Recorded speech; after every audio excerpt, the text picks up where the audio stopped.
ನಮಸ್ಕಾರ, welcome back to ಗಂಧದ ಬೀಡು. ಹೆಣ್ಣು ಮನ್ಸು ಮಾಡಿದ್ರೆ ಬಹುಶಃ ಏನನ್ನು ಬೇಕಾದ್ರೂ ಸಾಧಿಸ್ಬೋದು ಅಂತ ಹೇಳೋದಕ್ಕೆ ಸಾಕಷ್ಟು ನಿದರ್ಶನಗಳು ನಮ್ಮ ಸಮಾಜದಲ್ಲೇ ಇದೆ. ಸೊ ಸದ್ಯಕ್ಕೆ ಅಂಥ ಸಾಧಕಿ ಒಬ್ಬರು ನಮ್ಮ ಕಣ್ಣು ಎದುರುಗಡೆ ಇದ್ದಾರೆ. ಸೊ ಇವರು ರಾಗಲೋಕದಲ್ಲಿ ಸಾಕಷ್ಟು ಸಾಧನೆಯನ್ನು ಮಾಡಿರುವಂತಹ ಉತ್ಸಾಹಿ ಅಂತಲೇ ಹೇಳ್ಬೋದು ಅನಿಸುತ್ತೆ. So it's none other than doctor Jayashree Aravind ಅವರು. ಮೇಡಮ್ ನಮಸ್ಕಾರ. ನಮಸ್ತೆ. ಕಾರ್ಯಕ್ರಮಕ್ಕೆ ಪ್ರೀತಿಯ ಸ್ವಾಗತ. ಧನ್ಯವಾದ. ಹೇಗಿದ್ದೀರಾ ಮ್ಯಾಮ್? ಪರವಾಗಿಲ್ಲ. ಹೆಂಗೆ ಎನರ್ಜೆಟಿಕ್ ಆಗಿದ್ದೀರಾ? ಅದು because of my music and my lyrics. ಸಾಹಿತ್ಯ ಸಂಗೀತದಿಂದ ಯಾವಾಗಲೂ ನಾವು ಇದ್ದೇ ಇರ್ತೀವಿ. ಹೌದು, ಅದು ನಮ್ಮ ಜೊತೆ ಇರೋದ್ರಿಂದ ಎಷ್ಟೇ ಬೇರೆ ಬೇರೆ ಅಲೆಗಳು ಬಂದರೂ ಕೂಡ ತಿರ್ಗಾ ಒಂದ್ ಸ್ವಲ್ಪ ಹೊತ್ತು ಮತ್ತೆ ತಿರ್ಗಾ ಹಾಗೆ ಸರಿ ಆಗ್ತೀವಿ, ಸೆಟ್ ಆಗ್ತೀವಿ. ಮೇಡಮ್ ಬಗ್ಗೆ ಮಾತಾಡಬೇಕು ಅಂತಾದಾಗ ನಂಗೆ ಸ್ವಲ್ಪ ಭಯ ಆಗತ್ತೆ. ಯಾಕೆಂತಂದರೆ ರಾಗಲೋಕ ಅನ್ನುವಂಥದ್ದು ದೊಡ್ಡ ಸಮುದ್ರ ಇದ್ದಾಗೆ. ಸೊ ಅಲ್ಲಿ ಸಾಕಷ್ಟು ಕೆಲಸ ಮಾಡಿದಂಥವ್ರು ನೀವು. ಸೊ ರಾಗ ಸಂಯೋಜನೆ ಆಗಿರ್ಬೋದು, ಹಾಡುಗಾರಿಕೆ ಆಗಿರ್ಬೋದು, ರಚನೆ ಆಗಿರ್ಬೋದು, ಸೊ ಮ್ಯೂಸಿಕ್ ಕಂಪೋಸಿಂಗ್ ಆಗಿರ್ಬೋದು, ಕವಿತೆಗಳನ್ನು ಬರೆಯೋದಾಗಿರ್ಬೋದು, ಸಾಕಷ್ಟು ಕ್ಷೇತ್ರದಲ್ಲಿ ನೀವು ಕೆಲಸ ಮಾಡಿದ್ದೀರಾ. ಸೊ ಈ ವ್ಯಾಪ್ತಿ ಬಿಟ್ಟು ನಾನು ಹೆಂಗೆ ಮಾತಾಡಿಸ್ಬೋದು ಅಂತ ಹೇಳ್ಕೊಂಡು ಸುಮಾರು ಹೊತ್ತು ಯೋಚನೆ ಮಾಡಿದ್ದಿದೆ. ಸೊ ನಿಮ್ಮಲ್ಲೇ ಕೇಳಬೇಕು ಮ್ಯಾಮ್, ಯಾಕೆಂತಂದರೆ ಒಂದು ಹೆಣ್ಣು ಅನ್ನುವಂಥದ್ದು ಸಮಾಜದ ಎದುರಿಗೆ ಬಂದಾಗ ಒಂದು ಜವಾಬ್ದಾರಿಯುತ ಹೆಣ್ಣಾಗ್ತಾಳೆ. ಮನೆಯೊಳಗಡೆ ಒಬ್ಳು ಗೃಹಿಣಿ ಆಗಿರ್ತಾಳೆ, ನೀವೊಬ್ರು ಮಡದಿ ಆಗಿದ್ದೀರಿ, ತಾಯಿ ಆಗಿದ್ದೀರಿ. ಸೊ ಈ ಪಾತ್ರದ ಬಗ್ಗೆ ಮಾತಾಡ್ಬೋದೇನೋ ಅಂತ ಅಂದ್ಕೊಂಡೆ ನಾನು. ಸೊ ಹೇಳಬೇಕು ಮ್ಯಾಮ್, ಇದರ ಆಚೆಗಿನ ನಿಮ್ಮ ಪ್ರಪಂಚ, ಮನೆಯೊಳಗಿನ ಜಯಶ್ರೀ ಅವರ ಪ್ರಪಂಚ ಹೇಗಿದೆ ಅಂತ ಹೇಳಿ. ನನ್ನ ಸುತ್ತ ಇರುವಂತಹ ಜನಗಳು ನನ್ನ ಬಗ್ಗೆ ತುಂಬ ಹೇಳ್ತಾರೆ. ನಾನು ಚಿಕ್ಕ ವಯಸ್ಸಿಂದ ನಾನು ಹಾಡು, ಸಂಗೀತ, ಸಾಹಿತ್ಯ ಅದೆಲ್ಲ ಮನೆ ವಾತಾವರಣದಲ್ಲೇ ಬಂದಿದ್ದು. ನಮ್ಮ ತಾಯಿಯವ್ರು ಚಿಕ್ಕ ವಯಸ್ಸಿಂದ ಹಾಡ್ತಾ ಇರೋ, ಯಾವಾಗಲೂ ಹಾಡ್ತಾನೆ ಇರೋರು. ನಮ್ಮ ತಾಯಿ ಕೆಲಸ ಮಾಡ್ತಾ, ನೀರು ಸೇರ್ಬೇಕಾದ್ರೆ, ಅಡುಗೆ ಮಾಡಬೇಕಾದ್ರೆ ಹಾಡ್ಕೊಂಡೇ ಇರೋರು. ದೇವ್ರ ನಾಮ ಹಾಡ್ತಾನೆ ಇರೋರು, ಸಂಪ್ರದಾಯ ಹಾಡುಗಳೆಲ್ಲ. ನಾನು ಬೆಂಗಳೂರಿಗೆ, ನಾನು ಮೈಸೂರಲ್ಲಿ ಹಳ್ಳಿಲಿ ಶಾಲೆ ಸೇರಿದೆ, ಬೆಂಗಳೂರು ಬಂದು ಸೇರಿದೆ. ನಾನು ದೊಡ್ಡಮ್ಮನ ಮನೇಲಿದ್ದೆ. ಅದು ಚಿನ್ನಕ್ಕ ಅಂತ ಕರೆಯೋದು, ನಮ್ಮ ತಂಗಮ್ಮ ಅಂತ ಅವ್ರ ಹೆಸರು, ಎರಡು ಒಂದೇ. ತಂಗಮ್ಮನ ತಮಿಳು, ಕರೆಕ್ಟ್. ಚಿನ್ನಕ್ಕ ಅನ್ನೋದು ಕನ್ನಡ. ಅವ್ರ ಮನೇಲಿದ್ದೆ. ಅವ್ರು 7 ಜನ ಮಕ್ಕಳು. ಆದರೂ 8ನೇ ಒಳಗೆ ನನ್ನ ಪ್ರೀತಿಯನ್ನು ನೋಡ್ಕೊಂಡ್ರು. ಅವ್ರ ಮನೇಲಿ ನಾನು ಹಾಡು ಮತ್ತು ಸ್ತೋತ್ರಗಳು, ಸಂಪ್ರದಾಯ ಹಾಡು ಅದೆಲ್ಲ ಕಲಿತೆ. ನಮ್ಮ ದೊಡ್ಡಮ್ಮ ಕಲಿಸ್ಕೊಡೋರು ನನಗೆ. ಚಿಕ್ಕ ವಯಸ್ಸಿಂದ ನನಗೆ ರಂಗೋಲೆ ತುಂಬ ಇಷ್ಟ. ರಂಗೋಲೆ ಬಿಡೋದು ಈ ಮನೇಲಿ ಆಯಿತು ಅಂದರೆ ನಮ್ಮ ಸಂಪ್ರದಾಯದಲ್ಲಿ ಗೊತ್ತಲ್ಲ, ಹಬ್ಬ ಆದರೆ ಮನೆ ಒರೆಸೋದು, ಈ ಅಕ್ಕಿ ರುಬ್ಬಿ ನೆನೆಸಿಬಿಟ್ಟು ಮಾವು ಕೋಲು ಅಂತ ನಾವು ತಮಿಳಲ್ಲಿ ಹೇಳೋದು, ಅದನ್ನು ರಂಗೋಲೆ ಬಿಡೋ ಅದೆಲ್ಲ ನಾನು ಬಿಡ್ತಾಯಿದ್ದೆ. ಅದ್ರ ದ್ರಾಕ್ಷಿ ಗೊಂಚಲು, ಬಾತುಕೋಳಿ ಬರೋದು ಎಕ್ಸ್ಪರ್ಟ್ ನಾನು ಆವಾಗ, ನನಗೆ 7 ವರ್ಷ ಇದ್ದಾಗ. ಆಗಿಂದ ಎಲ್ಲ ಮನೆಯಲ್ಲೆಲ್ಲ ರಂಗೋಲೆ ನಂದೇ ಕೆಲಸ. ಜಯಶ್ರೀ ರಂಗೋಲೆ ಹಾಕ್ತಾ ಇದ್ದೆ. ಅದನ್ನ ನೋಡಿ ನಮ್ಮ ದೊಡ್ಡಪ್ಪ ತುಂಬ ಖುಷಿ ಪಡೋರು. ನೋಡು ದ್ರಾಕ್ಷಿ ಗೊಂಚಲು ಹೆಂಗೆ ಬರೆದಿದ್ದಾಳೆ, ದ್ರಾಕ್ಷಿ ಕಿತ್ಕೋಬೋದು ಹಂಗಿದೆ ಅಂತ ಹೇಳೋದು ನಮ್ಮ ದೊಡ್ಡಪ್ಪ. ಅದೆಲ್ಲ ನನಗೆ ಮೋಟಿವೇಶನ್ ಆಗ್ತಾ ಇತ್ತು. ಆಮೇಲೆ ಚಿಕ್ಕ ವಯಸ್ಸಿಂದ ಡಾನ್ಸು, ಹಾಡು. ಆಮೇಲೆ ನನಗೆ ಕ್ರಾಫ್ಟ್ ಅಂತ ಒಂದು ಪೀರಿಯಡ್ ಇತ್ತು ನಾನು ಓದ್ತಾ ಇದ್ದಾಗ, 7ನೇ ಕ್ಲಾಸಲ್ಲಿ. ಆಗ ನಾನು ಕ್ರೋಶ ಕಲಿತೆ. ಕ್ರೋಶ ಮತ್ತೆ ಎಂಬ್ರಾಯ್ಡ್ರಿ ಮಾಡೋದು, ಪೇಂಟಿಂಗ್ ಮಾಡೋದು ಅದರ ತುಂಬ ಇಷ್ಟ. ಚಿತ್ರಕಲೆ ತುಂಬ ಇಷ್ಟ ನನಗೆ. ನನ್ನ ಆಗ ಏನಂದರೆ, ನಮ್ಮ ಹಳ್ಳಿ, ನಮ್ಮ ಮನೇಲಿ ಗೋಡೆಲೆಲ್ಲ ನಾವು ಕೃಷ್ಣ, ಅಂಬೆಗಾಲು ಇಡೋದು ಅದೆಲ್ಲ ನಾನು ಚಿತ್ರ ಬರಿತಾ ಇದ್ದೆ. ಆಮೇಲೆ ನಾನು ಕಾಲೇಜಿಗೆ ಬಂದಾಗ ಈ ಬಣ್ಣದ ರಂಗೋಲೆ ತುಂಬಿಸ್ತಾರಲ್ಲ, ಆ ಕಾಂಪಿಟೇಷನ್ಗೆಲ್ಲ ಹೋಗವೆ. ಅದರಲ್ಲಿ ಒಂದು ಗಣೇಶ ಅಂಬೆಗಾಲು ಇಟ್ಕೊಂಡ್ಬಂದು, ವಿಶೇಷವಾಗಿ ನನ್ನ ಮನಸ್ಸಲ್ಲಿ ಬೇರೆ ಥರ ವಿಷನು, ಗಣೇಶ ಯಾಕೆ ಕೃಷ್ಣ ಥರ ಅಂಬೆಗಾಲು ಇಡಬಾರ್ದು ಅಂತ ಗಣೇಶ ಅಂಬೆಗಾಲು ಇಟ್ಕೊಂಡು ಬಂದು, ದಟ್ ಈಸ್ ನಾ ಹೇಳ್ತಾ ಇರೋದು ನಿಮಗೆ 1969. ಆಮೇಲೆ ನಾನು ಬಂದು ರಂಗೋಲೆ ಹಾಕೋದು, ಬಣ್ಣ ತುಂಬೋದು, ಅದಕ್ಕೆ ನಂಗೆ ಪ್ರೈಸ್ ಬರೋದು. ಈ ರೋಟರಿ ಕ್ಲಬ್ಬಿಂದ ಈ ಕಾಂಪಿಟೇಷನ್ ಇಡೋರು, ಬಣ್ಣದ ರಂಗೋಲೆ ತರತರಾವರಿ ಇಟ್ಟಿರೋರು, ಎಷ್ಟು ಜನ, ದೊಡ್ಡ ಹಾಲು. ಕೆಲವರು ನನ್ನ ಫ್ರೆಂಡ್ಸು ಈ ಕಾರ್ಪೆಟ್ ಹಾಕಿರೋರು, ಸೇಮ್ ಕಾರ್ಪೆಟ್ ಥರನೇ, ಚೌಕ ಬಣ್ಣ ಬೇರೆ. ಅದು ಕಾರ್ಪೆಟ್ ಹೀಗೆ ಆ ಕಾರ್ನರ್ ಹೀಗೆ ಮಡಿಸಿದ್ರೆ ಅದು ಹೆಂಗಾಗುತ್ತೆ, ಅದ್ರ ಹಂಗೆ ಮಡಿಸ್ದಂಗೆನೆ ಬಣ್ಣ ತುಂಬೋರು, ಶೇಡ್ ಎಲ್ಲ ಹಾಕುವಂತ ಹಂಗೇನೆ ಹಿಂಗೆ ಮಡಿಸಿದ್ರೆ ಹೆಂಗಾಗುತ್ತೆ ಹಂಗೆ. ನಾನು ಪ್ರತಿ ಸಲ, ನಾನು ಸ್ವಲ್ಪ ಆಧ್ಯಾತ್ಮಿಕ ಆಗ್ಲೇನೆ, ದೇವರು ದಿಂಡ್ರು, ಪ್ರತಿ ಸಲ ಕೃಷ್ಣ ಮಡಕೆ ಮೇಲೆ ಮಡಕೆ ಹಾಕೊಂಡು ಕಾಲು ಹೀಗೆ ಕುತ್ಕೊಂಡು ಬೆಣ್ಣೆ ತಿನ್ನೋದು, ಆಮೇಲೆ ಇವನು ಗಣೇಶ ಅಂಬೆಗಾಲು ಇಟ್ಕೊಳ್ಳೋ ಅದೆಲ್ಲ ಬರಿತಾ ಇದೆ. ಪ್ರತಿ ವರ್ಷ ನಂಗೆ ಪ್ರೈಸ್ ಬರೋದು, ಪ್ರತಿ ವರ್ಷ. ಹಾಗಾಗಿ ರಂಗೋಲೆ, ಬಣ್ಣದ ರಂಗೋಲೆ ಇಷ್ಟ. ಆಮೇಲೆ ಸ್ವಲ್ಪ ದೊಡ್ಡವಳಾದ್ಮೇಲೆ ಬಿ ಮ್ಯೂಸಿಕ್ ಮಾಡಿದೆ ನಾನು. ಆದಮೇಲೆ ಮಾಡಿದಾಗ ನಮ್ಮ ಮನೆ ಅಂದರೆ, ಈ ಮದುವೆ ಮನೇಲಿ ಈ ಕೊಬ್ಬರಿ ಅದನ್ನು ಕೊಡ್ತಾರೆ ಎಂಗೇಜ್ಮೆಂಟ್ ಆದಾಗ, ತಟ್ಟೆಯಲ್ಲಿ ಅದನ್ನು ಕೊಡ್ತಾರೆ. ಅದ್ರಲ್ಲಿ ಏನೋ ಚಿತ್ರ ಎಲ್ಲ ಬರ್ತದೆ, ಬೇಡು, ಅದನ್ನು ತುಂಬ ಎಕ್ಸ್ಪರ್ಟ್ ನಾನು. ನಮ್ಮ ಮನೆಯಲ್ಲಿ ಯಾರದೇ ಮದುವೆ ಆದರೂ ಜಯಶ್ರೀ ಹೇಳ್ಬಿಡಿ ಅಂತ ಮನೆಗೆ 5 ಕೊಬ್ಬರಿ ಕಳಿಸೋರು. ಅದು ಅದರಲ್ಲಿ ನಾನು ಚಿತ್ರ ಬರ್ಕೋತಾ ಇದ್ದೆ. ದೇವ್ರ ಫೋಟೋ ಎಲ್ಲ ಬಿಡಿಸುವಂಥದ್ದು. ನಾವು ದೇವ್ರ ಫೋಟೋ ಜೊತೆಗೆ ಈ ಬೇಲೂರು ಶಿಲಾಬಾಲಿಕೆ ಎಲ್ಲ ನಾನೇ ಬರೆದು, ಆ ಶಿಲಾಬಾಲಿಕೆ ಇದು ಬರುತ್ತಲ್ಲ ಅದು, ಮತ್ತೆ ಇದೆಲ್ಲ ಇವಳು ಕನ್ನಡಿ ನೋಡಿದ್ದು ಅದೆಲ್ಲ ಬರೆದು ನಾನು ಕೆತ್ತಬಿಟ್ಟು ಕೊಡವೆ. ಅಂದ್ರೆ ಹೆಂಗ್ ಕಲ್ತ್ರಿ ಅಂತ ಹೇಳ್ಕೊಂಡು? ಅದು ನಾನು ಈಗ ಬೇರೆ ಬೇರೆ ಬೇರೆ ಬೇರೆ ನೋಡಿ ಕಲ್ತೆ, ನಂಗೆ ಯಾರು ಹೇಳ್ಕೊಟ್ಟಿದ್ದೇ ಇಲ್ಲ. ಆಮೇಲೆ ನಾವು ಶ್ರೀ ವೈಷ್ಣವರು, ನಮ್ಮ ಮನೇಲಿ ಕೃಷ್ಣಾಷ್ಟಮಿ ತುಂಬಾ ದೊಡ್ಡ ಹಬ್ಬ. ಅವತ್ತು ಎಲ್ಲ ಹಣ್ಣುಗಳೆಲ್ಲ ಈ ತರ ಒಂದು ಚಪ್ರ ತರ ಮಾಡಿ ಕಟ್ತೀವಲ್ಲ, ಅವತ್ತೇನ್ ಮಾಡ್ತೀವಿ, ಆಗ ಏನ್ ಮಾಡ್ತಾ ಇದ್ದೆ ನಾನು ಪ್ರತಿ ವರ್ಷ ನಾನು ಆ ಕೊಬ್ಬರಿನಲ್ಲಿ ಕೃಷ್ಣನ ಕೆತ್ತಿ ಫುಲ್ ತೆಗೆದ್ಬಿಡೋದು, ಕೃಷ್ಣ ಕೆತ್ತಿ ಮಧ್ಯೆ ತೂತ್ ಮಾಡಿ ಒಳಗೆ ಬಲ್ಬ್ ಬಿಡ್ತಾ ಇದ್ವಿ. ಬಲ್ಬ್ ಬಿಡೋದ್ ಕೆಲಸ ನಮ್ಮ ಅಣ್ಣ, ಅದೆಲ್ಲ ನಂಗೆ ಬರಲ್ಲ, ಅವರೇ ನಮ್ಮ ಅಣ್ಣ ನಮ್ಮ ತಂದೆ ಎಲ್ಲ ಮಾಡೋರು. ನಾನು ಬರೀ ಪ್ರತಿ ಸಲ ಅದಕ್ಕೆ ನಾವು 15 ದಿವಸ ಮುಂಚೆನೆ ಶುರು ಮಾಡ್ತಾ ಇದ್ವಿ. ಎಲ್ಲ ಮಾಡಿ ಕೃಷ್ಣನ ಬೆಣ್ಣೆ ಹಿಂಗೆ ನಾಟ್ಯ ಕೃಷ್ಣ, ಅಂಬೆಗಾಲ್ ಕೃಷ್ಣ ಎಲ್ಲ ಕೃಷ್ಣ ಮಾಡಿ ಕೊನೆ ಶ್ರೀಕೃಷ್ಣ ವೈಜಯಂತಿ ಅಂತ ಬರೆದು ಅದನ್ನ ಕೆತ್ತಿ ಅದನ್ನ ಹೀಗೆ ಅಲ್ಲಿ ತೂಗ್ ಬಿಡ್ಬೇಕಲ್ಲ ಚಪ್ರಕ್ಕೆ, ಅದು ಬಿಡ್ತಾ ಇದ್ದೆ. ಅದಕ್ಕೆ ಮುಂಚೆನೆ ಅದಕ್ಕೂ ಬೇರೆ ವಿಶೇಷವಾದಂತಹ ಫ್ಲಾಟ್ ಆಗಿ ಉರುಟಾಗಿರೋಂಥ ಕೊಬ್ಬರಿನ ಸೆಲೆಕ್ಟ್ ಮಾಡಿ ಮತ್ತೆ ಇದೆಲ್ಲ ತುಂಬಾ ಆಸೆ. ಕೃಷ್ಣಾಷ್ಟಮಿ ಬರುತ್ತೆ ಅಂದ್ರೆ ಅಪ್ಪ ನಮ್ಗೆ ಏನು ಬಹುಶಃ ಅಲ್ಟಿಮೇಟ್, ಅದಕ್ಕಿಂತ ನಮ್ಗೆ ಖುಷಿನೇ ಇಲ್ಲ, ಆ ಥರ ಅದು ಮಾಡ್ತಾ ಇದ್ದೆ. ಆಮೇಲೆ ಕ್ರೋಶ, ಈಗಲೂ ಕ್ರೋಶ ಹಾಕ್ತೀನಿ, ಮೊಮ್ಮಕ್ಕಳಿಗೆಲ್ಲ ಹಾಕಿದ್ದೀನಿ, ಮಕ್ಕಳಿಗೆಲ್ಲ ಲಂಗ ಹಾಕಿದ್ದೀನಿ, ದೊಡ್ಡ ಈ ಥರ ಬೆಡ್ ಸ್ಪ್ರೆಡ್ಗಳು, ಮತ್ತೆ ಈಗಲೂ ಹಾಕ್ತಾ ಇದ್ದೀನಿ. ಈಗ ಲಾಸ್ಟ್ ವೀಕ್ ಕೂಡ ಒಂದು ಪೋಂಚೋ ಥರ ನಮ್ಮ 2ನೇ ಮಗಳು ಕೆನಡಾಯಿಂದ ಬಂದಿದ್ಲು, ಅವಳು ದೊಡ್ಡ ಮಗಳು ಸ್ವರ ಅಂತ, ಅವಳು ಅಲ್ಲಿ ಮ್ಯೂಸಿಕ್ ಕಾಂಪಿಟೇಷನ್ ಎಲ್ಲ ಕಡೆ ಪ್ರೈಸ್ ತಗೊಂಡ್ಲು. ಅವಳಿಗೇನಾದ್ರು ನಾನು ಪ್ರೈಸ್ ಕೊಡ್ಬೇಕಲ್ಲ, ಅದಕ್ಕೆ ಒಂದು ಪೋಂಚೋ ತರ ಹಾಕಿ ಕಟ್ಟಿದ್ರೆ ಫ್ರಾಕು, ಇಲ್ಲಿ ಹಾಕಿದ್ರೆ ಪೋಂಚೋ ಅಂತ ಗೊತ್ತಲ್ಲ, ಹಿಂಗೆ ಹಾಕೊಳ್ಳೋದು, ಆ ಥರ ಒಂದು ಹಾಕಿ ಕಳಿಸಿದೆ. ಅದು ಹೀಗೆ ಈಗಲೂ ಇಷ್ಟ ನಂಗೆ, ಕಲೆನೂ ತುಂಬಾ ಇಷ್ಟ. ನಮ್ಮ ತಾಯಿಯವರು ತುಂಬಾ ಇಷ್ಟ, ನಮ್ಮ ತಾಯಿಯವ್ರಿಗೆ. ಅವರು ಆಗ್ಲೇ ಹಾಕೋರು, ಕ್ರೋಶ ಹಾಕೋರು, ಎಂಬ್ರಾಯ್ಡ್ರಿ ಮಾಡೋರು. ನಮ್ಮ ಅಜ್ಜಿ ರಂಗಲಕ್ಷ್ಮಿ ಅಂತ, ಅವ್ರಿಗೆ ಎಷ್ಟು ಜಾಣೆ ಆಗಿನ ಕಾಲದಲ್ಲಿ ಅಂದರೆ, ಸಣ್ಣ ಮಣಿ, ಈ ಸಾಸಿವೆಗಿಂತ ಚಿಕ್ಕದ ಮಣಿ, ಅದರಲ್ಲಿ ಈ ಫುಲ್ಲು ಹಸೆ ಹಾಕಿ ಅದನ್ನು ಫೋಟೋ ಹಾಕಿ ನಮ್ಮ ಅಜ್ಜಿ ಮನೇಲಿ ಅದನ್ನು ತೂಗು ಹಾಕಿದ್ರು, ಕಟ್ಟು ಹಾಕಿಸಿ. ಅದು ಹೆಂಗೆ ಪೋಣಿಸಿ ಹಾಕುವಂಥದ್ದು, ಅದೆಷ್ಟು ಸಣ್ಣ ಅದೆಷ್ಟು ಸಣ್ಣ ಸೂಜಿನೋ, ಅದೆಷ್ಟು ಸಣ್ಣ ದಾರ, ಹೆಂಗ ಅದ್ರಲ್ಲಿ ಹಸೆನೇ, ಹಸೆ ಅಂದರೆ 2 ಗಿಳಿಗಳು ಹಿಂಗೆ ಕೂತಿರೋದು, ನವಿಲು ಹಿಂಗೆ ಕೂತಿರೋದು, ಹಾಗೆ ಫುಲ್ಲು A4 A3 ಸೈಜಲ್ಲಿ ದೊಡ್ಡದಾಗಿ ಮಾಡಿ ಅದನ್ನ ಈ ಥರ ಮ್ಯಾಟ್ ಥರ ಹೆಣ್ದು ಅದಕ್ಕೆ ಫ್ರೇಮ್ ಹಾಕಿ ಹಾಕಿರೋರು. ಆಮೇಲೆ ಇನ್ನೊಂದೇನೆಂದರೆ, ಪುಟ್ಟು ಸಣ್ಣ ಬಾಯಿ ಇರೋದು, ಇಷ್ಟು ದೊಡ್ಡ ಬಾಟ್ಲು, ಅದ್ರೊಳಗೆ ಇಷ್ಟು ದೊಡ್ಡ ಬಾಟ್ಲು ಬಾಲ್ ಹಾಕಿರೋರು. ಅದು ಹೆಂಗೆ ಹಾಕಿದಾರೋ ಟೆಕ್ನಿಕು ನಮ್ಗೆ ಇಲ್ಲಿ ತನಕ ಗೊತ್ತಿಲ್ಲ. ನನಗೆ ಅದು ಹೆಂಗೆ ಸಾಧ್ಯ ನಾನು ಕೇಳ್ತಾ ಇದ್ದೆ. ಇಷ್ಟು ಚಿಕ್ಕ ಬಾಯಿ ಆ ಬಾಟ್ಲಿಗೆ, ಆದರೆ ಒಳಗೆ ಬಾಲು, ದೊಡ್ಡ ಬಾಲು, ಒಳಗೆ 2 ಬಾಲು ಕೂತಿರೋದು ಆ ಥರ. ಆಮೇಲೆ ದೊಡ್ಡ ಫೋಟೋಗಳಿಗೆ ಸರಸ್ವತಿ ಇದ್ರೆ ರವಿವರ್ಮನ್ ಇದೆಲ್ಲ ಇದೆ ನಮ್ಮ ಮನೇಲಿ, ನಮ್ಮ ಅಜ್ಜನಲ್ಲಿ ಇತ್ತು. ಅದಕ್ಕೆಲ್ಲ ರೇಷ್ಮೆ ತರ ಯಾವುದೋ ಬಟ್ಟೆ ಸಿಗೋದು ಆಗಿನ ಕಾಲದಲ್ಲಿ. ನಾನು ಹೇಳ್ತಾ ಇರೋದು ಬಹುಶಃ 30ನೇ ಇಸ್ವಿ 40ನೇ ಇಸ್ವಿ ಇರ್ಬೋದು, ನಮ್ಮ ಅಮ್ಮ ಹುಟ್ಟಕ್ಕೆ ಮುಂಚೆನೇ ಇರ್ಬೋದು ಅದು. ಅದೆಲ್ಲ ಅವರೆಲ್ಲ ಹೊಲಿದು ಅದನ್ನ ಕಟ್ಟಾಕ್ಷಿ ಮಾಡೋರು. ಹಾಗೆ ಒಂದು ರೀತಿ ಮನೆಯಿಂದ ಒಟ್ಟಾರೆ ಕಲಾ ಪ್ರಪಂಚದಲ್ಲೇ ನೀವು ಬೆಳೆದವರು ಅಂತ. ಪ್ರಪಂಚ ಬೇರೆ ಬೇರೆ ಅದು ಆಸೆ. ಇವತ್ತು ನಂಗೆ ಆಸೆ, ಇವತ್ತು ಆಸೆ. ಈಗಲೂ ಇನ್ನೊಂದು ಯಾರೋ ಈಗ ಒಂದು ಮ್ಯಾಟ್, ಒಂದು ದೊಡ್ಡ ಶಾಲುಗಳು, ಮ್ಯಾಟ್ಗಳು. ಈಗಲೂ ಕ್ರೋಶ ತುಂಬಾ ಇಷ್ಟ. ಕೊನೆಯ ಕ್ರೋಶ ಒಂದು ಉಳಿಸ್ಕೊಂಡಿದ್ದೀನಿ. ಈಗ ಕೊಬ್ಬರಿ ಎಲ್ಲ ಮಾಡ್ತೀನಿ, ಆದ್ರೆ ಕಣ್ಣು ಸ್ವಲ್ಪ ಸ್ಟ್ರೇನ್ ಆಗುತ್ತಲ್ಲ ಈಗ ಅಂತ. ಆ ಥರ ಒಂದು ರೀತಿ ಖುಷಿ.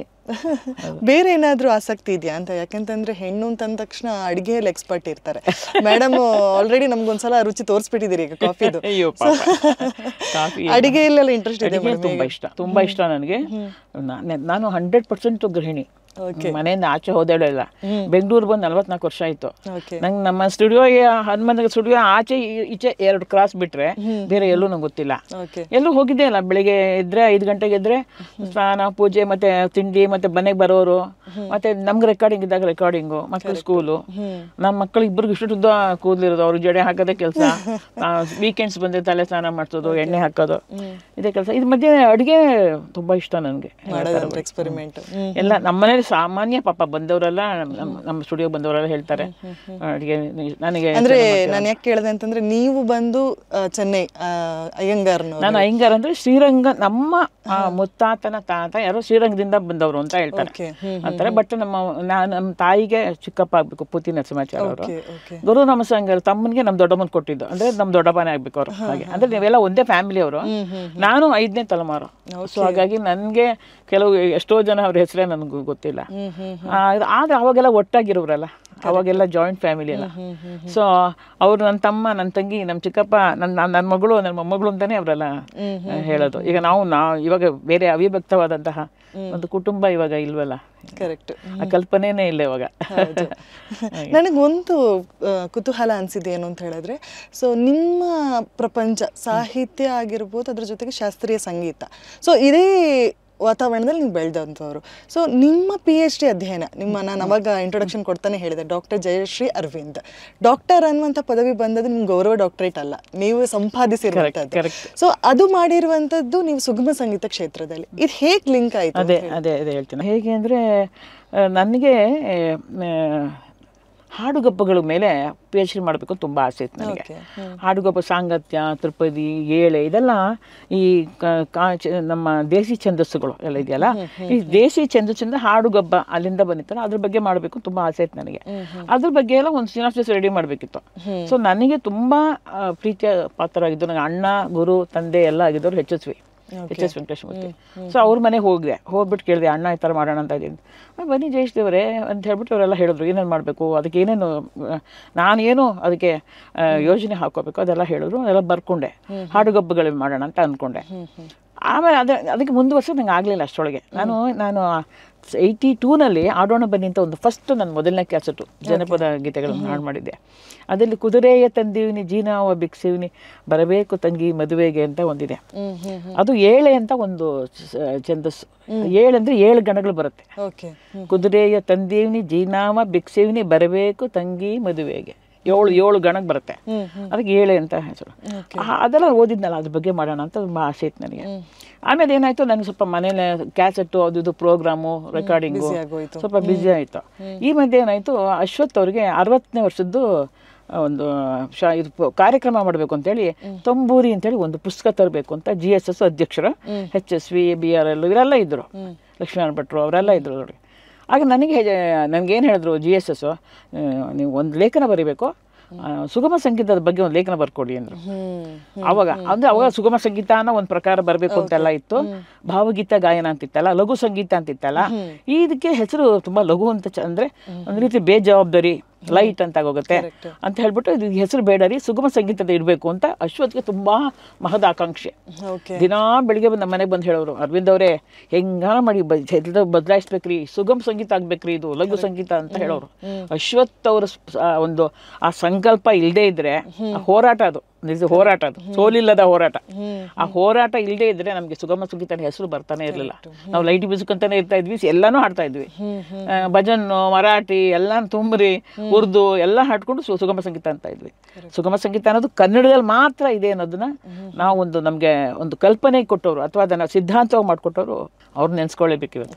ಆಗ ಏನು ಮಾಡಿದ್ರು, ಅವರು ಎಲ್ಲ ಒಂದು ಮೀಟಿಂಗ್ ಮಾಡಿ, ಅಶ್ವಥ್ ಅವರು, ಆನಂದ್ ಸ್ವಾಮಿ, ಆಮೇಲೆ ಇವರು ನಮ್ಮ ದೊರೆಸ್ವಾಮಿಯಂಗರು, ವೀಣೆ ದೊರೆಸ್ವಾಮಿಯಂಗರು, ಇವರು ಶಿವಮೊಗ್ಗ ಸುಬ್ಬಣ್ಣ, ಇವೆಲ್ಲ ಇದ್ರು, ಎಲ್ಲ ಸೇರಿ ಒಂದು ಕಾನ್ಫರೆನ್ಸ್ ಥರ ಮಾಡಿ, ಯವನಿಕಾಲ್ ಮಾಡಿ 3 ದಿವಸ ಒಂದು ಸೆಮಿನಾರ್ ಥರ ಮಾಡಿ, ಕೊನೆಗೆ ಸುಗಮ ಸಂಗೀತ ಅಂತೇಳಿ ಆಗಲೇಬೇಕು ಅಂತ ಗೌರ್ಮೆಂಟಿಂದ ಒಂದು ಅದಕ್ಕೆ ಮಿನಿಟ್ ಮಾಡಿಸ್ಬೇಕು ಅಂತ ಮಿನಿಟು ಮಾಡಿಸಿದ್ರು. ಎಲ್ಲ ಆಗಿ ಸುಗಮ ಸಂಗೀತ ಆಯಿತು. ಇದಾದಮೇಲೆ ಸುಗಮ ಸಂಗೀತ ಬೇಕು ಒಂದು ಲೇಖನ ರೆಡಿ ಮಾಡಿ ಅಂತ ನನಗೆ GSS ಅವ್ರು ಹೇಳೋರು. ಅಯ್ಯೋ ನನಗೆ ತುಂಬ ಕಷ್ಟ, ನನಗೇನು ಅಂತ ಏನೂ ಗೊತ್ತಿಲ್ಲ. ಅಶ್ವಥ್ ಅವ್ರು ಯಾರೋ ಒಂದು ಕ್ಯಾಸೆಟ್ ಬಗ್ಗೆ ನಾನು ಒಂದು ರಿವ್ಯೂ ಬರ್ಕೊಟ್ಬಿಡ್ತೀನಿ ಅಂದೆ GSS ರೀ ಅದೆಲ್ಲ ಆಗಲ್ಲ, ನೀವು ಇದನ್ನೇ ಬರಿಬೇಕು, ಸುಗಮ ಸಂಗೀತ ನಡೆದು ಬಂದ ದಾರಿ ಅಂತ ಅದ್ರ ಬಗ್ಗೆನೇ ಒಂದು ಲೇಖನ ಬರ್ಕೊಡ್ಬೇಕು ನೀವು. ಯಾಕೆಂದರೆ ನಿಮ್ಮ ಸ್ಟುಡಿಯೋಲಿ ಎಷ್ಟು ಜನ ಕಲಾವಿದರು ಬರ್ತಾ ಇದ್ದಾರೆ, ನೀವೆಲ್ಲನೂ ಒಂದೇ ಸಮ ನೋಡ್ತೀರಾ, ನಿಮಗೆ ಭಯಾಸೆ ಇಲ್ಲ. ಈಗ ಬೇರೆಯವ್ರಿಗೆ ಕಲಾವಿದರು ಕೊಟ್ಟರೆ ಅವ್ರ ಬಗ್ಗೆ ಅವ್ರು ಹೈಲೈಟ್ ಮಾಡ್ಕೋತಾರೆ, ಅವ್ರ ಶಿಷ್ಯರು, ಅವ್ರ ಅಕ್ಕ ತಂಗಿ ಯಾರಿದ್ರೆ ಅದನ್ನು ಹೈಲೈಟ್ ಮಾಡ್ತಾರೆ. ಆದರೆ ನಿಮಗೆ ಕೊಟ್ಟರೆ ನೀವು ಇಡೀ ಕಲಾವಿದರೆಲ್ಲ ನಿಮ್ಗೆ ಒಂದೇ, ಎಲ್ಲ ನಮ್ಮ ಕಸ್ಟಮರ್, ನಮ್ಗೆ ಅನ್ನ ಕೊಟ್ಟವರು ಅಲ್ವಾ. ನಮ್ಮ ಸ್ಟುಡಿಯೋ ನಡೆಸ್ಬೇಕಾದ್ರೆ ಇಷ್ಟು ಕಲಾವಿದರು ಸೇರಿ ನಾವು ಊಟ ಮಾಡ್ತಾ ಇರೋದು. ಅದಕ್ಕೆ ಅವ್ರಿಗೆ ಗೊತ್ತಿತ್ತು. ಹಾಗಾಗಿ ನೀವು ಬಯಾಸ್ ಇರಲ್ಲ, ನೀವೇ ಬರೀಬೇಕು, ನಿಮ್ಗೆ ಇನ್ನೊಂದು ಟೈಮ್ 1 ತಿಂಗಳು ಟೈಮ್ ಕೊಡ್ತೀನಿ ಅಂದರು. ನಾನು ಬರೀ ನಮ್ಮ ಹಾಡುಗಬ್ಬಗಳ ಬಗ್ಗೆನೇ ಯೋಚನೆ ಮಾಡ್ತಾ ಇದ್ದೆ. ಸಾಂಗತ್ಯ, ಅದು ಗಿರಿಜಮ್ಮನ ಸಾಂಗತ್ಯ ಅದನ್ನೇ ನೋಡ್ತಾ ಇದ್ದೆ. ತ್ರಿಪದಿಗಳ ಬಗ್ಗೆ ನೋಡ್ತಾ ಇದ್ದೆ. ನಾನು ಜಾನಪದ, ನಾನು MA ನಲ್ಲಿ ಸ್ಪೆಷಲ್ ಸಬ್ಜೆಕ್ಟ್ ತ್ರಿಪದಿಗಳು, ಅದ್ರ ಬಗ್ಗೆನೇ ಯೋಚನೆ ಮಾಡ್ತಾ ಇದ್ದೆ. ಈಗ ಸುಗಮ ಸಂಗೀತಕ್ಕೆ ನಾನು ಅಧ್ಯಯನ ಬರೀಬೇಕಲ್ಲ ಲೇಖನ, ಅಧ್ಯಯನ ತಗೊಂಡೆ. ಅಧ್ಯಯನ ಮಾಡ್ತಾ ಮಾಡ್ತಾ ನನಗೆ ಹೋಗ್ತಾ ದಾರಿ ಹೋಗ್ತಾ ಹೆಂಗೆ ಹುಟ್ಟಿತು, ಹೆಂಗೆ ಬಂತು, ಯಾರ ಮೂಲ, ಕಾಳಿಂಗ ಕಾಣಿಕೆ ಏನು, ನೆಕ್ಸ್ಟ್ ಬಂದರೇನು, ಆಕಾಶವಾಣಿ ಏನು ಕಾಣಿಕೆ, ಹೀಗೇನೇ ಓಡ್ತಾ ನೋಡ್ತಾ ನೋಡ್ತಾ ನೋಡ್ತಾ 18 ಪುಟ ಆಯ್ತದು. ಅದನ್ನ ಹೇಗೆ ಹುಡುಕಾಟ ಇತ್ತು ಅದು ನನಗೆ ಹೀಗೆ ನಂಗೆ ಏನು ಇನ್ಫಾರ್ಮೇಶನ್ ಗ್ರಂಥನೇ ಇಲ್ಲ. ಸುಗಮ ಸಂಗೀತಕ್ಕೆ ಎಲ್ಲೂ ರೆಫರೆನ್ಸೇ ಇಲ್ಲ ನಿಮಗೆ. ಕರೆಕ್ಟ್. ಆಗ ಇನ್ನೂ ಅಶ್ವತ್ಥವ್ರು ಬರೆದಿರಲಿಲ್ಲ, ಅವ್ರು ಸುಗಮ ಸಂಗೀತ ಪುಸ್ತಕನೂ ಬರೆದಿರಲಿಲ್ಲ. ನನ್ಗೆ ಹಿಂಗೆ ಕಲ್ಪನೆ, ನನಗೆ ನಾನು ಗಮಕ ಓದಿದ್ನಲ್ಲ, ಗಮಕದಲ್ಲಿ ನಾನು ಪ್ರೌಢ ಮಾಡಿ ನಾನು ಇಡೀ ನಾನು ಕರ್ನಾಟಕ ಸ್ಟೇಟ್ಗೆ ನಾನು ಇದಾಗಿದೆ, ಒಳ್ಳೆ ಹೆಸರು ತಗೊಂಡಿದ್ದೆ. ಗಮಕಿ ರಾಘವೇಂದ್ರ ರಾವ್ ಅಂತ, ಅವರು ನನಗೆ ತುಂಬಾ ಆಪ್ತರು ನನಗೆ. ಅವರು ಮಗು ನೀವು ಗಮಕ ಎಕ್ಸಾಮ್ ಕಟ್ಟಬೇಕು ಮಾಡಬೇಕು ಅಂತೆಲ್ಲ ಹೇಳಿದ್ರು. ನಾನು MPhil ಮಾಡೋಕ್ಕೆ ಮಡ್ರಾಸ್ಗೆ ಹೋದೆ. ಪೂತಿನ ಅವರ ಗೀತರೂಪಗಳ ಬಗ್ಗೆ MPhil ಮಾಡೋಕೆ ಹೋದೆ. MPhil ಮಾಡೋಕೆ ಹೋದಾಗ ಗೀತರೂಪಗಳ ಬಗ್ಗೆ ಮ್ಯೂಸಿಕ್ ನಾನು ಮಾಡಬೇಕಲ್ಲ, ಗೀತ ರೂಪಕಕ್ಕೆ ಸಂಗೀತ ಹೇಗಿರಬೇಕು ಅಂತ ಅದಕ್ಕೇನು ಮಾಡಿದೆ, ಸಂಬಂಧಪಟ್ಟ ಪುಸ್ತಕಗಳೆಲ್ಲ ಓದ್ತಾ ಇದ್ದೆ, ಮಡ್ರಾಸಲ್ಲಿ ಓದ್ತಾ ಇದ್ದೆ. ಈಗ ಒಂದ್ಸಲ ಲೈಬ್ರರಿಗೆ ಹೋಗ್ಬಿಟ್ಟು ಈಗ ಪುಸ್ತಕ ಓದಿ ನಿಂತೆ, ಚೇಪಕ್ಕಲ್ಲಿ ನನ್ನ ಲೈಬ್ರರಿ. ಅಲ್ಲಿ ಕಾವ್ಯ ಗಾಯನ ಕಲಾ ಸಂಗ್ರಹ ಅನ್ನೋ ಒಂದು ಪುಸ್ತಕ ಸಿಕ್ತು, M. ರಾಘವೇಂದ್ರ ರಾವ್ ಅಂತ ಅದು ಬರೆದಿರೋದು. ಸುಮ್ಮನೆ ಹೀಗೆ ನಿಂತ್ಕೊಂಡಿದ್ದೆ, ಹಿಂಗೆ ಓದೋ ಶುರು ಮಾಡಿದೆ. 1ನೇ ಪೇಜಿಂದ ಕೊನೆ ಪೇಜ್ ತನಕ ನಿಂತ್ಕೊಂಡೇ ಓದಿದ್ದೀನಿ, ಅಷ್ಟು ಚೆನ್ನಾಗಿದೆ ಪುಸ್ತಕ. ಹೆಂಗೆ ಹಾಡಬೇಕು, ಹಾಡು ಅಂದರೆ ಹೆಂಗಿರಬೇಕು, ಯಾವ ಪಾತ್ರ ಯಾವ ಹಾಡು ಹಾಡಬೇಕು. ಆಂಡಯ್ಯ ಅಂತ ಒಬ್ಬ ಕವಿ, ಅವ್ನು ಹೇಳ್ತಾನೆ ಹೆಂಗೆ ಹಾಡಬೇಕು, ಮುಖ ತಿರುಗಿಸ್ಬಾರ್ದು, ಮುಖ ಕಿವಿಸ್ಬಾರ್ದು, ದನಿ ಏರಿಳಿಸ್ಬಾರ್ದು, ಹಂಗೆ ಆಡ್ಬಾರ್ದು, ಮುಖ ವಕ್ರ ಮಾಡಬಾರ್ದು, ಹಂಗೆ ಆಡ್ತಾನೆ. ರತ್ನಾಕರ ವರ್ಣೆ ಹೇಳ್ತಾನೆ, ಅವಳು ವೀಣೆ ನುಡಿಸ್ಕೊಂಡು ಹಿಂಗೆ ಅಂತ ವೀಣೆಗೆ ಅಂತ್ಕೊಂಡು ಹಾಡಿದ್ಲು ಅವಳು ಅಂತ ಬರುತ್ತೆ.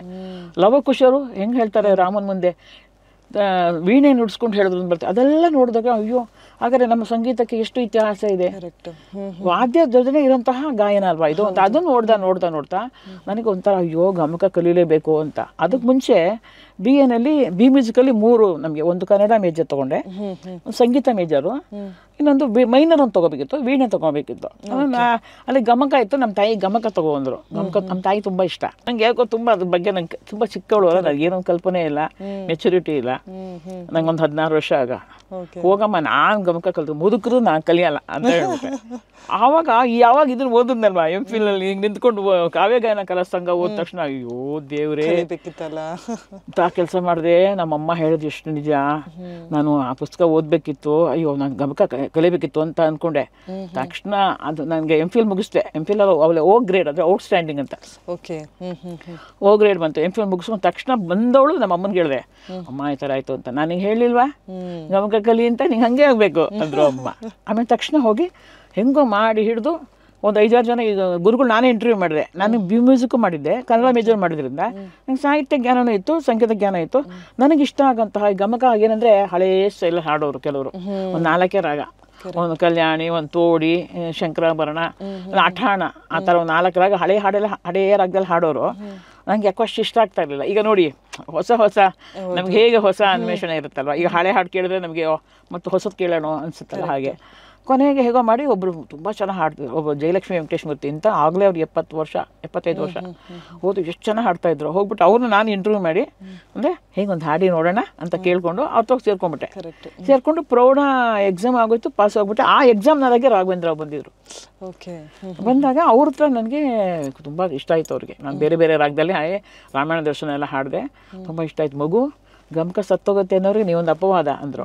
ಆ ಗಮಕ ಓದಿದಾಗ ಅದು ನನಗೆ ಹಾಡು ಗಾಯನಕ್ಕೆ ಏನೇನು ಬೇಕೋ ಅದೆಲ್ಲ ನನಗೆ ಗಮಕ ಕೊಡ್ತು. ಈ ಸುಗಮ ಸಂಗೀತಕ್ಕೆ ನನಗೆ ಅದೆಲ್ಲ ಹೆಲ್ಪ್ ಆಯಿತು. ಸುಗಮ ಸಂಗೀತ ಅಂದರೆ ಹೆಂಗಿರಬೇಕು, ಅದು ಗಾಯನ ಶೈಲಿ ಅಷ್ಟೇ. ಸುಗಮ ಸಂಗೀತ, ಸುಗಮವಾಗಿ ಹರಿಯುವಂತಹ ಸಂಗೀತ. ಆ ಸಂಗೀತ ಕೇಳೋಕ್ಕೆ ನಾವೇನು ಶಾಸ್ತ್ರೀಯ ಸಂಗೀತಗಾರ ಆಗಬೇಕಾಗಿಲ್ಲ. ಹಾಡ್ಬೇಕಾದ್ರೆ ಗೊತ್ತಿರ್ಬೇಕು ನಿಮಗೆ, ಲಯ, ಶ್ರುತಿ, ತಾಳ, ಭಾವ ಗೊತ್ತಿರಬೇಕು. ಕೇಳೋಕ್ಕೆ ಏನು ಗೊತ್ತಿರಬೇಕಾಗಿಲ್ಲ. ಒಂದು ಶಾಸ್ತ್ರೀಯ ಸಂಗೀತಕ್ಕೆ ನಾವು ಯಾಕೆ ಹೋಗ್ತೀವಿ, ನಮ್ಗೆ ಇಷ್ಟ ಆದರೆ ಹೋಗ್ತೀವಿ, ಇಲ್ಲ ಯಾಕೆ ಹೋಗೋಲ್ಲ. ಈಗ ಹಿಂದೂಸ್ತಾನಿ ಸಂಗೀತ ಇಷ್ಟ ಇರೋರಿಗೆ ಕನ್ನಡ ಸಂಗೀತ ಇಷ್ಟ ಆಗಲ್ಲ. ಕನ್ನಡ ಸಂಗೀತ ಏನಪ್ಪ ಎಷ್ಟು ಬಿಗಿ ಹಿಂಗೆ ಜಗಳ ಮಾಡ್ತಾರೆ ಅಂತಾರೆ ಹಿಂದೂಸ್ತಾನಿ ಸಂಗೀತವರು. ಕನ್ನಡ ಸಂಗೀತವ್ರು ಏನು ಸುಮ್ಮನೆ ಹೇಳ್ತಾರೆ, ಅಯ್ಯೋ ಬೆಳಗ್ಗೆದ್ರೆ ಅಂತಾರೆ. ಅಂದರೆ ಇಬ್ರಿಗೂ ಮನೋಧರ್ಮಕ್ಕೆ ಆಗಲ್ಲ. ಅದು ಎರಡೂ ಅರ್ಥ ಮಾಡ್ಕೊಂಡವ್ರಿಗೆ ಇದು ಚೆನ್ನಾಗಿ ಕೇಳುತ್ತೆ, ಅದು ಚೆನ್ನಾಗಿ ಕೇಳುತ್ತೆ. ಇದು ಗಾಯನ ಒಂದು ಶೈಲಿ ಅಲ್ವಾ. ಈ ಸುಗಮ ಸಂಗೀತಕ್ಕೆ ಯಾವ ಪೂರ್ವ ಸಿದ್ಧತೆ ಬೇಡ, ಯಾರು ಬೇಕಾದ್ರೆ ಕೇಳ್ಬೋದು. ಅರ್ಥ ಆಗ್ಬೇಕು ಅವ್ರಿಗೆ. ಅರ್ಥ ಆಗ್ಬೇಕಾದ್ರೆ ಅವ್ರಿಗೆ ಗೊತ್ತಿರೋ ಭಾಷೆ ಆಗ್ಬೇಕು ಅಲ್ವಾ. ಈಗ ನಮ್ಗೆ ಯಾವುದೋ ಗಜಲ್ಲು ನಮ್ಗೆ ಅರ್ಥನೇ ಆಗಲಿಲ್ಲ, ನಾವು ಉರ್ದು ಭಾಷೆಯಲ್ಲಿ ಇರುತ್ತೆ, ಪಾರ್ಸಿ ಮಿಕ್ಸ್ ಆಗಿರುತ್ತೆ. ಈ ಕನ್ನಡ ನಮ್ಗೆ ಇಷ್ಟು ಕಾಲ ಒಟ್ಟಿಗಿದ್ದು ಎಷ್ಟು ಜನ ಅರ್ಥ ಆಗುತ್ತೆ ನೋಡಿ, ಎಷ್ಟು ಬೆರೆತಾರೋ. ಯಾರು ಹೇಳ್ಕೊಡೋ ಅಗತ್ಯ ಬೇಡ. ಇಂತಹ ಹಾಡುಗಳು ಆಗ ಅಧ್ಯಯನ ಮಾಡಿದೆ ನಾನು. ಎದೆ ತುಂಬಿ ಹಾಡಿದನು, ಹಾಡು ಅಧ್ಯಯನ ಮಾಡಿದೆ. ಹಾಡುವುದು ಕರ್ಮ ನನಗೆ, ಎಲ್ಲ ಕೇಳುವರೆಂದು ಒಂದು ಹಾಡು ನಾನು ಹಾಡುವುದಿಲ್ಲ, ಹಾಡುವುದು ಅನಿವಾರ್ಯ ಕರ್ಮ ನನಗೆ. ಒಬ್ಬ ಗಾಯಕನಿಗೆ ಏನಿರಬೇಕು, ಅವ್ನಿಗಷ್ಟೇ ವಸ್ತುನಿಷ್ಠವಾಗಿರ್ಬೇಕು. ಅವ್ನಿಗೆ ಹಾಡೇನೋ ಅವ್ನು ಇಷ್ಟವಾಗಿ ಆ ಹಾಡಿನೊಳಗೆ ಪ್ರವೇಶ ಮಾಡಿ ಅವನದೇ ಹಾಡು ಅಂತಾರೆ ಹಾಡಬೇಕು. ಅವ ಹಾಡು ಚೆನ್ನಾಗೇ ಇರುತ್ತೆ. ಯಾವ ಹಾಡಲಿ, ಯಾವ ಹಾಡಿನಿಂದ ನಿಮಗೆ ನೆಮ್ಮದಿಯನ್ನು ಕೊಡಲಿ ಅಂತ ಒಂದು ಹಾಡು. ಹಾಗಾದ್ರೆ ಹಾಡು ಅನ್ನೋದು ನೆಮ್ಮದಿ ಕೊಡುತ್ತೆ ಅಂತಾಯ್ತು. ಇದೆಲ್ಲ ನಾನು ಹಾಡನ್ನ ಅಧ್ಯಯನ ಮಾಡಿದೆ. ಹಾಡುಗಳ ಬಗ್ಗೆ ಏನೇನು ಪದ್ಯ ಇತ್ತು ಅದೆಲ್ಲ ಮಾಡಿ ಈ ಹಾಡಂದ್ರೆ ಹಿಂಗಿರ್ಬೇಕು, ಕವಿಗಳು ಮಹಾನುಭಾವರು ಹಿಂಗೆ ಹೇಳಿದ್ದಾರೆ. ದೂರಕ್ಕೆ ದೂರಕ್ಕೆ ಬಹು ದೂರಕ್ಕೆ ಹಾರುವೆ ಗಾನ ವಿಮಾನದಲ್ಲಿ ಅಂತಾರೆ ಕುವೆಂಪು. ಅಂದ್ರೆ ವಿಮಾನದಲ್ಲಿ ಹಾರಬೇಕಾದ್ರೆ, ಹಕ್ಕಿ ಥರ ಹಾರಬೇಕಾದ್ರೆ ಗಾನ ವಿಮಾನ ಅಂತಾರೆ. ಅಂದ್ರೆ ನಮಗೆ ಹರ್ಷ ಸಂತೋಷ ಕೊಡುವಂಥದ್ದು ಹಾಡು. ಇಂತಹ ಹಾಡು ಹಾಡಿದರೆ ಆಡಿದಂತಿರಬೇಕು, ಆಡಿದರೆ ಹಾಡಿದಂತಿರಬೇಕು ಅಂತ ಅದೊಂದು ಹೇಳ್ತಾರೆ. ಹಾಗೆ ಹಾಡು ಮುಗಿದರೆ ಅದು ಹಾಡಲ್ಲ, ಜೀವನನೇ ಒಂದು ಹಾಡು. ಈಗ ಅನೇಕ ಹಾಡುಗಳನ್ನ ಇಟ್ಕೊಂಡು ಹಾಡುಗಳನ್ನೇ ಅನುಭವಿಸ್ಕೊಂಡು ಹಾಡುಗಳೊಳಗೆ ಪ್ರವೇಶ ಮಾಡಿಕೊಂಡೆ. ಆಗ ನನಗೆ ಅನಿಸ್ತು ಸುಗಮ ಸಂಗೀತ ನಿಜವಾಗಲೂ ನಮ್ಮ ಈಗಿನ ಒಂದು ಪರಿಸರಕ್ಕೆ ಬೇಕಾದಂತಹ ವಸ್ತು. ಇದನ್ನ ಬಗ್ಗೆ ಮಾಡೋಣ. ಆ ಹಳೆಗನ್ನಡದ ತಗೊಂಡು ನಾನು ಏನು ಮಾಡಲಿ, ಕಾವ್ಯ ಗಬ್ಬಗಳು ತಗೊಂಡ್ರು ಏನು ಪ್ರಯೋಜನ ಇಲ್ಲ ಅಂದ್ಬಿಟ್ಟು ಅದನ್ನ ಬಿಟ್ಬಿಟ್ಟೆ. ನಾನೇ ಫುಲ್ಲು ಸಿನಾಪ್ಸಿಸ್ ರೆಡಿ ಮಾಡಿ ಅದನ್ನ ಹೋಗಿ ಹಂಪೆಗೆ ಹೋಗ್ಬಿಟ್ಟು, ಹಂಪೆ ನಿಮ್ಮ ಮದುವೆ ನಂತರದ ಅದು ಇತ್ತೀಚೆಗೆ, ಅದು 2000 ರಿಜಿಸ್ಟರ್ ಮಾಡಿ 2002 ಮಾರ್ಚು ಮುಗಿಸ್ದೆ. 2 ವರ್ಷ ಮುಗಿಸಿದ್ದು. ನಾನು ಮದುವೆಗೆ ಮುಂಚೆ MPhil ಮಾಡಿದ್ದೆ. ಆದ ನಂತರ ಲೆಕ್ಚರರ್ ಆಗಿದೆ. ಒಂದು 5 ವರ್ಷ ಫಸ್ಟ್ ಕ್ಲಾಸ್ ಕಾಲೇಜಲ್ಲಿ ಲೆಕ್ಚರರ್ ಆಗಿದ್ದೆ. ಅಲ್ಲಿ ಮಂಗಳೂರು ಯೂನಿವರ್ಸಿಟಿಗೆ ಅಪ್ಲಿಕೇಶನ್ ಆಗಿತ್ತು, ಕಾವೇರಿ ಕಾಲೇಜ್ ಅಂತ ಗೌಣಿಕೊಪ್ಪ. ಅಲ್ಲಿಂದ ಮದುವೆ ಆಯಿತು. ಮದುವೆ ಆದ್ಮೇಲೆ ಬೆಂಗಳೂರು ಬಂದ್ವಿ. ಬೆಂಗಳೂರು ಬಂದಾಗ ನಾವು ನಾದಲಹರಿ ಅಂತ ಒಂದು ಧ್ವನಿ ಒಂದು ಸಂಸ್ಥೆ ತಗೊಂಡು ಬಂದ್ವಿ. 4 ತಂತಿ ನಮ್ಮ ಆನಂದ ಸ್ವಾಮಿ ಅವ್ರದ್ದು ನವೋದಯ, ಆಡೋಣ ಬನ್ನಿ ನನ್ನ ಫೋಕು, ಆಮೇಲೆ ಹಿರಣ್ಣ ಇವರ ಎಲ್ಲ ನಾಟಕಗಳು ಅದೆಲ್ಲ ನಾವು ತಯಾರು ಮಾಡಿದ್ವಿ. ಆಮೇಲೆ ಸ್ವಲ್ಪ ದಿವಸ ನಂತರ ನಾವು ಸ್ಟುಡಿಯೋ ಮಾಡ್ಕೊಂಡ್ಬಿಟ್ವಿ. ಗಾನಲಹರಿ ಅರವಿಂದ್ ರೆಕಾರ್ಡಿಂಗ್ ಸ್ಟುಡಿಯೋ ಒಂದು, ಅರವಿಂದ್ ರೆಕಾರ್ಡಿಂಗ್ ಅಂತ ಅದೆಲ್ಲ ಇನ್ನೊಂದು. ನಮ್ಮ ಇವ್ರು ಬರ್ತಾಯಿದ್ರು, ನಮ್ಮ ಶಿವರಾಮ್ ಅವರು ಆ್ಯಕ್ಟರು ಬರ್ತಿದ್ರಲ್ಲ ಅವರು ಬಂದು ಎಲ್ಲರಿಗೂ ಅರವಿಂದ್ ಸ್ಟುಡಿಯೋ ಹೇಳ್ಬಿಟ್ಟು ಕೊನೆಗೆ ಅರವಿಂದ್ ಸ್ಟುಡಿಯೋನೇ ಆಯಿತು. ನಾವಂತ ಅರವಿಂದ್ ಸ್ಟುಡಿಯೋ ನಾವೇನು ಹೆಸರಿಟ್ಟಿರಲಿಲ್ಲ. ಆಮೇಲೆ ಇನ್ನೊಂದು ಯೂನಿಟ್ ಮಾಡಿದ್ವಲ್ಲ, ಅದಕ್ಕೆ ಅರವಿಂದ್ ಸ್ಟುಡಿಯೋ ಅಂತ ಹೆಸರಿಟ್ಟು. ನಾನು ಇನ್ನೊಂದು ಕೇಳಬೇಕಮ್ಮ, ಈಗ ನಿಮ್ಮ ಹತ್ರ ಮಾತನಾಡ್ತಾ ನನಗನ್ನಿಸ್ತು, ಸೊ ಸಾಧನೆ ಮಾಡಬೇಕು ಅಂತ ಅಂದ್ಕೊಂಡ್ರೆ ಯಾರು ಬೇಕಾದ್ರೂ ಸಾಧನಿಸ್ಬೋದು ಅಂತ ಅನ್ಸುತ್ತೆ. ಯಾಕೆಂತಂದರೆ ಇವಾಗ ನಮಗೆ ಏನಾಗುತ್ತೆ ಹೇಳಿದ್ರೆ ಈ ಸಮಯದ ಅಭಾವ. ಎಷ್ಟೋ ಸಲ ಅನಿಸಿದ್ದಿದೆ, ಯಾವಾಗ ಮಾಡಿದ್ರು ಇವರೆಲ್ಲ ಇಷ್ಟೆಲ್ಲ ಕೆಲಸಗಳು, PhD ಮಾಡಿದ್ರು ಇತ್ತೀಚೆಗೆ ಮಾಡಿದ್ವು ಅಂದ್ರೆ ಈ ಏಜ್ 2022 ಕಂಪ್ಲೀಟ್ ಮಾಡಿದ್ರು 2 ವರ್ಷದಲ್ಲಿ. ಪಾಪ ನನ್ನ ಯಜಮಾನರು ತುಂಬಾ ಸಪೋರ್ಟ್ ಮಾಡೋದು ನನಗೆ. ಫಸ್ಟ್ ಎಲ್ಲ ರೆಫರೆನ್ಸ್ ಮಾಡ್ಕೊಂಡೆ. ಕೊನೆಗೆ ನಮ್ಮ ಹಳ್ಳಿ ಇದೆ ಅಲ್ಲೊಂದೊಂದು ತೋಟ ಮನೆ ಮಾಡ್ಕೊಂಡಿದೀವಿ. ನಾನು ಹುಟ್ಟಿದ ಮನೆ, ಹುಟ್ಟಿದ ಊರು. ಅಲ್ಲಿ 3 ತಿಂಗಳು ಒಬ್ಬಳೇ ಇದ್ದು ಥೀಸಿಸ್ ರೆಡಿ ಮಾಡ್ಕೊಂಡು ಬರ್ದು ಒಬ್ಬಳೇ ಇದ್ದಿದ್ದು. ಇಡೀ ಊರಲ್ಲಿ 6 ಕಿಲೋಮೀಟರ್ ಜನನೇ ಇಲ್ಲ. ಅಲ್ಲಿ ಬಂದು ಪೊಲೀಸ್ ಸ್ಟೇಷನ್ ಬಂದು ಹೇಳೋರು, ಮೇಡಮ್ ನೀವು ಒಬ್ಬರೇ ಇರಬೇಡಿ, ನೀವು ಊರೊಳಗೆ ಹೊಟ್ಟೋಗಿ ಅನ್ನೋರು. ಅಲ್ಲೊಂದು ತೋಟದ ಮನೆ ಮಾಡಿದ್ವಿ. ಅಲ್ಲಿ ಕುತ್ಕೊಂಡು ಅಲ್ಲೇ ನಾನು ಒಬ್ಬಳೇ ಹಗಲು ರಾತ್ರಿ ತಪಸ್ತಾರ ಬರೆದು ಮುಗಿಸ್ಬಿಟ್ಟೆ. ಮುಗಿಸಿ 2022 ಡಿಸೆಂಬರ್ಗೆ 31st ಲಾಸ್ಟ್ ಕೊಟ್ಟೆ ನಾನು. ಮಾರ್ಚ್ ನನಗೆ 6ನೇ ತಾರೀಕು ವೈವಾ ಮಾಡಿ ತಕ್ಷಣನೇ ಅಲ್ಲೇ ಹೇಳಿದ್ರು, ನಿಮ್ಗೆ ಡಾಕ್ಟರೇಟ್ ಕೊಟ್ಟಿದ್ದೀವಿ ಅಂತ ಹೇಳಿ. ಒಂದು ಜೀವನದಲ್ಲಿ ಎಂಥ ಒಳ್ಳೆಯ ಸುಖ, ಸಂತೋಷ, ನೆಮ್ಮದಿ ಆ ಕ್ಷಣಗಳು. ಅಂದ್ರೆ ನನಗೆ ಸಾಧನೆ ಮಾಡಲೇಬೇಕಿತ್ತು. ನನಗೆ ಯಾವ ಪ್ರಶಸ್ತಿ ಬೇಡ, ನಾನು ಕಷ್ಟಪಟ್ಟು ಸಂಪಾದನೆ ಮಾಡಬೇಕು.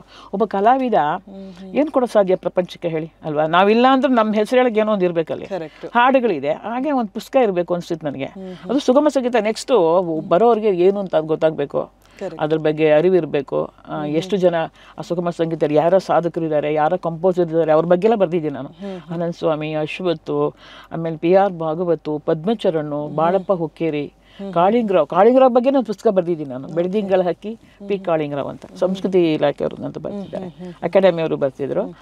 ಆಮೇಲೆ ನಾದಯೋಗಿ ಪದ್ಮಚರಣ್ ಅಂತ ಅವ್ರ ಬಗ್ಗೆ ಒಂದು ಪುಸ್ತಕ ಬರ್ದಿದ್ದೀನಿ. ಸಂಗೀತ ಕಂಪನಿಯ ಅವರ ಸ್ಥಾಪಕರಾದಂತಹ ನಮ್ಮ HM ಮಹೇಶ್ ಅವ್ರ ಬಗ್ಗೆ ಒಂದು ಪುಸ್ತಕ ಸಂಗೀತ ಯಾನ ಅಂತ ಬರ್ತೀನಿ. ಅಂದ್ರೆ ಇದೆಲ್ಲ ಅಟ್ಲೀಸ್ಟ್ ತುಂಬ ನನಗೆ ಬರೆಯೋಕ್ಕೆ ಸಮಯ ಇಲ್ಲ. ಅಟ್ಲೀಸ್ಟ್ ಮಹಾನ್ ಒಂದು ಹೊಸ ದಾರಿಯನ್ನ ತಂದವ್ರಲ್ವಾ, ಕ್ಯಾಸೆಟ್ ಪ್ರಪಂಚ ತಂದವರೇ ನಮ್ಮ ಕನ್ನಡ. 3,500 ಕ್ಯಾಸೆಟ್ ತಂದಿದ್ದಾರೆ ಮಹೇಶ್ ಅವರು. ಎಲ್ಲ ವಾದ್ಯ ಸಂಗೀತ, ಕ್ಲಾಸಿಕಲ್ಲು, ಹಿಂದೂಸ್ತಾನಿ, ಜಾನಪದ, ನಾಟಕ ಎಲ್ಲ ಯಾವುದಿಲ್ಲ, ಭಾವಗೀತೆಗಳು, ಜನಪದ ಗೀತೆಗಳು, ಯಕ್ಷಗಾನಗಳು ಎಲ್ಲ ಪ್ರತಿಯೊಂದು ತಂದಿದ್ದಾರೆ ಅಂತ ಅವರು ಮಹಾನುಭಾವ. ಅವರೊಬ್ಬರ ಒಂದು ಜೀವನ ಚರಿತ್ರೆ. ಕಾಳಿಂಗರಾವು ನನಗೆ ಸುಗಮ ಸಂಗೀತ ಪಿತಾಮಹ ಅಂತಾರೆ. ಪದ್ಮಚರಣು ಆಕಾಶವಾಣಿಯಿಂದ ಬಂದವರು ಒಳ್ಳೆಯ ಕರ್ನಾಟಕ ಸಂಗೀತ ವಯಲಿನಿಸ್ಟು. ಅವರು 4 ಭಾಷೆಯಲ್ಲಿ ಪರಿಣಿತರು. ಅವರು ಕನ್ನಡ, ತಮಿಳು, ತೆಲುಗು, ಸಂಸ್ಕೃತ ಹಿಂದಿ 5 ಭಾಷೆ. ಹಾಗೆ ಇವ್ರ ಬಗ್ಗೆ ಎಲ್ಲ ಜನಕ್ಕೆ ಸುಗಮ ಸಂಗೀತ ಪುಸ್ತಕದ ಮೂಲಕ ಒಂದು ಪರಿಚಯ ಆಗುವಂಥ ಅವಕಾಶ ಸಿಕ್ತು. ಸೊ ಇನ್ನಷ್ಟು ಮಾತಾಡೋಣ. ಅದಕ್ಕಿಂತ ಮುಂಚೆ ಒಂದು ಸೆಗ್ಮೆಂಟ್ ಇದೆ ಮೇಡಮ್. ಸೊ ನೀವು ಸಾಕಷ್ಟು ಹಿರಿಯ ಕಲಾವಿದರ ಜೊತೆಗೆ ಕೆಲಸ ಮಾಡಿದಂತಹ ಅನುಭವ ಇದೆ. ಸೊ ನಾನು ಒಂದಷ್ಟು ನೀವು ಕೆಲಸ ಮಾಡಿದಂತಹ ಕಲಾವಿದರ ಹೆಸರುಗಳನ್ನು ಹೇಳ್ತಾ ಹೋಗ್ತೇನೆ. ಅವರಿಂದ ನಿಮಗೆಲ್ಲಾದರೂ ಇಂಥದ್ದೊಂದು ಕದಿಯುವಂಥ ಸಾಧ್ಯತೆ ಸಿಕ್ಕಿದ್ರೆ ಏನು ಕದಿತೀರಾ ಅಂತ ಹೇಳಬೇಕು. ಓಕೆ, ನಾನು ದೊಡ್ಡ ಕಳ್ಳಿ ಗೊತ್ತಾ ನಿಮಗೆ? ಓಕೆ, ಮೊದಲಿಗೆ ಡಾಕ್ಟರ್ ರಾಜ್ಕುಮಾರ್. ಸೊ ಅದೇ ರಾಜ್ಕುಮಾರಿಂದ ಒಂದು ಅಂಶವನ್ನು ಕದಿಬೋದು ಅಂತಿದ್ರೆ ಯಾವ್ದು ಕದಿತೀರಾ? ರಾಜ್ಕುಮಾರಿಂದ ಎಲ್ಲ ತುಂಬ ವಿಷಯ ಕದಿಬೋದು. ನಾನು ಕದ್ದಿರೋ ತುಂಬ ವಿಷಯ ಸಿಂಪ್ಲಿಸಿಟಿ. ಓಕೆ, ಸಿಂಪ್ಲಿಸಿಟಿ ಅಂದರೆ ಅಷ್ಟು ಸರಳತೆ ಬೇರೆ ಆತ ನೋಡಲೇ ಇಲ್ಲ. ಆಮೇಲೆ ಯಾರ ಹತ್ರ ಕೋಪ ಮಾಡ್ಕೊಂಡಿಲ್ಲ. ಬಸಹನೆ ಹಸನ್ಮುಖ 3 ಸರಳತೆ 3 ಕದ್ದಾಗ್ಬಿಟ್ಟು ಆಗೋಯ್ತು. ನಾನು ಯಾವಾಗ ನಗ್ತಾ ಇರ್ತೀನಲ್ಲ, ಇದು ನನ್ನ ಹುಟ್ಟುಕೊಂಡು ಆದ್ರೂ ಕೂಡ ಎಷ್ಟೋ ಸಲ ನೆನೆಸ್ಕೊಳ್ತೀನಿ ನಾನು. ಅವ್ರಿಗೆ ಅಷ್ಟು ದೊಡ್ಡ ಮೇಲೆ ಇರೋರಿಗೆ ಎಷ್ಟು ಸಮಸ್ಯೆ ಇರ್ತಿತ್ತು, ಆದ್ರೆ ಮೊಗದಲ್ಲಿ ಮಂದಹಾಸ. ಸೊ ನಿಮ್ಮಲ್ಲಿ ನೀವು ಆಗ್ಲೇ ಹೇಳಿದ್ರಿ ಸಾಕಷ್ಟು ಕಲಾವಿದರು ಬಂದು ಊಟ ಮಾಡ್ಕೊಂಡು ಹೋಗಿದ್ದಾರೆ ಅಂತ. ಎಸ್ ಜಾನಕಿ ಅವರು ನಿಮ್ಮ ಜೊತೆಗೆ ಯಾವ ಅಡಿಗೆ ತುಂಬಾ ಇಷ್ಟ ಆಗ್ತಿತ್ತು ನೀವು ಮಾಡ್ತಿದ್ದು ಅಂತ ಹೇಳಿ? ಅಮ್ಮನ್ಗೆ ಏನಂದ್ರೆ ತುಂಬಾ ಕೃಷ್ಣನ್ ತರ ಅವರು, ಪುಟ್ಟು ಕೃಷ್ಣನ್ ತರನೇ ಅಮ್ಮ ಮಾತಾಡೋದಲ್ಲ. ಅವರಿಗೆ ಈ ಹೈದರಾಬಾದ್ ಕಡೆ ಅವರಲ್ಲ, ಅವ್ರಿಗೆ ಈ ಪುಡಿಗಳು ತುಂಬಾ ಇಷ್ಟ. ಪರಿಪು ಪುಡಿ, ಚಟ್ನಿ ಪುಡಿ, ಆಮೇಲೆ ಗೊಂಗೂರು ತೊಕ್ಕು, ಅದೆಲ್ಲ ತುಂಬಾ ಇಷ್ಟ ಅವ್ರಿಗೆ. ಆಮೇಲೆ ಅವ್ರಿಗೆ ಹೆಂಗೆ ಅಂದ್ರೆ ಕೆನೆಗೆ ಹೆಪ್ಪಾಕಿಡ್ಬೇಕು. ಅವ್ರು ಇಷ್ಟು ದೊಡ್ಡ ತಟ್ಟೆಯಲ್ಲಿ ಕೆನೆಗೆ ಹೆಪ್ಪಾಕಿ ಅದೊಂದು ಮೊಸರು, ಬೆಣ್ಣೆ ಪಕ್ಕದಲ್ಲಿ. ಹೌದು. ಆಮೇಲೆ ಗುಂಗುರು ಚಟ್ನಿ, ಅದು ಬಿಟ್ಟು ಪರುಪು ಪುಡಿ, ಚಟ್ನಿ ಪುಡಿ, ಇದೆಲ್ಲ ಕಲಸಿ ತಿನ್ನೋರು ಪಾಪ ಅವರು. ಕೆನೆಗೆ ಬೇರೆ ಮೊಸರು ಬೇರೆ ಮೊಸರು, ಕೆನೆ ಮೊಸರು ಬೇರೆ. ಕೃಷ್ಣ ರೀ ಅನ್ನೋರು. ಅದು ಪಾಪ ಅವ್ರಿಗೆ ಇಷ್ಟ. ಆಮೇಲೆ ಇವ್ರು ಆಕ್ಚುಲಿ SPB ಬಂದ ಪಾಪ ಮೊಸರನ್ನ ಅಷ್ಟೇ, ಮೊಸರನ್ನ ಸಾಕು ನಂಗೆ ಅನ್ನೋರು ಪಾಪ. ಅವ್ರು ಹಾಡಕ್ ಬರೋರಲ್ಲ ಅವರು. ಇವರು ದೇವಸ್ಥಾನ ಬಂದ್ರೆ ನನಗೆ ಒಂದು ಇಡ್ಲಿ ಅನ್ನೋರು ಅಷ್ಟೇ. ಅವ್ರು ಜಾಸ್ತಿ ತಿಂತಾ ಇರ್ಲಿಲ್ಲ ದೇವಸ್ಥಾನ ಬಂದ್ರೆ. ಅವರು ನಮ್ಮ ಮನೆಗೆ ಬರೋರು ತುಂಬಾ. ಅವಲಕ್ಕಿ ತುಂಬಾ ಇಷ್ಟ ದೇವಸ್ಥಾನಕ್ಕೆ. SPB ಅಂತ ನನಗೆ ಎಷ್ಟು ಆಶ್ಚರ್ಯ ಅಂದರೆ, SPB ಅಂತ ಫಸ್ಟ್ ನಾನು ಅವ್ರ ಹತ್ರ ಒಂದು 130 ಹಾಡು ಹಾಡ್ತಿದ್ದೀನಿ ನಾನು ಇಲ್ಲಿ ತನಕ. ಪಿಕ್ಚರ್ಗೂ 2 ಪಿಕ್ಚರ್ಗೂ 2 ಹಾಡು ಹಾಡಿದ್ದಾರೆ.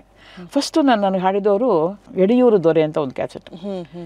ಆ ಯಡಿಯೂರು ದೊರೆ ಕ್ಯಾಸೆಟ್ ನಾನು ಮಡ್ರಾಸಲ್ಲಿ ಇಲ್ಲ ರೆಕಾರ್ಡ್ ಮಾಡ್ಕೊಂಡು ಟ್ರ್ಯಾಕ್ ಮಾಡ್ಕೊಂಡು ತೊಗೊಂಡು ಹೋದೆ. ಅದಕ್ಕೆ ಮುಂಚೆ ನಮ್ಮ ಸ್ಟುಡಿಯೋ ತುಂಬ ಬರೋರು ಪಾಪ, ಬರೋರು. ಆ ಎರೆ ತುಂಬಿ ಹಾಡಿದನು ಇದಕ್ಕೆ ನಾನು ನನ್ನ ಕರೆದಿದ್ರು, ಅತಿಥಿಯಾಗಿ ಕರೆದಿದ್ರು. ಅಲ್ಲಿ ಪಾಪ ಕೇಳಿದ್ರು, ಅಲ್ಲ ಯಾವಾಗಮ್ಮ ನೀವು ಹಾಡು ಬರೀತೀರಾ, ಯಾವಾಗ ಸಮಯ ಸಿಗತ್ತೆ ನಿಮಗೆ? ನಾವಾಗ ನಮ್ಮ ಮೊಸರನ್ನ ಕಾಫಿ ತಿಂಡಿ ಎಲ್ಲ ಕೊಡ್ತಾ ಇರ್ತೀರಲ್ಲ, ನಿಮ್ಗೆ ಯಾವಾಗ ಟೈಮ್ ಸಿಗುತ್ತೆ ಹಾಡು ಬರೋಕ್ಕೆ ಅಂತಂದರು. ಅಂದರೆ ಅವರು ತುಂಬ ದೊಡ್ಡ ಕಲಾವಿದ. ಒಬ್ಬ ಕಲಾವಿದ ಅಂತಹ ಹೊಸ ಕಲಾವಿದರಿಗೆ ಅದು ಮಹಿಳೆಯರಿಗೆ ಎಷ್ಟು ಗೌರವ ಕೊಡಬೇಕು, ಎಷ್ಟು ಪ್ರಾಮಿನೆನ್ಸ್ ಕೊಡಬೇಕು ಅನ್ನೋದನ್ನ SPB ನನಗೆ ತೋರಿಸ್ಕೊಟ್ರು. ಅವ್ರಿಗೆ ಅಷ್ಟು ಜನ ಗೊತ್ತಾಗೋಯ್ತು ಒಂದೇ ಸಲ. ಇವ್ರ ಮನೆಗೆ ಬಂದರೆ ಮೊಸರನ್ನ ಕೊಟ್ಟಿದ್ರು, ಇವರು ಬಂದವ್ರಿಗೆಲ್ಲ ಉಪಚಾರ ಮಾಡ್ತಾರೆ ಅಂತ. ಅಂದರೆ ಒಂದು ರೀತಿ ಇಷ್ಟು ಸಾಲದು ಅಂಥೇಳಿ ಅಲ್ಲಿ ಒಂದ್ಸಲ ಹಾಡಿದ್ರು ಯಡಿಯೂರದವರೇ. ಹಾಡು 5 ನಿಮಿಷ ಹಾಡು 5 ನಿಮಿಷ ಹಾಡಿದ್ದವ್ರು ಟಕ್. ಓಕೆ, ನಂಗೆ ಆಶ್ಚರ್ಯ ಆಯ್ತು, ಹಿಂಗೆ ಇವ್ರಿಗೆ ಗೊತ್ತಿತ್ತ ಗೊತ್ತಿತ್ತ ನಮ್ಮ ಟ್ಯೂನ್ ಏನಾದ್ರು ಒಂದ್ಸಲ ಕಲ್ತ್ಕೊಂಡ್ಬಿಟ್ಟಿದ್ರ ಅಂತ. ಆವಾಗ ಕೊಟ್ಟಿದ್ದೀನಿ ನಾನು, ಆ ಕ್ಯಾಸೆಟ್ ಕೊಟ್ಟೆ. ಆಗ ಹಾಡು ಬರ್ಕೊಂಡು 5 ನಿಮಿಷ ಟೈಮ್ ಕೊಡ್ತಾರೆ. ಯೂಶ್ವಲಿ SPB ಒಂದು ದೊಡ್ಡ ಪುಸ್ತಕ ಇರ್ತಾರೆ, ಲೆಡ್ಜರ್ ಇಟ್ಟಿರ್ತಾರೆ, ಅದೆಲ್ಲ ಬರ್ಕೋತಾರೆ. ಯಾರು ಮ್ಯೂಸಿಕ್ ಡೈರೆಕ್ಟ್ರು, ಯಾರು ಲಿರಿಕ್ಸು, ಪ್ರೊಡ್ಯೂಸರ್ ಯಾರು, ಸಬ್ಜೆಕ್ಟ್ ಯಾವುದು, ಕಂಪನಿ ಯಾವುದು, ಡೇಟು, ಇಷ್ಟು ಬರ್ಕೋತಾರೆ. ಇವತ್ತು ಇದೆ ಅವ್ರ ಹತ್ರ ದೊಡ್ಡ ಪುಸ್ತಕ. ಆಯ್ತು, ಇಷ್ಟು ದೊಡ್ಡ ಪುಸ್ತಕ ಇಟ್ಟಿರ್ತಾರೆ. ಪುಸ್ತಕ ಅಲ್ಲೇ ಇಟ್ಟಿರ್ತಾರೆ ಟೇಬಲ್ ಮೇಲೆ. ಆ ಚಿಕ್ಕ ರೂಮು, ನಾನು ಕೋದಂಡಪಾಣಿ ಸ್ಟುಡಿಯೋ ಅಲ್ಲಿಗೆ ಒಳಗೆ ಹೋಗ್ತಾ ಇದ್ದೆ, ಅಲ್ಲೇ ಅದನ್ನ ರೆಕಾರ್ಡಿಂಗ್ ಮಾಡಿದ್ದು. ಅವಾಗ ನಾವು ಹೇಳಿದ್ರೆ ಅವರೆಲ್ಲ ಬರ್ಕೋತಾರೆ. ಆಮೇಲೆ ನಾನು ಯೂಶ್ವಲಿ ಕನ್ನಡ ಅರ್ಥ ಆಗತ್ತೆ, ಅವ್ರು ತೆಲುಗಲ್ಲಿ ಬರ್ಕೋತಾರೆ. ನಾನು ಎಲ್ಲ ಕತೆ ನಾನು ಮಾಡೋದೆಲ್ಲ ನಾನು ಬರ್ದಿರೋ ಹಾಡೇ ಅವ್ರು ಹಾಡಿರೋದು. ಸೊ ನಾ ಎಲ್ಲ ಹೇಳಬೇಕತ್ತೆ, ಹಿಂಗಿದೆ ಅಂತ. ಅವ್ರ ತಾನು ಅಣ್ಣ ಅಂತ ಅದೊಂದು ಹಿಂಗಿದೆ ಅಂತೆಲ್ಲ ಹೇಳ್ತಾ ಇದ್ದೆ ಅವ್ರಿಗೆ. ಆಮೇಲೆ ಹಾಡು ಆಶ್ಚರ್ಯ, ಅದು ಹೆಂಗೆ ಇಷ್ಟು ಬೇಗ ಹಾಡ್ಬಿಟ್ರು ಅಂತ. ಏನಾದ್ರು ಅಷ್ಟೇ ಒಂದೇ ಸಲ ಓಕೆ ಅಂತ ಅಷ್ಟು ಇದಾಯ್ತು ನನಗೆ. ಅದಾದ್ಮೇಲೆ ಇನ್ನೊಂದ್ಸಲ ಮಂಜುನಾಥ ಅಂತ ಒಂದು ಕ್ಯಾಸೆಟ್, ಮಂಜುನಾಥ ಒಂದು ಕ್ಯಾಸೆಟ್ 18 ಹಾಡು ಒಟ್ಟಿಗೆ ಹಾಡಿಸ್ದೆ. ಮಂಜುನಾಥ ಒಂದು ಅದಲ್ಲಿ ಅವ್ರು ತುಂಬ ಇಷ್ಟ ಆಗೋಯ್ತು SPBಗೆ ಹಾಡುಗಳು ಎಲ್ಲ. ಹಾಡು ಆದಮೇಲೆ ನಾನು ಪಿಕ್ಚರ್ ಹಾಡು ಬರೆದಿದ್ದೆ, ಅಲ್ಲಿ ಹೋಗಿದ್ದೆ. ಅಲ್ಲಿ ಅವರು ಮ್ಯೂಸಿಕ್ ಡೈರೆಕ್ಟ್ರಿಗೆ ಚೆನ್ನಾಗಿ ಬೈದಿದ್ರು. ಅದೇ ಫಸ್ಟ್ ಟೈಮ್ ನಾನು SPB ಕೋಪ ಬಂದಿದ್ದು ನೋಡೇ ಇರಲಿಲ್ಲ. ಇವತ್ತು ಎಲ್ಲ ಆದಮೇಲೆ ಮತ್ತೆ ಸ್ವಲ್ಪ ಮಾತಾಡಬೇಕು ಅಂದರು. ನಾನೇನಂತ ತಿಳ್ಕೊಂಡೆ, ಬಹುಶಃ ಅವ್ರು ಬೈದ್ರಲ್ಲ ಮ್ಯೂಸಿಕ್ ಡೈರೆಕ್ಟ್ರಿಗೆ ನಾನು ಗ್ಯಾರಂಟಿ ಬೈತಾರೆ ಅಂತ ಗೊತ್ತಾಯಿತು. ನಮ್ಮ ಯಜಮಾನ್ರು ಇಬ್ಬರು ಇಲ್ಲಿಂದ ಯೂಶ್ವಲ್ ಡ್ರೈವ್ ಮಾಡ್ಕೊಂಡು ಹೋಗೋದು ನಾವು ಮಡ್ರಾಸ್ಗೆ, ಅವರೇ ಯಜಮಾನ್ ಡ್ರೈವ್ ಮಾಡೋದು. ಆಮೇಲೆ ಅಲ್ಲಿ ಹೊಟ್ಟು ಇಳ್ಕೊಳ್ಳೋದು, ಪಾಮ್ ಗ್ರೋವ್ರು ಇಳ್ಕೊಳ್ಳೋದು, ಒಂದು ದಿವಸ 2 ದಿವಸ ರೆಕಾರ್ಡ್ ಮಾಡ್ಕೊಂಡು ವಾಪಸ್ ಬರೋದು. ಹಾಗೆ ಅವತ್ತು 18 ಹಾಡಲ್ಲ, 4 ದಿವಸ ಉಳ್ಕೊಂಡಿದ್ವಿ. ಕಡೆಗೆ ಇಲ್ಲಿ ಒಂದು ಮಾದೇಶ್ವರ, ಒಂದು ಮಂಜುನಾಥ 2 ಮಿಕ್ಸ್ ಮಾಡಿದ್ವಿ ನಾವು. ಸರಿ, 2 ಹಾಡಾದ್ಮೇಲೆ ಒಂದು ನಿಮಿಷ ನಿಮ್ಮ ಹತ್ರ ಮಾತಾಡಬೇಕು ಅಂದ್ರಲ್ಲ, ನಾನು ಹೆದರಿಕೆ ಆಯಿತು. ಅಂದರೆ ಯೂಶ್ವಲ್ ನಮ್ಮ ಯಜಮಾನ್ರು ಹಿಂಗಂತೂ ತುಂಬ ಡಿಸಿಪ್ಲಿನು, ಭಾಳ ಪ್ರಿನ್ಸಿಪಲ್ ಮ್ಯಾನು. ಹಂಗೆ ತಪ್ಪು ಮಾಡೋ ಚೆನ್ನಾಗಿ ಬೈತಾರೆ. ಇವ್ರು ಬೈದ್ರೆ ನಾವು ಲೈಫ್ ಲಾಂಗ್ ನೆನೆಸ್ಕೋಬೇಕು, ಹಂಗೆ ಬೈತಾರೆ. ಅದಕ್ಕೇನು ಮಾಡಿದೆ, ಏನಾದರೂ SPB ಬೈದರೆ ಇವ್ರು ಗೊತ್ತಾಗ್ಬಿಟ್ರೆ ಇವ್ರು ನನ್ನ ಮಡ್ರಾಸಿಂದ ಬೆಂಗಳೂರು ತನಕ ಬೈಕೊಂಡ್ಬರ್ತಾರಲ್ಲ ಡ್ರೈವ್ ಮಾಡ್ಕೊಂಡು. ಅದಕ್ಕೇನು ಮಾಡಿದೆ, ನಿಮಿಷ ನೀವು ಇಲ್ಲೇ ಇರಿ ಅಂತ ಹೇಳ್ಬಿಟ್ಟು ಅವನು ಕೂರಿಸ್ಬಿಟ್ಟು, ಅಣ್ಣ ಏನೋ ಕರೀತಾ ಇದ್ದಾರೆ ಅಂತ ಒಳಗೋದೆ. ಹೊರಗಡೆ ಕೂರಿಸ್ಬಿಟ್ಟು ಒಳಗೆ ಹೋದ ತಕ್ಷಣ ಸೀರಿಯಸ್ ಆಗಿದ್ರು SPB. ನೀವು ರಂಗರಾವ್ ಹಾಡು ಕೇಳಿದ್ದೀರಮ್ಮ, ಮ್ಯೂಸಿಕ್ ಕೇಳಿದ್ದೀರಾ ಅಂದರು. ಕೇಳಿದ್ದೀನಿ ಅಣ್ಣ ಅಂದೆ. ಉಪೇಂದ್ರ ಇದು ಅಲ್ಲ ಉದಯಶಂಕರ್ ಹಾಡು ಬರೆದಿರೋದು ಅದು ಕೇಳಿದ್ದೀರಾ, ಓದಿದ್ದೀರಾ ಅವ್ರ ಸಾಹಿತ್ಯ ಅಂದರು. ಹ್ಞೂ ಓದಿದ್ದೀನಿ ಅಂದ್ಕೊಂಬಿಟ್ಟೆ ನಾನು. ಉದಯಶಂಕರ್ ಪಕ್ಕ ಮಹಾನುಭಾವ, ಇಂಥ ಒಳ್ಳೊಳ್ಳೆ ಹಾಡು ಬರೆದವರು. ರಂಗರಾವ್ ಅಷ್ಟು ತುಂಬ ಮೆಲೋಡಿ ಹಾಡು ಬರೆದವರು. ಏನೋ ಬಹುಶಃ ತೊಂದರೆ ಇದೆ ಅಂತ ನನಗೆ ತುಂಬ ಕನ್ಫರ್ಮ್ ಆಗೋಯ್ತು. ಮಕಾಲ ಇಷ್ಟಾಗಲಾಗೋ ಹೆದರಿಕೆ ಡಬಡ ಎದೆ ಹೊಡ್ಕೊಳ್ಳೋ ಶುರುವಾಯಿತು. ಏನು ಮಾಡೋದಪ್ಪ ದೇವ್ರೆ ನನ್ನ ಹನುಮಂತ, ನನ್ನ ಆರಾಧ್ಯ ದೇವ ಹನುಮಂತ ನಿನ್ನ ಕಾಪಾಡಪ್ಪ ಅಂತ ಕೇಳ್ಕೊಂಡೆ. ರಾಮ ಹನುಮಂತ ಅಂತ. ಅಷ್ಟರೊಳಗೆ ನೋಡಿ, ಚಿ ಉದಯಶಂಕರ್ ಅವರ ಸಾಹಿತ್ಯ, ರಂಗರಾವ್ ಅವರ ಸಂಗೀತ ಎರಡೂ ಕೂಡ ನಿಮ್ಮಲ್ಲಿ ನಾನು ಕಂಡುಬಿಟ್ಟೆ. ಎರಡೂ ಕೂಡ ನಿಮ್ಮಲ್ಲಿ ಬ್ಲೆಂಡ್ ಆಗಿದೆ. ಬ್ಯೂಟಿಫುಲ್ ಸಾಂಗ್ ವಾವ್ ಅಂದರು. ನಿಜನೋ ಸುಳ್ಳು, ಒಂದ್ಸಲ ನಂಗೆ ಅನಿಸ್ತು, ನಾನೇನು ತುಂಬ ಚಿಕ್ಕೋಳು, ಏನು ನಿಜವಾಗ್ಲೂ ನಾವು ಹೇಳಿ ನಿಜಾನ ಇಲ್ವೋ ಸುಳ್ಳು ಇಲ್ಲ ಬೇಕಂತ ಹೇಳ್ತಾರೋ ಅಂತ ಆಯಿತು. ಆಮೇಲೆ ರಿಯಲಿ ಅಂತ ಹೇಳ್ಬಿಟ್ಟು ಹೇಳೋದು, ಇಲ್ಲಮ್ಮ ತುಂಬ ಚೆನ್ನಾಗಿ ಅಣ್ಣ, ನನ್ನ ನಮಸ್ಕಾರ, ನಂಗೆ ಗೊತ್ತಿಲ್ಲ ಅಣ್ಣ, ನನಗೇನು ನನ್ನ ಮನಸ್ಸಿಗೆ ಅನಿಸಿದ್ದು ನಾನು ಬರೆದಿದ್ದೀನಿ, ಸಾಹಿತ್ಯ ಸಂಗೀತ ಎರಡೂ ನಂದೇ ಯೂಶ್ವಲಿ ಅಂತ ಹೇಳೋದು. ಇಲ್ಲ ತುಂಬ ಚೆನ್ನಾಗಿ ಬರೆದಿರ ಅಂದ್ಬಿಟ್ಟು ಅದರಲ್ಲಿ ನನ್ನ ದೇಹವೇ ಧರ್ಮಸ್ಥಳದ ನಿನ್ನ ಪುಣ್ಯ ದೇಗುಲ ಅಂತ ಒಂದು ಹಾಡು ಬರುತ್ತೆ. ಅದು ತುಂಬ ಖುಷಿಯಾಗುತ್ತೆ ಅವ್ರಿಗೆ ಹಾಡು.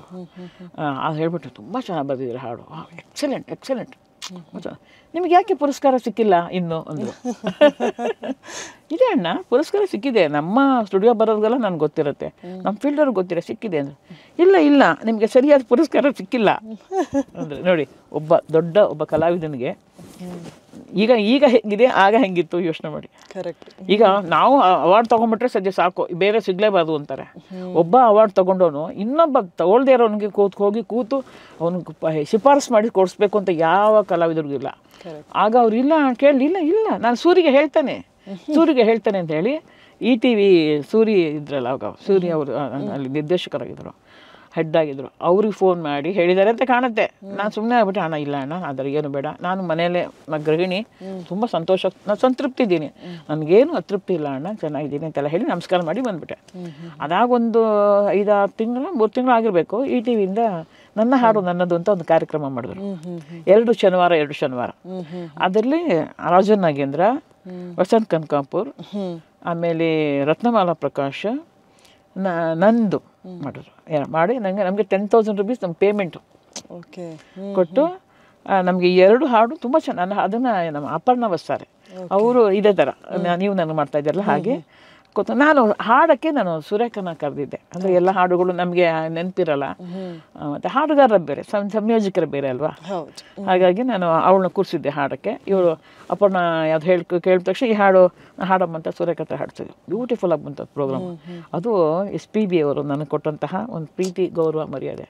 ಕಲಾವಿದರಿಂದ ಏನು ನಾವು ಕಲಿಬೇಕು ಅಂದರೆ, ಇನ್ನೊಬ್ಬ ಕಲಾವಿದರನ್ನು ಹೆಂಗೆ ನಾವು ಅದನ್ನು ಅವ್ರನ್ನ ಫಸ್ಟು ಸಹಿಸ್ಕೊಳ್ಬೇಕು. ಈಗ ಫಸ್ಟ್ ಸಹಿಸ್ಕೊಳ್ಳಲ್ಲ. ಇವಾಗ ಇರೋದೇನು ಅಂದರೆ, ನಮಗಿರೋದು ಹೊಟ್ಟೆಗಿಚ್ಚೆ ಫಸ್ಟ್ ಇವಾಗ ಮೈನ್ ಇರೋದು. ಒಬ್ಬ ಕಲಾವಿದ ಇನ್ನೊಬ್ಬ ಕಲಾವಿದ, ಕವಿಗೆ ಕವಿ ಮುನಿಮ ಅಂತ ಒಬ್ಬರು ಹೇಳ್ತಾರೆ. ಕವಿ ಒಬ್ಬ ಕವಿ ಇನ್ನೊಬ್ಬ ಕವಿ ಕಂಡ್ರೆ ಆಗಲ್ವಂತೆ. ಹಾಗೆ ಸಂಗೀತಗಾರರಿಗೂ ಇದ್ದೇ ಇರುತ್ತೆ. ಯಾಕೆ ಅಂದರೆ ಅಸಹನೆ ಅಷ್ಟೇ. ಆ ಅಸಹನೆಯನ್ನು ಹೋಗಿಸ್ಕೊಂಡು ಸಹನೆ ಇರಬೇಕು. ಒಂದು ಫಸ್ಟು ಸಹಿಸ್ಕೊಳ್ಬೇಕು. ಟಾಲರೆನ್ಸ್ ಅಂತ ನಂಗೆ ಪಾಠ ಇತ್ತು ನನಗೆ, ನಾನು BA ಓದ್ತಾ ಇದ್ದಾಗ. ಫಸ್ಟ್ ನಾವು ಬೇರೆ ಕಲಾವಿದರನ್ನು ಸಹಿಸ್ಕೊಳ್ಬೇಕು, ನಮ್ಮವರು ಅಂತ ತಿಳ್ಕೊಬೇಕು. ನೆಕ್ಸ್ಟು ನಾವು ಏನು ಸಹಾಯ ಮಾಡೋದು ಸಾಧ್ಯ ಅವರಿಗೆ ಅದು ಮಾಡಬೇಕು, ತೊಂದರೆ ಅಂತ ಮಾಡಬಾರ್ದು. ಅದು ಸಾಧ್ಯ. ನನ್ನ ಉದ್ದೇಶ ಇದೆ, ನಾನು ಕಲ್ತಿದ್ದೆ SPB ಅಂತ ಕಲ್ತಿದ್ದೆ. ನಾನು ಯಾವುದೇ ಕಲಾವಿದರು ಹೊಸಬ್ರು ಯಾರೇ ಬಂದರೂ ನಮ್ಮ ಯಜಮಾನರು ಹೇಳೋರು, ಅವರ ಮೊದಲ ಒಂದು ನೆನಪು ಸರಿಯಾಗಿರಬೇಕು. ಆ ಥರ ನಾವು ಮಾಡಬೇಕು. ಯಾವ ಮನಸ್ಸಿಗೂ ಯಾರನ್ನೂ ನಿರಾಸೆ ಮಾಡಬಾರ್ದು. ಯಾವುದೇ ಕಲಾವಿದರು ಬಂದರೂ ಅವ್ರು ತೊಂದರೆ ಆಗಬಾರ್ದು. ಅವ್ರ ಊಟಕ್ಕಾಗಲಿ, ನಿಂತ್ಕೊಳ್ಳೋಕ್ಕಾಗಲಿ, ಅವ್ರಿಗೆ ಆಸರೆಗಾಗಲಿ ಅವಕಾಶಕ್ಕಾಗಲಿ ಕಷ್ಟಪಡ್ಬೇಕು. ನಮ್ಮ ಕೈಲಾದಷ್ಟು ಹೆಲ್ಪ್ ಮಾಡೋಣ ಅದು ನೆನ್ಸ್ಕೊತಾರೆ ಪಾಪ ಅವರು. ಅವ್ರಿಗೆ ಸವಿ ನೆನಪಾಗಿರ್ಬೇಕು ಅದು ಅಂತ ನಮ್ಮ ಯಜಮಾನರು ಹೇಳೋರು.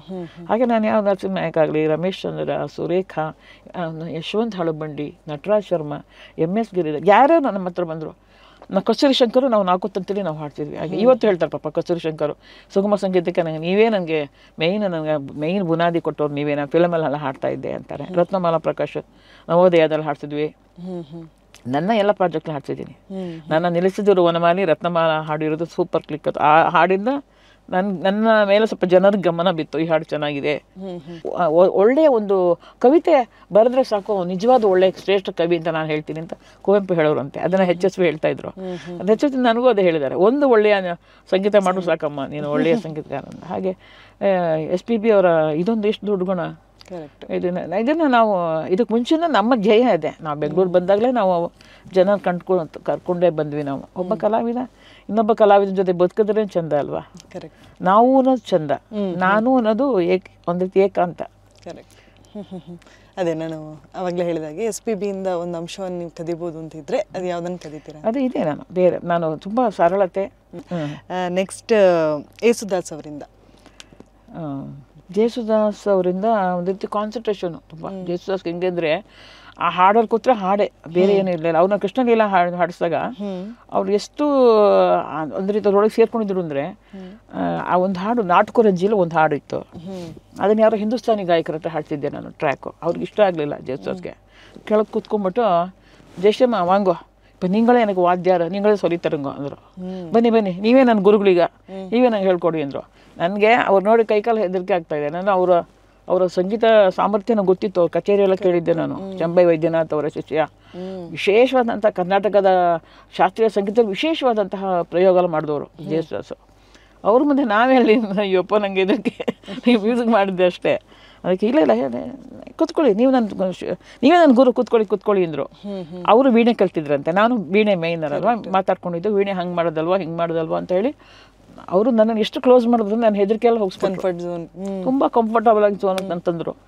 ಆಮೇಲೆ ನನ್ನ ಜೊತೆ ನಮ್ಮನೆ ಪಾಪ ಊಟ ಗಿಟ ಎಲ್ಲ ತಿಂಡಿ ಎಲ್ಲ ಮಾಡೋರು ತುಂಬ ಇಷ್ಟ. ಅವಲಕ್ಕಿ ಇಷ್ಟ ಅವ್ರಿಗೆ. ಅವಲಕ್ಕಿ ನಮ್ಮನೆ ಬಂದಾಗ ಸಿಹಿ ಅವಲಕ್ಕಿ ಎಲ್ಲ ತುಂಬ ಇಷ್ಟ. ಆಮೇಲೆ ನಮ್ಮನೇಲಿ ನಮ್ಮ ಸ್ಟುಡಿಯೋಲಿ ನಾವು ಏನು ಮಾಡಿ ಒಂದು 13 ಜನ ಸ್ಟಾಫ್ ಎಲ್ಲ ಸೇರಿ 10 ಜನ ಇದ್ರೂ ಯಾರೇ ದೊಡ್ಡ ಕಲಾವಿದರು ಬಂದರೆ ನಾವೆಲ್ಲ ಅವರಿಗೆಲ್ಲ ಅವ್ರನ್ನ ಬೀಳ್ಕೊಡೋ ದಿವಸ ಅವರಿಗೆಲ್ಲ ಹಣ್ಣು ಹೂವು ಎಲ್ಲ ಕೊಟ್ಟು ನಾವೆಲ್ಲ ಅವ್ರ ಕೈಗೆ ಅಕ್ಷತೆ ಕೊಟ್ಟು ನಮಸ್ಕಾರ ಮಾಡೋದು. ಎಲ್ಲ ಕೈ ಮಾಡಿಸ್ತಾ ಇದ್ದೆ. ನಮ್ಮ ಟೆಕ್ನಿಷಿಯನ್ಸು ಕೆಲಸ ಮಾಡೋರು ಯಾರು, ನಾವು ಮಕ್ಕಳು ನಾವೆಲ್ಲ ಸೇರಿ, ನಾವು 4 ಜನ, ನಾನು ನನ್ನ ಯಜಮಾನರು, ಸುರೇಖಾ ಇದ್ದಾಗ ಸುರೇಖಾ, ರಮೇಶ್ ಅವ್ರು ಯಾರಿದ್ದಾರೆ ಎಲ್ಲ ಮಕ್ಕಳು, ನಮ್ಮ ಸಾಕಿದ ಮಕ್ಕಳು ಎಲ್ಲ ಸೇರಿ ಒಟ್ಟಿಗೆ ಅವ್ರನ್ನ ನಿಲ್ಲಿಸಿ ಅವ್ರಿಗೆ ಅಕ್ಷತೆ ಕೊಟ್ಟು ನಮಸ್ಕಾರ ಮಾಡೋದು. ಅದು ನಮ್ಮ ಪದ್ಧತಿ. ಅವ್ರ ಆಶೀರ್ವಾದ ನಮ್ಮ ಮೇಲೆ ಯಾವಾಗಲೂ ಇರಲಿ ಅಂತ. ಅದೆಲ್ಲ ಇಷ್ಟ. ನಮ್ಮ ಜೇಸುದಾಸ್ಗೂ ತುಂಬ ಗೌರವ ನಮ್ಮ ಕಂಡ್ರೆ. ಅವಾಗ ನಮ್ಮಲ್ಲಿ ಬಂದು ಜೇಸುದಾಸು ಅವರು ಕೃಷ್ಣ ಪಾಡೋಣ ಇದನ್ನು ಕನ್ನಡ ಪಾಠದಲ್ಲಿ ಕೊಡುಂಗೋ ಅಂದರು. ಕೃಷ್ಣನ ಹಾಡ್ಬೇಕು ನಾನು, ಯಾವ್ದಾದ್ರು ಕೃಷ್ಣ ಹಾಡ್ಕೊಡಿ ಅಂದ್ರೆ. ಆಗ್ತಾ ನಾನು ನರಸಿಂಹನಾಯಕ್ ಸೋಲೋ ಒಂದು ಮುರುಳಿ ಬಾರಿಸೋ ಒಂದು ಕ್ಯಾಸೆಟ್ ಮಾಡಿದ್ದೆ. ಸೊ ಆ ಕ್ಯಾಸೆಟನ್ನು ಹಾಗೆ ಕೊಟ್ಟು ಕಳಿಸ್ದೆ ಅಣ್ಣಗೆ. ಅವ್ರೇನು ಮಾಡೋದ್ರಲ್ಲಿ ಅದು ಒಂದು ಹಾಡಿದೆ, ಆ ಹಾಡನ್ನು ಕಲ್ತ್ಕೊಟ್ರು ಷಣ್ಮುಖ ಪ್ರಿಯಲ್ಲಿ. ಕೃಷ್ಣನ ಕೃಪೆ ಬೇಕೋ, ಕೊಟ್ಟ ಭಾಗ್ಯವೇ ಸಾಕೋ, ಶ್ರೀ ಕೃಷ್ಣನ ದಯೆ ಬೇಕೋ ಅಂತ ಒಂದು ಹಾಡು.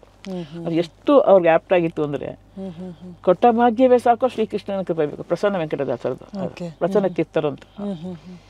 ಅದನ್ನು ಆ ಹಾಡು ಕಲ್ತ್ಕೊಂಡು ಆ ಹಾಡನ್ನು ಹೋಗಿ ಹಾಡಿದ್ದಾರೆ. ಮಂತ್ರಾಲಯದಲ್ಲಿ ಹಾಡಿದ್ದಾರೆ, ಉಡುಪಿ ಕಾರ್ಯಕ್ರಮದಲ್ಲಿ ಹಾಡಿದ್ದಾರೆ. ಹಾಡ್ಬಿಟ್ಟು ಆಮೇಲೆ ನನಗೆ ಅವರು ಫೋನ್ ಮಾಡಿ ಏನು ಹೇಳಿದ್ರು ಗೊತ್ತಾ, ನನ್ನ ಕೃಷ್ಣನ ನಾನು ಗುರುವಾರಲ್ಲಿ ಹುಡುಕ್ತಾ ಇದ್ದೀನಿ. ನಾನು ಎಂಥ ಮಡಿಯನ್, ನನಗೆ ತಲೆ ಬುದ್ಧಿ ಇಲ್ಲ. ನನ್ನ ಕೃಷ್ಣ ಇರೋದು ಇಲ್ಲಿ, ಅವ್ನು ಇಲ್ಲಿ ನನಗೆ ಕಾಯ್ತಾ ಇದ್ದಾನೆ, ನೀನು ಬಾ ಅಂತ. ನಾನು ಅಲ್ಲಿ ಕೂತಿದ್ದೀನಲ್ಲ, ಎಂಥ ಮಡಿಯನ್ನ, ಎಂಥ ಪೆದ್ದ ನಾನು ಅಂತ ಹೇಳಿ ನನಗೆ ಹೇಳಿದ್ರು. ಅವರು ಎಂತಹ ಮಹಾವಿದ್ವಾಂಸ, ನನ್ನ ಹತ್ರ ಹಾಡೇನು ಕೇಳೋಂಥದ್ದು ಅಲ್ವಾ. ಅಂದರೆ ಎಷ್ಟು ದೊಡ್ಡ ವ್ಯಕ್ತಿಗೂ ಅಹಂಕಾರ ಇರಬಾರ್ದು. ಅಹಂಕಾರ ಎಷ್ಟು ಮೇಲೆ ಹೋದರೂ ಕೂಡ ಅಹಂಕಾರ ಇರ್ಬೋದು ಅನ್ನೋಕ್ಕೆ ಜೇಸುದಾಸ್. ನೆಕ್ಸ್ಟ್ ಪುತಿನ್ ಅವ್ರ ಬಗ್ಗೆ ಕೇಳಬೇಕು. ನಿಮ್ಮ ಅಜ್ಜನವರು ಅವರ ಏನಾದರೂ ನೆನಪುಗಳು? ಗಿತ್ತೂರ್ಪದ ಬಗ್ಗೆ ಎಲ್ಲ ಹೋಗಿ ಕೇಳ್ತಾ ಇದ್ದೆ. ಆ ತಾತ ಹಿಂಗಂದ್ರೂ ಹಂಗಂದ್ರೇನು ಅಂತ ಇದ್ದೆ. ಹಳೆಗನ್ನಡ ಪದಗಳ ಬಗ್ಗೆ ಎಲ್ಲ ಕೆಲವರು ಹೇಳೋರು.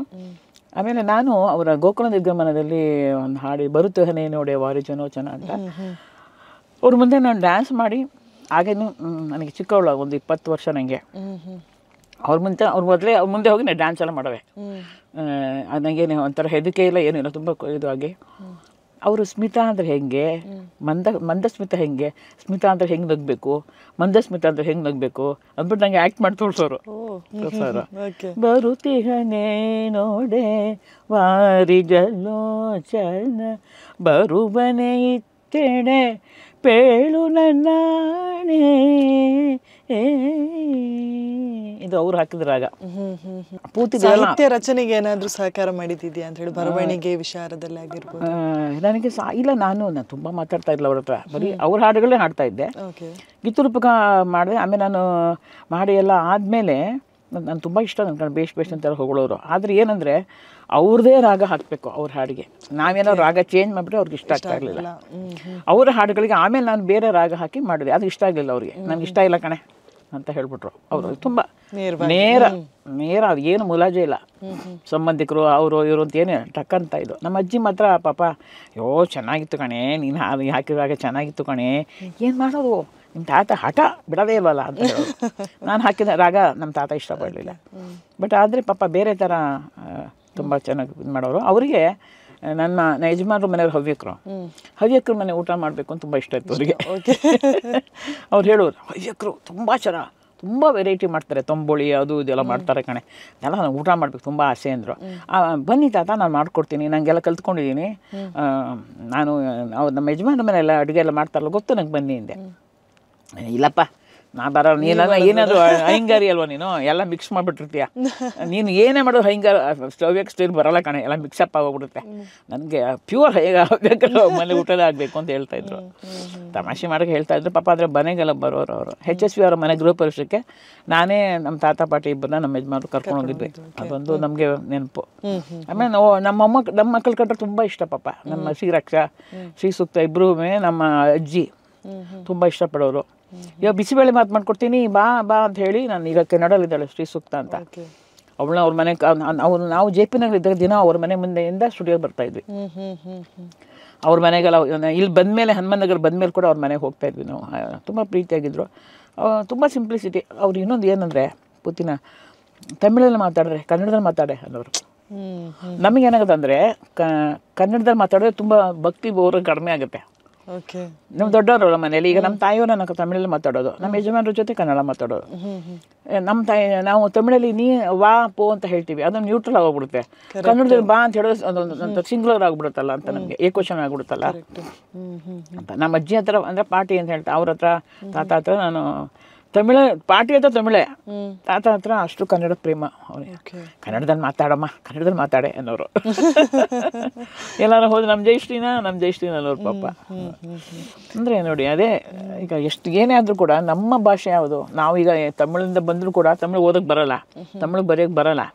ತಮಿಳು ಅನ್ನೋದು ಒಂದು ಚರ್ಮದಲ್ಲಿ ಬಂದಂಗೆ ಬಂದಿರುತ್ತೆ ನಮಗೆ, ಅದು ಸಂಸ್ಕಾರ. ಅದು ಕನ್ನಡದಲ್ಲೇ ನಾವು ಓದೋದು ಬರೆಯೋದು ಎಲ್ಲ ಕನ್ನಡದಲ್ಲೇ. ಹಾಗಾಗಿ ಕನ್ನಡದ ಮಹಾಕವಿ ಅವರು. ಕರೆಕ್ಟ್. ನೆಕ್ಸ್ಟ್ HSV ಅವ್ರ ಬಗ್ಗೆ ಮಾತ್ರ.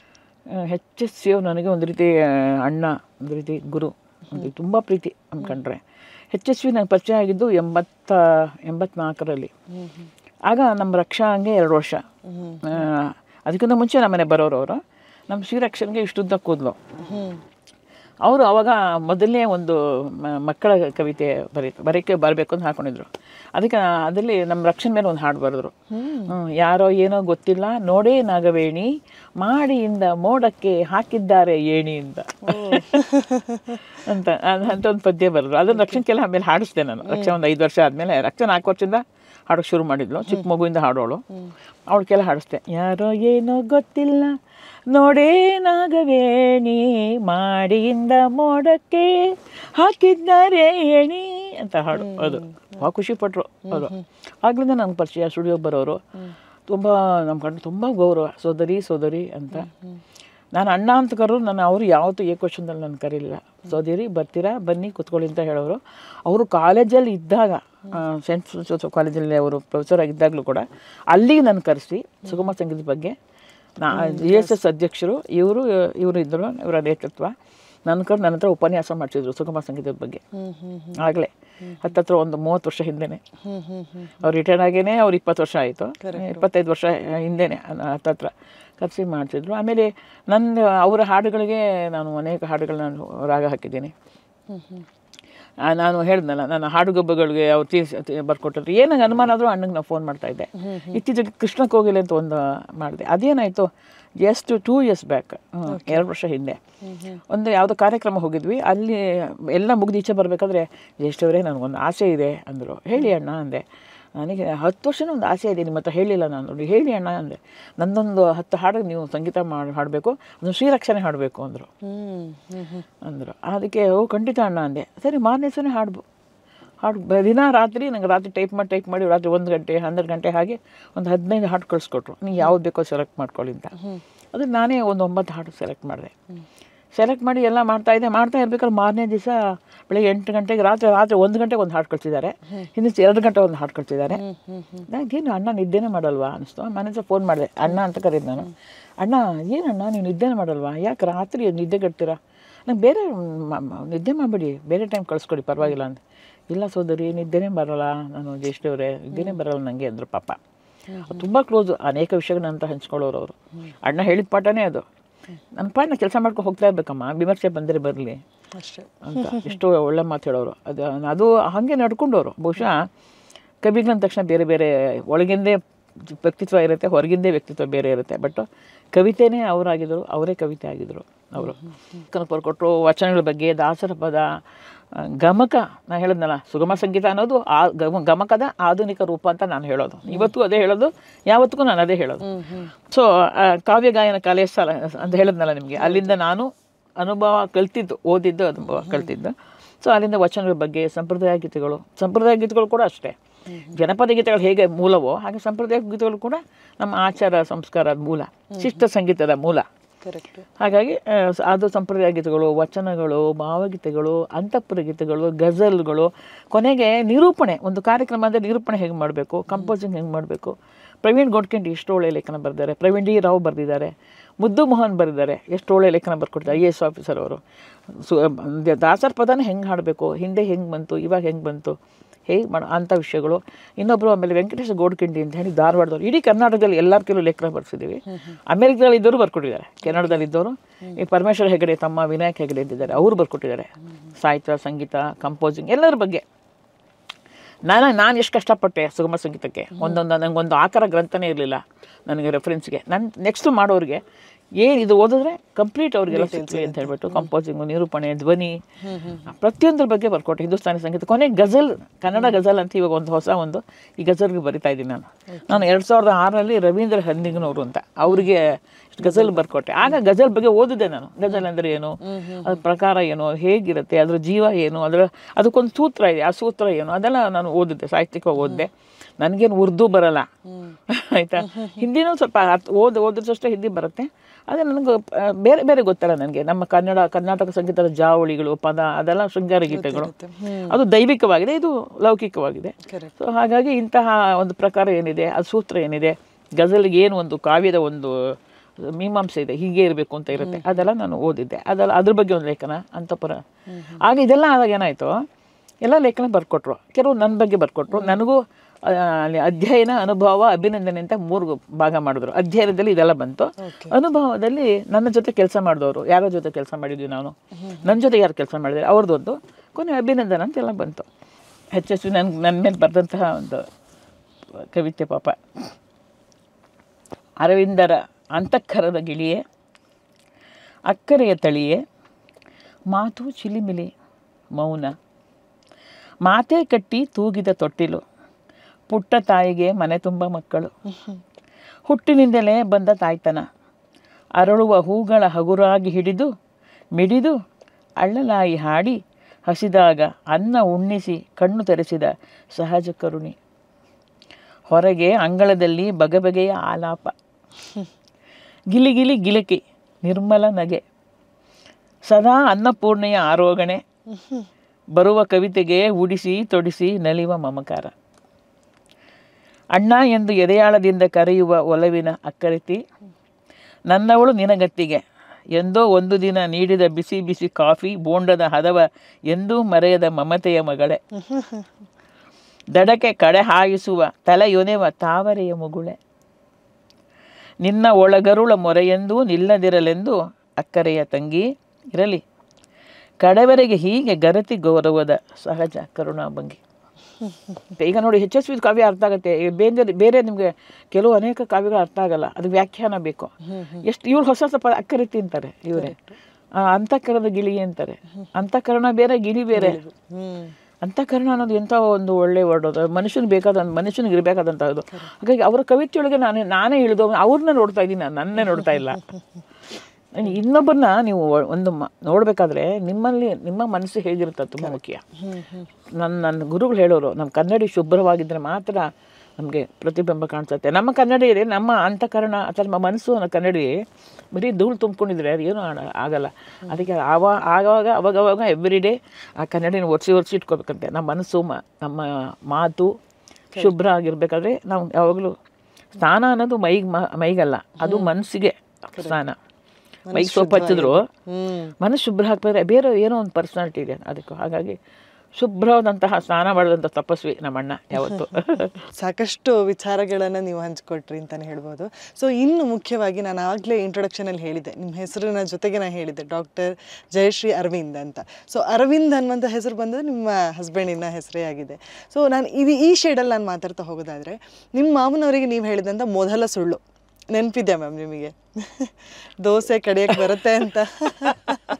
ನನಗೆ ಆ ದಿನಗಳನ್ನು ಆ ಶೇಡನ್ನು ಒಮ್ಮೆ ನೆನಪು ಮಾಡ್ಕೋಬೋದಾ ಅಂತ ಹೇಳ್ಕೊಂಡು. ಅಯ್ಯೋ, ನನಗೆ ನಿಜವಾಗಿ ಹೇಳಿದರೆ ನಮ್ಮ ಅಂತಹ ಅತ್ತೆ ಮಾವನ ಯಾವ ಕತೆ ಕಾದಂಬರಿ ನಾವು ಓದಲಿಲ್ಲ. ಆಮೇಲೆ ನನ್ನ ಜೊತೆ ನನ್ನ ಸಹಪಾಠಿಗಳು ಮಾತಾಡ್ತೀನಿ, ಅಷ್ಟು ಒಳ್ಳೆಯ ಮನೆ ಯಾರಿಗೂ ಸಿಕ್ಕಿಲ್ಲ ಅನ್ಸುತ್ತೆ ನನಗೆ. ಅಷ್ಟು ಒಳ್ಳೆಯ ಇದು, ಸುತ್ತಲೂ ಕಾಫಿ ತೋಟ, ಮನೆ ತುಂಬ ಹೂಗಳು. ನಮ್ಮ ಅತ್ತೆ ಅಂತೂ ಅವ್ರ ಕೈ ಏನು ಹಾಕಿದ್ರು, ಎಡಗೈಲಿ ಹಾಕಿದ್ರು ಗಿಡ ಬರ್ತಾಯಿತ್ತು, ಅಷ್ಟು ಸಸ್ಯ ಶ್ಯಾಮಲೆ ನಮ್ಮ ಅತ್ತೆ. ಮನೆ ಮುಂದೆಲ್ಲ ಹೂವಿನ ಗಿಡಗಳು, ಮನೆ ಮುಂದೆ ಪೋರ್ಟಿಕೋ.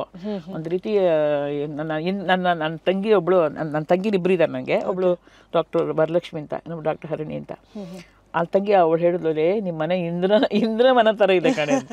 ಇವತ್ತು ಹೇಳ್ತಾಳೆ, ಇಂದ್ರವನ ಥರ ಇದೆ ನಿಮ್ಮ ಮನೆ, ಹೂವು ಅಂತ ಹೇಳೋಳು ನನ್ನ ತಂಗಿ. ಹಾಗೆ ನಮ್ಮ ಅತ್ತೆ ಮನೆ ತುಂಬ ಹೂಗಳು, ಮನಸ್ಸು ತುಂಬ ಹೂವೇ ಅವ್ರಿಗೆ, ಮನಸ್ಸು ಹೂವಿನ ಥರ ಹಾಗೆ ಇರೋರು.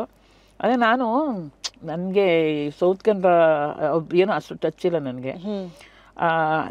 ನಮ್ಮ ಮನೇಲಿ ತುಂಬ ಮಡಿವಂತಿಕೆ ಮನೆ. ನಮ್ಮ ತಾಯಿ ಅಡುಗೆ ಅವರೇ ಮಾಡೋರು, ಪಾತ್ರೆ ಅವರೇ ತೊಳೆಯೋರು, ಬರೀ ಕಸ ಗುಡಿಸಿ ಒರೆಸೋದಷ್ಟೇ ನಮ್ಮ ಕೆಲಸ ಅಷ್ಟೇ, ಬಟ್ಟೆ ಒಗೆದು ಅಷ್ಟೇ.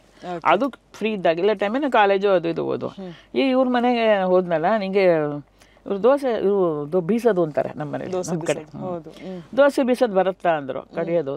ಅಂದ್ಬಿಟ್ಟೆ ನಾನು ದೊಡ್ಡಾಗಿ ಏನಂತ ತಗೊಂಡ್ಬಿಟ್ಟೆ. ನಮ್ಮ ತಾಯಿ ಮನೇಲಿ ಚಿಕ್ಕದೊಂದು ಕಲ್ಲು ಇಟ್ಬಿಟ್ಟು, ನಮ್ಮಮ್ಮ ಬರೀ ಸಾಂಬಾರಿಗೆ ಮಾತ್ರ ಹಾಕೊಳ್ಳೋ, ಸಾಂಬಾರು ಅಷ್ಟು ಪುಟ್ಟ ಕಲ್ಲು. ನಾನು ಹಂಗೆ ಅಂದ್ಕೊಂಡ್ರೆ ಇಲ್ಲಿ ಇಷ್ಟಪ್ಪ ಕಲ್ಲು ಇಟ್ಬಿಟ್ಟಿದ್ದಾರೆ.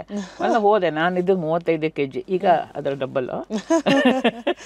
ಬಾ ಪ್ರೀತಿ ನನ್ಕೊಂಡ್ರೆ ಸದಾಶಿವ ಕಿಗ್ಗಾಲ್ ಅಂತ ಅವರು ನನ್ನ ವಿದ್ಯೆಗೆ ಎಷ್ಟು ಬೆಲೆ ಅಂದರೆ ಅಷ್ಟು ಬೆಲೆ ಅವ್ರಿಗೆ. ನಾನು ಓದಿದ್ದೀನಿ, ಕಾಲೇಜ್ ಲೆಕ್ಚರರು, ತುಂಬ ಪ್ರೀತಿ ನನ್ಕೊಂಡ್ರೆ ಅವರು. ಆಮೇಲೆ ಕೂತು ಇಷ್ಟು ದೊಡ್ಡ ಕಲ್ಲು. ಆಮೇಲೆ ಆ ಕಲ್ಲಿಗೆ ಇವರು ಅಲ್ಲಿ ಮನೇಲಿ ಒಂದು 20 ಜನ ಕೆಲಸ ಹಳ್ಳಿ ಮನೆ, ತೋಟ ಮನೆ ಅಲ್ವಾ, ಕೆಲಸ ಮಾಡೋರು. ನಮ್ಮ ಅತ್ತೆ ಮಾವ ಎಲ್ಲರಿಗೂ ಅವ್ರಿಗೆಲ್ಲ ಬೆಳಿಗ್ಗೆ ತಿಂಡಿ ಫ್ರೀ, ಎಲ್ಲ ಫ್ರೀ, ಕಾಫಿ ಎಲ್ಲ ಫ್ರೀ. ಕಾಫಿ ಅಂತೂ ಇಷ್ಟು ದೊಡ್ಡ ಹಂಡೆನೆ ನಾನು ಪ್ರಪಂಚನೇ ನೋಡಿರಲಿಲ್ಲ. ಮದುವೆ ಮನೆ ಬಿಟ್ಟರೆ ನೋಡಿದ್ದು ಇಷ್ಟು ದೊಡ್ಡ ಹಂಡೆ ಮಾಡಿಟ್ಟಿರೋರು, ಬೆಲ್ಲದ ಹಾಕಿ ಮಾಡಿರೋರು. ಬಂದವ್ರಿಗೆಲ್ಲ ಬಿಸಿ ಮಾಡಿ ಕೊಡೋದು. ಹಂಗೆ ಇದ್ರ ಅವ್ರಿಗೆಲ್ಲ ಇಷ್ಟಿಷ್ಟಾಗಲ ದೋಸೆ, 5-6 ದೋಸೆ. ಪಾಪ ಎಷ್ಟು ಅನ್ಲಿಮಿಟೆಡ್, ಎಷ್ಟು ತಿನ್ನೋರು ಪಾಪ, ಯಾವ ಕೆಲಸ ಮಾಡೋರಲ್ವಾ. ಇವ್ರು ಅದೇ ಥರ 10 ಸೇರು ಅಕ್ಕಿ ನೆನೆಸಿದ್ದಾರೆ. ನಮ್ಮ ತಾಯಿ ಇಷ್ಟು ನೆನೆಸಿರೋರು ಅಷ್ಟೇನಂತ ಅಂದ್ಕೊಂಡು ಹಿಂಗೆ ನೋಡಿದೆ, ದೊಡ್ಡ ಇದು. ಆಮೇಲೆ ಕಲ್ಲು ನೋಡಿದ್ರೆ ಇಷ್ಟು ಸ್ವಲ್ಪ ಕಲ್ಲು, ಹಿಂಗೆ ಕೂತ್ಕೊಂಡೆ, ಒಂದು ಮುಕ್ಕಾಲಿ ಥರ, ಹಳ್ಳಿಗಳೆಲ್ಲ ಮುಕ್ಕಾಲಿ ಇದೆ, ಕೂತ್ಕೊಂಡೆ. ಕಲ್ಲಂಗೆ ಇಟ್ಟರು, ಅಕ್ಕಿ ಹಾಕಿದ್ರು, ಆಗಲೇ ಎದೆ ಹೊಡ್ಕೊತಾ ಕಲ್ಲೇ ನೋಡಿಲ್ಲ ಫಸ್ಟ್ ಆಫ್ ಆಲ್. ಇದು ಸರಿ ಪಕ್ಕ ಕೂತ್ಕೊಂಡೆ, ಅದಕ್ಕೊಂದು ಗೂಟಕ್ಕೊಂದು ಗೂಟ ಹಾಕಿದ್ರು ಕಲ್ಲಿಗೆ. ಎದುರುಗಡೆ ಮಾವ ಕೂತಿದ್ದಾರೆ. ನಾನು ಒಂದ್ಸಲ ಹಿಂಗಂದೆ, ಅಳ್ಳಾಡ್ಲಿಲ್ಲ ಕಲ್ಲು. ಇಷ್ಟು ಅಕ್ಕಿ ಹಾಕ್ಬಿಟ್ಟಿದ್ದಾರೆ. ಮತ್ತೆ ಎಷ್ಟು ಸೂಕ್ಷ್ಮ ನಮ್ಮ ಮಾವನಿಗೆ ಕಣ್ಣು ಕಿವಿ ಎಲ್ಲ ಚುರುಕಾಗಿತ್ತು ಅವ್ರಿಗೆ, ಯಾವತ್ತೂ ಯಾವುದು ವೀಕ್ ಆಗಿರಲಿಲ್ಲ, ಅಷ್ಟು ಪವರ್ಫುಲ್ ಅವರು. ಅವ್ರು ಬಹುಶಃ ಗಮನಿಸಿದ್ರು, ತುಂಬ ಸೂಕ್ಷ್ಮ. ಆಮೇಲೆ ಅವ್ರಿಗೆ ತುಂಬ ಇಷ್ಟ ಕಾವ್ಯ ಎಲ್ಲ, ಕಾವ್ಯ ಕಾದಂಬರಿ ಎಲ್ಲ ಓದೋರು. ನಾನು ಕಾವೇರಿ ಕಾಲೇಜು ಲೆಕ್ಚರ್ ಆಗಿದ್ದಾಗ ಅವ್ರಿಗೆ ಲೈಬ್ರರಿಯಿಂದ ಎವ್ರಿ ಡೇ ಬುಕ್ಸ್ ಅಂತ ಕೊಡವೆ. ಇವತ್ತು ಭೈರಪ್ಪ ಕಾದಂಬರಿ, ಇಷ್ಟು ದೊಡ್ಡ ಕಾದಂಬರಿ ಇವತ್ತು ಕೊಟ್ಟ ಮಾನ್ಯ ಸಹ ಓದ್ ಮುಗಿಸ್ಬಿಡೋರು. ಅಷ್ಟು ಕೆಲಸ ಅವ್ರಿಗೆ, ತೋಟ ಗೀಟ ಕೆಲಸ ಎಲ್ಲ. ಅವಾಗ ಅವ್ರು ರಿಟೈರ್ಡ್ ಆಗಿದ್ರು. ಕಾಫಿ ಬೋರ್ಡಲ್ಲಿ ಮ್ಯಾನೇಜರ್ ಆಗಿದ್ರು ಫುಲ್ಲು. ಕಾಫಿ ಇದ್ರಲ್ಲಿ ಹಂಗೆ ಆಗ ಮನೇಲೇ ಇರೋರಲ್ಲ, ಅದು ತೋಟಕ್ಕೆ ಹೋಗಿ ಯಾವಾಗ ಹೋದವರೋ ಗೊತ್ತಿಲ್ಲ. ತಂದೆ 2 ಅಲ್ಲಿ ಇನ್ನೊಂದು ಸಲ ದೊಡ್ಡ ಪರ್ವ ಆಗಿರ್ಬೋದು, ದೊಡ್ಡ ಕಾದಂಬರಿ ಆಟೋ ಅದೆಲ್ಲ ತಂದು ಕೊಡ್ತಾ ಇದೆ, ವಂಶವೃಕ್ಷ ಭೈರಪ್ಪನವ್ರು ಎಲ್ಲ ಓದ್ಬಿಡು, ಆನಕರು ಕಾದಂಬರಿ ಎಲ್ಲ ಓದಿರೋರು ಅವರು. ಅದಕ್ಕೆ ಸರಿ ಅಂದ್ಬಿಟ್ಟು ಒಂದು ಗೊತ್ತಾನೆ ಅಂದರು, ಗೊತ್ತಾಗ್ತದೆ ಅವ್ರಿಗೆ. ಸರಿ ನನಗಿನ್ನು ಅವ್ರ ಪಾಪ ಇದು ಮಾಡಲಿಲ್ಲ, ಒಂಥರ ನನಗೆ ಬೇಜಾರಾಗತ್ತೆ ಅಂತ ಏನು ಹೇಳ, ಅವ್ನು ಕೆಲಸ ಮಾಡೋ ನೀವು ಪುಸ್ತಕ ತೊಗೊಂಬ, ಇವತ್ತು ಅದು ಗಮಕ ಪುಸ್ತಕ ತೊಗೊಂಬ ಅಂದರು. ಹೋಗ್ಬಿಟ್ಟು ಕುಮಾರವ್ಯಾಸ ಬರ್ತಾ ತೊಗೊಂಬಂದೆ. ಆಯಿತಾ, ಸರಿ ನೀನು ಅಲ್ಲಿ ಕೂತ್ಕೊಂಡು ಮುಕ್ಕಲ್ಲಿ ಕೂತ್ಕೊಂಡು ಅವ್ರು ಪಾಪ ಅವ್ರು ಏನೋ ಸರ್ ನಿನ್ಗೆ ಆಗಲ್ಲ ಬಿಡಿದು ಪಾಪ, ನಿನ್ಗಾಗಲ್ಲ ಅಂದರು. ನಮ್ಮನೆ ಅಣ್ಣ ಯಾವತ್ತೂ ನಾನು ಮಾಡಿಲ್ಲ ಅಣ್ಣ, ನಾನು ಯಾವುದು ಮನೆ ರುಬ್ಬಿಲ್ಲ ಅಣ್ಣ, ಅಂದರೆ ಮಾಡೋಣ ಅಂತ ಆಸೆ ಇತ್ತು ನನಗೆ, ಸಂಕಲ್ಪ ಆಸೆ ಇತ್ತು ಅಂತ ಹೇಳಿದೆ. ಆಯ್ತು ನಿನ್ಗೆಲ್ಲ ಆಗಲ್ಲ ಇದು, ನಿನ್ನ ಕೈಲಿ ಆಗದಿರೋ ಕೆಲಸ ಇದು ಅಂತ ಅಂದರು. ಅಂದ್ಬಿಟ್ಟು ನೀವು ಓದು ಅಂದರು. ಆಯಿತು, ಅವತ್ತಿಂದ ಕುಮಾರವ್ಯಾಸ ಭಾರತ ಶ್ರೀವನಿ ತೆರಸೇನ ಶುರು ಮಾಡಿದೆ. ಅವತ್ತಿಂದ ನಾನು ಸಾಯಂಕಾಲ ಕಾಲೇಜಿಂದ ಬಂದ ತಕ್ಷಣ ಅವ್ರು ಎವ್ರಿ ಡೇ ರುಬ್ಬೋರು ದೋಸೆಗೆ. ನಿಮಗೆ ಎಷ್ಟು ಬ್ಲೆಸ್ಡ್ ಅಂತ ಫೀಲ್ ಆಗುತ್ತೆ ಅಂತ, ಯಾಕಂತಂದರೆ ಎಲ್ಲ ಹೆಣ್ಮಕ್ಳಿಗೆ ಒಂದು ಭಯ ಇರುತ್ತೆ. ಮದುವೆ ಮುಂಚೆ ಒಂದು ಪ್ರಪಂಚ ಆಗಿರುತ್ತೆ, ಮದುವೆಯ ನಂತರದ ಒಂದು ಪ್ರಪಂಚ ಬೇರೆ ಆಗಿರುತ್ತೆ. ಸೊ ಮದುವೆ ಆಗಿ ಹೋದಂಥ ಶುರುವಿಗೆ ಸೊ ನೀವು ಅವ್ರ ಮನೆಗೆ ಹೋಗಿ ಪರಿಚಯ ಆಗಿರುವಂಥದ್ದು ಆ ಸ್ಟೋರಿ ನಾವು ಕೇಳಿದ್ದೇವೆ. ಸೊ ಆ ಮೊದಲ ದಿನಗಳು ನೀವು ಅಲ್ಲಿ ಅಡ್ಜಸ್ಟ್ ಆಗಬೇಕಾದಂಥ ಟೈಮಲ್ಲಿ ಆಗಿರ್ಬೋದು, ಅವ್ರು ತೋರಿಸಿದಂಥ ಪ್ರೀತಿ ಆಗಿರ್ಬೋದು. ಸೊ ನೀವೇ ಆಗಲೇ ಹೇಳಿದಾಗ ಯಾವ ಕಾದಂಬರಿಯಲ್ಲಿ ಇಲ್ದಿರೋ ಪ್ರೀತಿಯನ್ನು ತೋರಿಸಿದ್ರೆ ಓದಿಲ್ಲ ನಾನು. ಅದು ಎಷ್ಟು ಬ್ಲೆಸ್ಡ್ ಫೀಲ್ ಆಗುತ್ತೆ ನಿಮಗೆ. ನಿಜವಾಗ್ಲು ನಾನು ಒಂದ್ಸಲ ಹಳೆದ ನೆನ್ಸ್ಕೊಂಡ್ರು ನನಗೆ, ಅಪ್ಪ ನನಗೆ ನನ್ನ ಜೊತೆ ನೋಡಿ, ನನ್ನ ರಾಮನ ಜೊತೆನೇ ಇದ್ದಾನೆ ಅನ್ಸುತ್ತಲ್ಲ.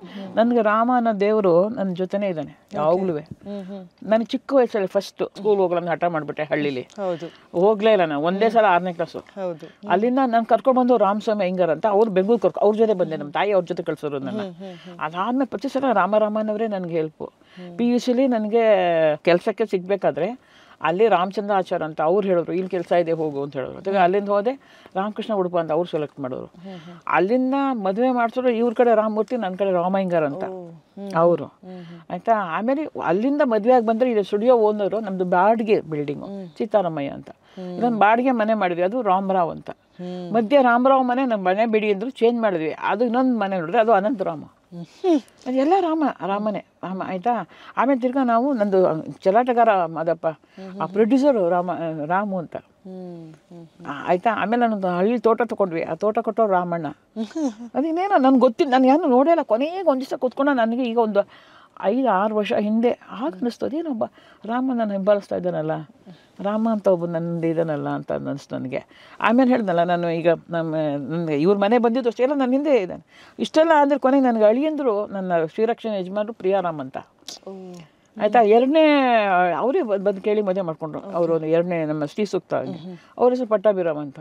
ಎಲ್ಲ ರಾಮನೇ, ರಾಮನೇ. ಆ ರಾಮನ ಕೃಪೆ ಅಷ್ಟೇ ಇದು ಬಹುಶಃ ಅಂತ ಅನ್ಸುತ್ತೆ ನನಗೆ. ಎಲ್ಲೋದ್ರು ಅಷ್ಟೇ ರಾಮ ಅಂತಿದ್ರೆ ನನಗೆ ಇದು. ಆಮೇಲೆ ನಾನು ಒಂದು ಪಿಕ್ಚರ್ ಮ್ಯೂಸಿಕ್ ಮಾಡಿದೆ, ಅದು ಕೂಡ NS ರಾಮನ್, ಅವರು ಪ್ರೊಡ್ಯೂಸರು. ಆಮೇಲೆ ಇವರು ಕೃಷ್ಣಲೀಲಾ ಅಂತ ಒಂದು ಪಿಕ್ಚರ್ ಮ್ಯೂಸಿಕ್ ಮಾಡಿದೆ, ನಂಗೆ ತುಂಬ ಒಳ್ಳೆ ಹೆಸರು ಎಲ್ಲ ಬಂತು.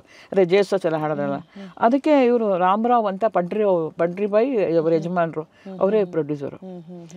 ಹಾಗೆ ನನಗೆ ರಾಮನ ಆಶೀರ್ವಾದ ಸಂಪೂರ್ಣವಾಗಿದೆ.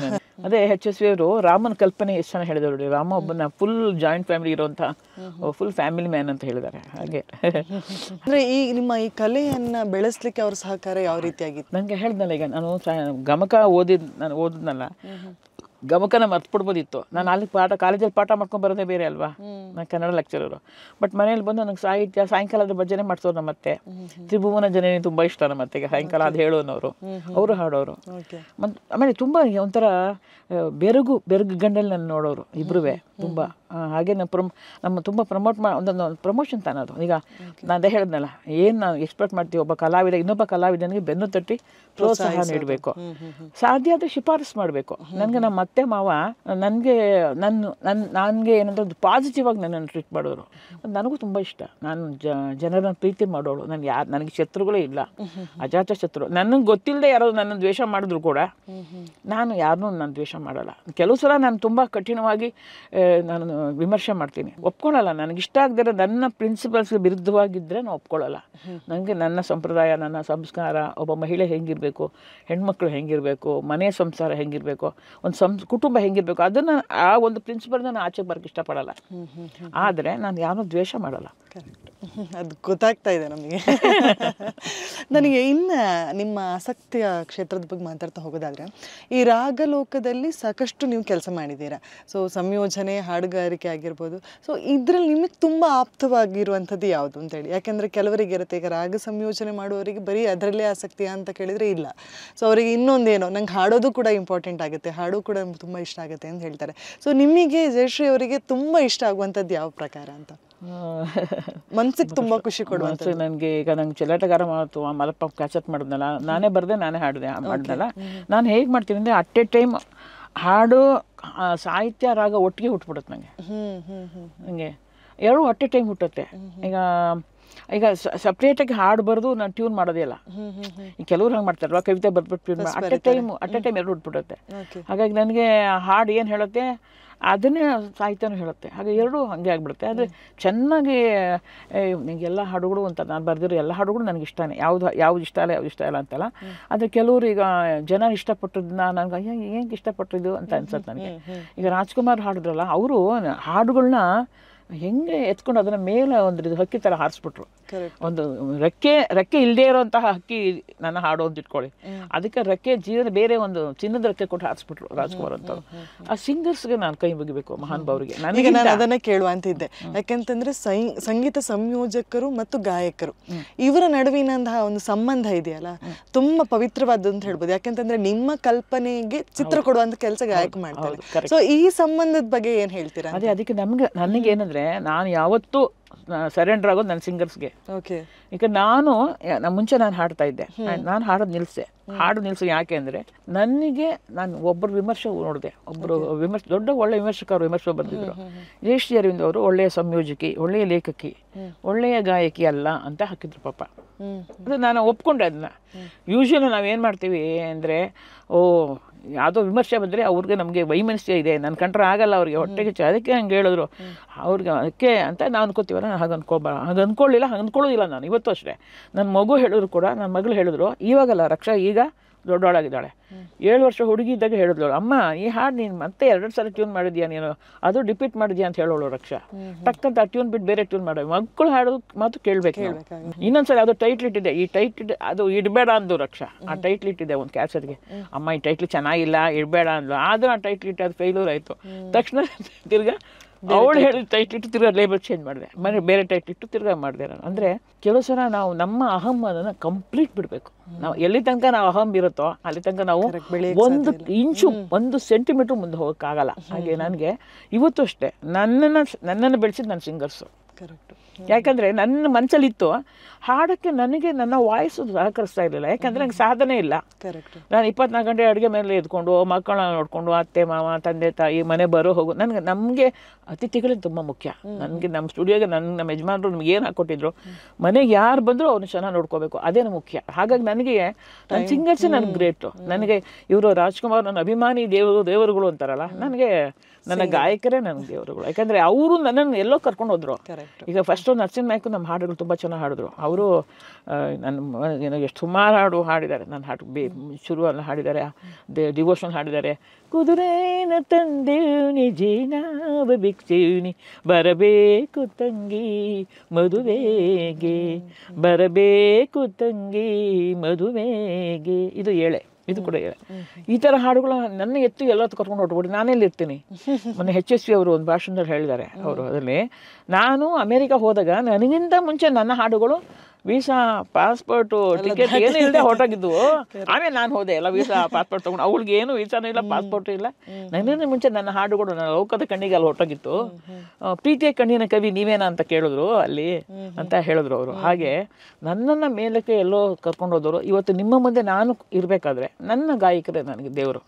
ಅವ್ರು ನಿಜವಾಗ್ಲೂ ಹೇಳ್ತೀನಿ, ನರಸಿಂಹ ಕೋಚ್, BR ಛಾಯಾ ಹಾಡಿದ್ದಾರೆ, ರತ್ನಮಾಲಾ ಹಾಡಿದ್ದಾರೆ, ಮಾಲತಿ ಶರ್ಮಾ ಹಾಡಿದ್ದಾರೆ. ಆಮೇಲೆ ಹಾಡ್ದಿರೋರೇ ಇಲ್ಲ, ಕಸ್ತೂರಿ ಶಂಕರು, ಆಮೇಲೆ ಶಶರ್ ಕೋಟೆ ಹಾಡಿದ್ದಾರೆ, ಉನ್ನಿಕೃಷ್ಣನ್ ಹಾಡಿದ್ದಾರೆ. ಎಲ್ಲ ಹೊರಗಿನ ಗಾಯಕರು, ಒಳಗಿನ ಗಾಯಕರು ಎಲ್ಲರೂ ಹಾಡ್ತೀವಿ, ಸಮಾನವಾಗಿ ಹಾಡ್ತಿದ್ದೀನಿ. ಮಂಜುಳಾ ಗುರುರಾಜ್ ಚಂದ್ರಿಕಾ ಗುರುರಾಜ್ ಹಾಡಿದ್ದಾರೆ. ಹಾಡ್ದಿರೋರೇ ಇಲ್ಲ. ರಾಜೇಶ್ ಕೃಷ್ಣನ್ ಹಾಡಿದ್ದಾರೆ, ಹೇಮಂತ್ ಹಾಡಿದ್ದಾರೆ. ನನಗೆ ಯಾವ ಹೆಸರು ನಾನು ಬಾಕಿ ಉಳಿಸೇ ಇಲ್ಲ ಹಂಗೆ ನೋಡಿದ್ರೆ. ಈಗ ಆಮೇಲೆ ಸುಪ್ರಿಯಾ ಹಾಡಿದ್ದಾರೆ, ಮಂಗಳ ಹಾಡಿದ್ದಾರೆ, ದಿವ್ಯಾ ರಾಘವನು, ಕೃಪಾ. ಮೊದಲು ನೀವು ಸಂಯೋಜಿಸಿದಂತಹ ರಾಗ ಆಗಿರ್ಬೋದು. ಸೊ ಯಾರನ್ನು ಕರೆಸಿದ್ರಿ, ಯಾರು ಹಾಡಿದ್ರು ಅದಕ್ಕೆ ರಿವ್ಯೂ? ಫಸ್ಟ್ ನಾನೇ ಫಸ್ಟ್ ಆಡೋಣ ಬನ್ನಿ ಅಂತ ಒಂದು ಕೆಸೆಟ್ ರೆಕಾರ್ಡ್ ಮಾಡಿದ್ನಲ್ಲ 82ನಲ್ಲಿ, ಅದು 81 82 ಅದು ನಾನು ಕಸ್ತೂರಿ ಶಂಕರು ನರಸಿಂಹನಾಯ್ಕ ನಮ್ಮ 3 ಜನ ಸೇರ್ ಮಾಡಿದ್ದನ್ನು. ಬೆಳಗಾಗಿ ನಾನೆದ್ದು ಯಾರ್ಯಾರ ನೆನೆಯಲಿ ಎಳ್ಳು ಜೀರಿಗೆ ಬೆಳೆಯೋಳ, ಈ ಹಾಡು ಫಸ್ಟ್ ನಾನೇ ಹಾಡಿದ್ದು, ಸ್ವಲ್ಪ ಗಂಟ್ಲು ಕಟ್ಟಿದೆ. ಆ ಹಾಡು ನಾನು ಕಸ್ತೂರಿ ಶಂಕರು ನರಸಿಂಹ 3 ಜನ ಹಾಡಿದ್ದು. ರೋಮಾಂಚನ ಮಾತ್ರ. ಸ್ಟುಡಿಯೋ ಅಂದ್ರೆ ಏನೊಂದು ಗೊತ್ತಿರಲಿಲ್ಲ ನನಗೆ. ನಾವು ತರಂಗಿಣಿ ಸ್ಟುಡಿಯೋಲ್ಲಿ ರೆಕಾರ್ಡ್ ಮಾಡಿದ್ವಿ. ಅಲ್ಲಿ ಒಳಗೆ ಹೋಗಿ ನಾವು ರೆಕಾರ್ಡ್ ಮಾಡಿ ಅದು ಹಾಡಿದಾಗ ನಾನು ರಕ್ಷಣೆಗೆ 7 ತಿಂಗಳು ಬಸ್ರಿ. ಫಸ್ಟು ನಮಗೆ ಮೊದಲನೇ ಎಕ್ಸ್ಪೀರಿಯನ್ಸೇ ಅದು. ಅದಕ್ಕೆ ಮುಂಚಿತ ಚಿಕ್ಕ ವಯಸ್ಸಿನ ಹಾಡು ಬರೆಯೋವೆ. ನಾನು 7ನೇ ಕ್ಲಾಸಲ್ಲಿದ್ದಾಗ ಒಂದು ಹಾಡು ಬರೆದಿದ್ದೆ, ಕವಿತೆ. ಕನ್ನಡವೇ ಕಸ್ತೂರಿ ನಾನದರ ಪೂಜಾರಿ, ಕನ್ನಡವೇ ಎನ್ನುತ್ತಿರು ಬಾಳ ಹಸಿರು ಅಂತ. ಆಗ್ಲೇ ಹಾಡು ಬರೆದು ನನ್ನ ಶಾಲೆಯ ಪುಸ್ತಕದಲ್ಲೇ ಪ್ರಿಂಟ್ ಆಗಿತ್ತು. ಚಿಕ್ಕ ವಯಸ್ಸಿಂದ ಬರೆಯೋದು ಅಭ್ಯಾಸ, ಹಾಡು ಕಟ್ಟೋದು, ಡ್ಯಾನ್ಸ್ ಮಾಡೋದು ಅಭ್ಯಾಸ. ಹಾಗೆ. ನಿಮ್ಮ ರಾಗ ಹುಟ್ಟುವ ಸಮಯ ಯಾವುದು ಮ್ಯಾಮ್?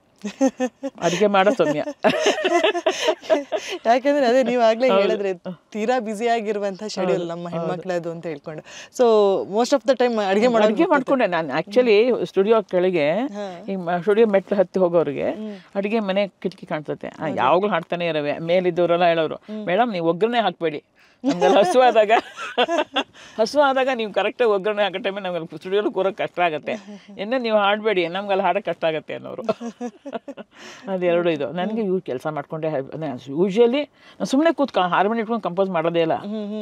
ಕುತ್ಕೊಂಡು ಕೆಲಸ ಮಾಡ್ಕೊಂಡೆ ಹಾಡ್ಕೊಳ್ಳೋದು, ಆಮೇಲೆ ಕುತ್ಕೊಂಡು ನೋಟ್ ಮಾಡ್ಕೊಳ್ಳೋದು. ಹಾಡು ಅಟ್ ಎ ಟೈಮ್ ಹುಟ್ಟತ್ತಲ್ವಾ. ಈಗ ತಾನೇ ತಾನಾದ ತಂದೆ, ತಂದೆ ತಾನೇ ತಾನಾದ, ಮರಿದೇವರು ಬೆಳೆದು ದೊಡ್ಡವನಾದ, ದೊಡ್ಡವನಾಗಿ ಮಾದಪ್ಪನಾದ, ತಾನೇ ತಾನಾದ ತಂದೆ, ತಂದೆ ತಾನೇ ತಾನಾದ, ದೊಡ್ಡೋರಿಗೆಲ್ಲ ದೊಡ್ಡ ದೊರೆ, ಅಡ್ಡ ಬಿದ್ದೋರಿಗೆಲ್ಲ ಊರುಗೋಲೆ, ತಾನೇ ತಾನಾದ ತಂದೆ, ತಂದೆ ತಾನೇ ತಾನಾದ. ಇದೊಂದು ಹಾಡು ಮಾಡಿದ್ದೀನಿ, ಅಷ್ಟೊತ್ತಿಗೆ ಹಾಡ್ತಿದ್ದೀನಿ. ಎಲ್ಲ ಅಷ್ಟೇ, ನಾನು ಕೆಲಸ ಮಾಡ್ತಾ ತಾನೇ ನನ್ನ ಅದೇ ಉಟ್ಕೊಳ್ಳುತ್ತೆ. ಟ್ಯೂನು ಸಾಹಿತ್ಯ ಅದು ಹಂಗೆ ಉಟ್ಕೊಳ್ಳುತ್ತೆ. ಹಂಗೆ ಕೆಲಸ. ಈಗ ಕಾಫಿ ಮಾಡ್ತಾ ಇದ್ನಲ್ಲ, ನೀವಿಲ್ದೇ ನಾನು ಒಂದು ಹಾಡು ಆಡ್ತಾ ಇದ್ದೆ. ಹಾಡು ಇಟ್ಕೊಂಡೇ ಮಾಡ್ಕೊಳ್ಳೋದು. ಮತ್ತು ನನಗೆ ಯಾವಾಗ ನನಗೇನಂದ್ರೆ ನಾನಾಗಿ ಬರೆಯಲ್ಲ. ಯಾರಾದರೂ ಒಂದು ಮೇಡಮ್ ಈ ಥರ ಮಾಡ್ಕೊಡಿ ಅಂದರೆ ಆವಾಗ ನನಗೆ ತಕ್ಷಣ ಒಂದೇ ಸಲ ಇನ್ಸ್ಪಿರೇಷನ್ ಆಗುತ್ತೆ. ಒಬ್ಬಳೇ ಈಗ ಏನೂ ಪ್ರಾಜೆಕ್ಟ್ ಇಲ್ವಾ, ಚೆನ್ನಾಗಿ ಅಡುಗೆ ಮಾಡಿ, ಚೆನ್ನಾಗಿ ಊಟ ಮಾಡಿ, ಮಧ್ಯಾಹ್ನ ಚೆನ್ನಾಗಿ ನಿದ್ದೆ ಮಾಡ್ತೀನಿ. ಒಳ್ಳೆ ಹಾಡು ಸಂಗೀತ, ಎಲ್ಲ ಭಾಷೆಯ ಸಂಗೀತವನ್ನು ಕೇಳ್ತೀವಿ. ಎಲ್ಲ ಸಂಗೀತ ನಾನು ಅದೇ ಕೇಳೋಣ ಅಂತಿದ್ದೆ. ಯಾಕೆಂತಂದರೆ ನಮ್ಮಲ್ಲೇ ಸಂಗೀತ ಹುಟ್ಟಲಿಕ್ಕೆ ಇನ್ನೂ ಯಾವ ಒಬ್ಬ ಗಾಯಕ ಆಗಿರ್ಬೋದು ಅಥವಾ ಮ್ಯೂಸಿಕ್ ಕಂಪೋಸರ್ ಆಗಿರ್ಬೋದು, ಅವರ ಇನ್ಫ್ಲುಯೆನ್ಸ್ ನಮ್ಗೆ ಆಗುತ್ತೆ. ಸೊ ಅದು ಪ್ರಭಾವ ಶೇಡ್ ಅಂತಲೇ ಹೇಳ್ಬೋದು ಅನ್ಕೋತೆ. ನಿಮ್ಮ ಈ ಕಲೆಗೆ, ನಿಮ್ಮ ಈ ಮ್ಯೂಸಿಕ್ ಕಂಪೋಸ್ನ ಹಿನ್ನೆಲೆ ನೋಡಿದಾಗ ಸೊ ಯಾರ ಎಫೆಕ್ಟ್ ತುಂಬ ಬಿದ್ದಿದೆ ನಿಮಗೆ ಅಂತ ಅನ್ಸುತ್ತೆ? ನನಗೆ ಆ್ಯಕ್ಚುಲಿ ನಾನು ಒಂದು ಹೇಳೋದಾದ್ರೆ, ನಾನು ಕಲ್ತಿದ್ದೆಲ್ಲ ಕರ್ನಾಟಕ ಸಂಗೀತ. ನಾನು ಕೇಳೋದೆಲ್ಲ ಹಿಂದೂಸ್ತಾನಿ ಸಂಗೀತ, ಆಯಿತಾ, ಹೇಳೋದೆಲ್ಲ ಹಿಂದೂಸ್ತಾನಿ. ಆಮೇಲೆ ನಾನು ಹಾಡೋದೆಲ್ಲ ಫೋಕ್. ನೀವು ಹೇಳಿದ್ರಲ್ಲ, ನಾನು ಹಾಡಿದ್ರೆಲ್ಲ ಫೋಕ್ ಸಾಂಗು. ಆಮೇಲೆ ಕಂಪೋಸ್ ಮಾಡೋದೆಲ್ಲ ಸುಗಮ ಸಂಗೀತ. ಹೀಗೆಲ್ಲ ಎಲ್ಲ ಬೇರೆ ಬೇರೆ ಬೇರೆ ಬೇರೆ ಮಕ್ಕಳುಗಳು. ಅದಕ್ಕೆ ನನಗೆ ಎಲ್ಲ ಸಂಗೀತ ಕೇಳ್ತೀನಿ ನಾನು. ಎಲ್ಲ ಭಾಷೆ ಸಂಗೀತನೂ ಕೇಳ್ತೀನಿ. ಜಾಸ್ತಿ ಹಿಂದೂಸ್ತಾನಿ ಕೇಳ್ತೀನಿ, ಗಜಲ್ ಕೇಳ್ತೀನಿ. ತುಂಬ ಇಷ್ಟ ನನಗೆ ಹರಿಹರನ್ ಗಜಲ್ಸು ತುಂಬ ಇಷ್ಟ. ಆಮೇಲೆ ರಾಜ್ಕುಮಾರ್ ಅವರು ಹಾಡುವಂತಹ ಅಕ್ಷರಗಳನ್ನ ಎತ್ಕೊಂಡು ಅವರು ಅದನ್ನು ಕಣ್ಣಿಗೆ ಒತ್ಕೋತಾರಲ್ಲ, ಆ ಒಂದು ಸ್ಟೈಲು ನನಗೆ ಮನಸ್ಸಲ್ಲಿ ಒಂಥರ ಶಾಸನ ಥರ ಕೊರೆದು ಬಿಟ್ಟಿದೆ. ಹಂಗೆ ಇವರು ಹರಿಹರನ್ನು ಹಾಡುವಂತಹ ಆ ಮಾಡ್ಯುಲೇಷನ್ ಮಾಡುವಂತಹ ಡೈನಾಮಿಕ್ಸ್ ಎಲ್ಲ ತುಂಬ ಇಷ್ಟ ನನಗೆ. ಆಮೇಲೆ ನಮ್ಮ ಜಾನಕಿ ಅಮ್ಮ ತುಂಬ ಪ್ರೀತಿಯಿಂದ ಹಾಡ್ತಾರೆ. ಅಲ್ಲಿ ಅವರು ಒಂದು ಹಾಡು ಹಾಡಿಸ್ದೆ ಅವ್ರ ಹತ್ರ, ನಾನು ಸುಮಾರು ಹಾಡು ಹಾಡಿಸ್ದೆ. ಅದರಲ್ಲಿ ಪ್ರೇಮ ಅಂತ ಒಂದು ವರ್ಡ್ ಬಂತು. ಅತಿ ಪ್ರೇಮದಿಂದಲೇ ಎಳಿದೆಯಾದರೆಗೆ ನೀ ಅಂತ ಬರುತ್ತೆ. ಅಲ್ಲಿ ಅತಿ ಪ್ರೇಮದಿಂದ ಅಂತ ನಾನು ಕಂಪೋಸ್ ಮಾಡಿದ್ದೆ. ಅದು ಹೆಂಗೆ ಹಾಡ್ತಾರೆ ಅಮ್ಮ, ಅಲ್ಲಿ ಡೈನಾಮಿಕ್ಸ್ ಹೆಂಗೆ ಕೊಡ್ತಾರೆ ಅಂತ ಯೋಚನೆ ಮಾಡ್ತಾ ಇದ್ದೆ ನಾನು. ಅತಿ ಪ್ರೇಮದಿಂದ ನೀ ಅಂದ್ಬಿಟ್ರು ಅಮ್ಮ. ಒಂದೇ ಸಲ ಜಲ್ ಒಂದೋಯ್ತು ನನಗೆ, ಭಾವ ಅದೊಳಗೆ ಇಳಿದು ಬಿಟ್ರು ಅಮ್ಮ. ಇಳಿದು ಮುಳುಗಿ ಮೈಯಲ್ಲಿ ಬಂದ್ಬಿಟ್ರು ಅವರು. ಪುತ್ಯನ ಒಂದು ಮಾತು ಹೇಳ್ತಾರೆ, ಭವನಿ ಮಜ್ಜನ ಚಾತುರ್ಯ ಲಗಿಮಾ ಕೌಶಲ ಅಂತ. ಈ ಭವ ಅನ್ನೋ ಇದೆಯಲ್ಲ, ಸಮುದ್ರದಲ್ಲಿ ಮುಳುಗಬಾರ್ದು, ಈ ಸ್ನಾನ ಮಾಡಿ ಮೆಲ್ಲ ಶುದ್ಧವಾಗಿ ಮೇಲೆ ಬರಬೇಕು ಅಂತ. ಹಾಗೆ ಈ ಸಂಗೀತ ಅನ್ನೋ ಈ ಒಂದು ಸಾಗರದಲ್ಲಿ ನಾವೆಲ್ಲ ಮುಳುಗಿ ಹೋಗ್ಬಾರ್ದು. ಅಲ್ಲಿ ಹೋಗಿ ಚೆನ್ನಾಗಿ ಸ್ನಾನ ಮಾಡಿ ಖುಷಿಯಾಗಿ ಮೇಲ್ ಬಂದು ಫ್ರೆಶ್ ಅಪ್ ಆಗಿ ಮೇಲ್ ಬರಬೇಕು. ಎಲ್ಲ ಥರ ಮ್ಯೂಸಿಕ್ ಕೇಳ್ತೀನಿ ನಾನು. ಹಿಂದಿ, ಮರಾಠಿ, ರಾಜಸ್ಥಾನಿ, ಎಲ್ಲ ಯಾವ ಭಾಷೆ ಕೇಳಿಲ್ಲ ಅಂತ ಹೇಳ್ಬೇಡಿ, ಪ್ರತಿಯೊಂದು ಕೇಳ್ತೀನಿ, ಎಲ್ಲ ಸಂಗೀತ ಕೇಳ್ತೀನಿ. ಮತ್ತೆ ಇದ್ರ ಬಗ್ಗೆ ನೀವು ಏನು ಹೇಳಕ್ಕೆ ಇಷ್ಟಪಡ್ತೀರಾ ಅಂದ್ರೆ, ಯಾಕಂದ್ರೆ ಈಗ ನೀವಿದ್ದಂಥ ಸಮಯದಲ್ಲಿ ಆ ಕ್ಯಾಸೆಟ್ ಯುಗ ಅಂತಾನೆ ಹೇಳ್ಬೋದು ಅದನ್ನ ನಾವು. ಎಂತ ಅದು ಅಮೃತ ಯುಗ ಅದು. ಹೌದು. ಆ ಯುಗದಿಂದ ಈ ಯುಗಕ್ಕೆ ತುಂಬಾ ಬದಲಾವಣೆಗಳಾಗಿದೆ. ಸೊ ಈಗದ ಮ್ಯೂಸಿಕ್ ಕಂಪೋಸರ್ಗಳ ಟ್ಯೂನ್ಗಳೆಲ್ಲ ಆಗಿರ್ಬೋದು, ಪ್ರತಿಯೊಂದರಲ್ಲೂ ಕೂಡ ತುಂಬ ಬದಲಾವಣೆಗಳಾಗಿದೆ. So as a music composer ಆಗಿ ಈಗ ಬರ್ತಿರುವಂತಹ ಹಾಡುಗಳು, ಸುಗಮ ಸಂಗೀತನೂ ಆಗಿರ್ಬೋದು, ಸಿನಿಮಾ ಗೀತೆಗಳಾಗಿರ್ಬೋದು, ಸೊ ಇದರ ಶೇಡಿನ ಬಗ್ಗೆ ನಿಮ್ಮ ಒಪಿನಿಯನ್ ಏನು ಅಂತ? ಒಂದು ಪಕ್ಕಾ ಒಪಿನಿಯನ್ ಏನಂದರೆ, ತುಂಬ ಡಿಸ್ಟರ್ಬ್ಡ್ ಈಗ ನಮಗೀಗ ಒಂದು ಸೂತ್ರ ಇತ್ತು ಅವಾಗ, ಒಂದು ಏಕಸೂತ್ರ. ಈಗ ಏಕಸೂತ್ರನೇ ಇಲ್ಲ, ಸಾಹಿತ್ಯಕ್ಕೂ ಇಲ್ಲ, ಫಿಲಮ್ ಸಾಂಗ್ಸು ಸಾಹಿತ್ಯಕ್ಕೂ ಇಲ್ಲ, ಸಂಗೀತಕ್ಕೂ ಇಲ್ಲ, ಒಂದು ಎಲ್ಲರನ್ನೂ ಒಂದು ಮಾಡುವಂತಹ ಒಂದು ಮಾಲೆ ಇಲ್ಲ ಈಗ. ಅಲ್ಲಿ ಗೀತರೂಪಕ ಅಂದರೆ ಏನು, ಅದು ಒಂದೊಂದು ಹಾಡು ಇನ್ನೊಂದು ಹಾಡಿಗೆ ಹಿಂಗೆ ಇಟ್ಕೊಳ್ಳುತ್ತೆ, ಒಂದೊಂದು ಕೈ ಇನ್ನೊಂದು ಇಟ್ಕೊಂಡು ನಡೆಯುತ್ತೆ. ಈಗ ನಾವು ಈಗ ಏನು ಹೇಳ್ತಾರೆ, ಕೈ ಇಟ್ಕೊಂಡು ನಾವು ಒಂದು ಆಟ ಆಡ್ತೀವಲ್ಲ, ರಿಂಗ ರೋಸು, ಆ ಥರ ಎಲ್ಲ ಒಂದು ಕೈ ಇಟ್ಕೊಂಡು ನಡೆಯುತ್ತೆ. ಬಟ್ ಇಲ್ಲಿ ಒಂದಕ್ಕೊಂದು ಸಂಬಂಧವೇ ಇಲ್ಲ. ಒಬ್ಬ ಮ್ಯೂಸಿಕ್ ಡೈರೆಕ್ಟ್ರು ನಾನು ಅದೇ ಹೇಳಿದೆ, ಎಲ್ಲ ಮೇಣಾ ಸುಜೀರ್ ಹೀಗೆ. ಇವಾಗಂತೂ ಬರೋದಂತೂ ಸಾಹಿತ್ಯ ಯಾರು ಅರ್ಥ ಮಾಡ್ಕೊಳ್ಳಲ್ಲ, ಅಕ್ಷರನೂ ಅರ್ಥ ಮಾಡ್ಕೊಳ್ಳಲ್ಲ, ಅಕ್ಷರದ ಒಳಗೂ ಇಳಿಯಲ್ಲ, ಸಂಗೀತ ಒಳಗೂ ಇಳಿತಾ ಇಲ್ಲ, ಎಲ್ಲ ಅಂತ ಡಿಸ್ಟರ್ಬ್ ಆಗೋಗ್ಬಿಟ್ಟು ಚೆದರಿದಿಂತೀವಲ್ಲ ನಾವೀಗ. ಕೇರಮ್ಮಲ್ಲಿ ಪಾನ್ಸ್ ಇದೆ, ಒಂದ್ಸಲ ಚೆದರೋಗುತ್ತಲ್ಲ, ಆ ಥರ ಚೆದರೋಗಿದೆ. ಬಟ್ ತಿರ್ಗಾ ಮತ್ತೆ ಒಟ್ಟಾಗೋ ಕಾಲ ಬರ್ಬೋದು ಅಂತ ಅನ್ಕೋತೀನಿ ನಾನು, ಆವಾಗ ಇವಾಗ ಕಂಪೇರ್ ಮಾಡಿದ್ರೆ. ಆಮೇಲೆ ಒಂದು ಯೂನಿಟಿ ಇಲ್ಲ ಈಗ. ಒಂದು ರೀತಿ ಒಂದು ಪದ ಹಾಗೆ ಹುಚ್ಚುಚ್ಚ ಬೇರೆ ಬೇರೆ ಪದಗಳು, ಆ ಪದಕ್ಕೂ ಈ ಪದಕ್ಕೂ ಅರ್ಥನೇ ಇರಲ್ಲ, ಜೋಡಣೆ ಹಾಡುಗಳಲ್ಲಿ ಏನೋ ಅರ್ಥ, ತುಂಬ ಅರ್ಥಗಳು, ಹೊಸ ಪದಗಳು ನಮಗೆ ಅರ್ಥನೇ ಆಗಲ್ಲ. ಯಾಕಂದ್ರೆ ನಾನು ಸಾಹಿತ್ಯ ವಿದ್ಯಾರ್ಥಿ, ನಾನು MA ಕನ್ನಡ ಓದಿರೋದು ನಾನು ಸುಮಾರು.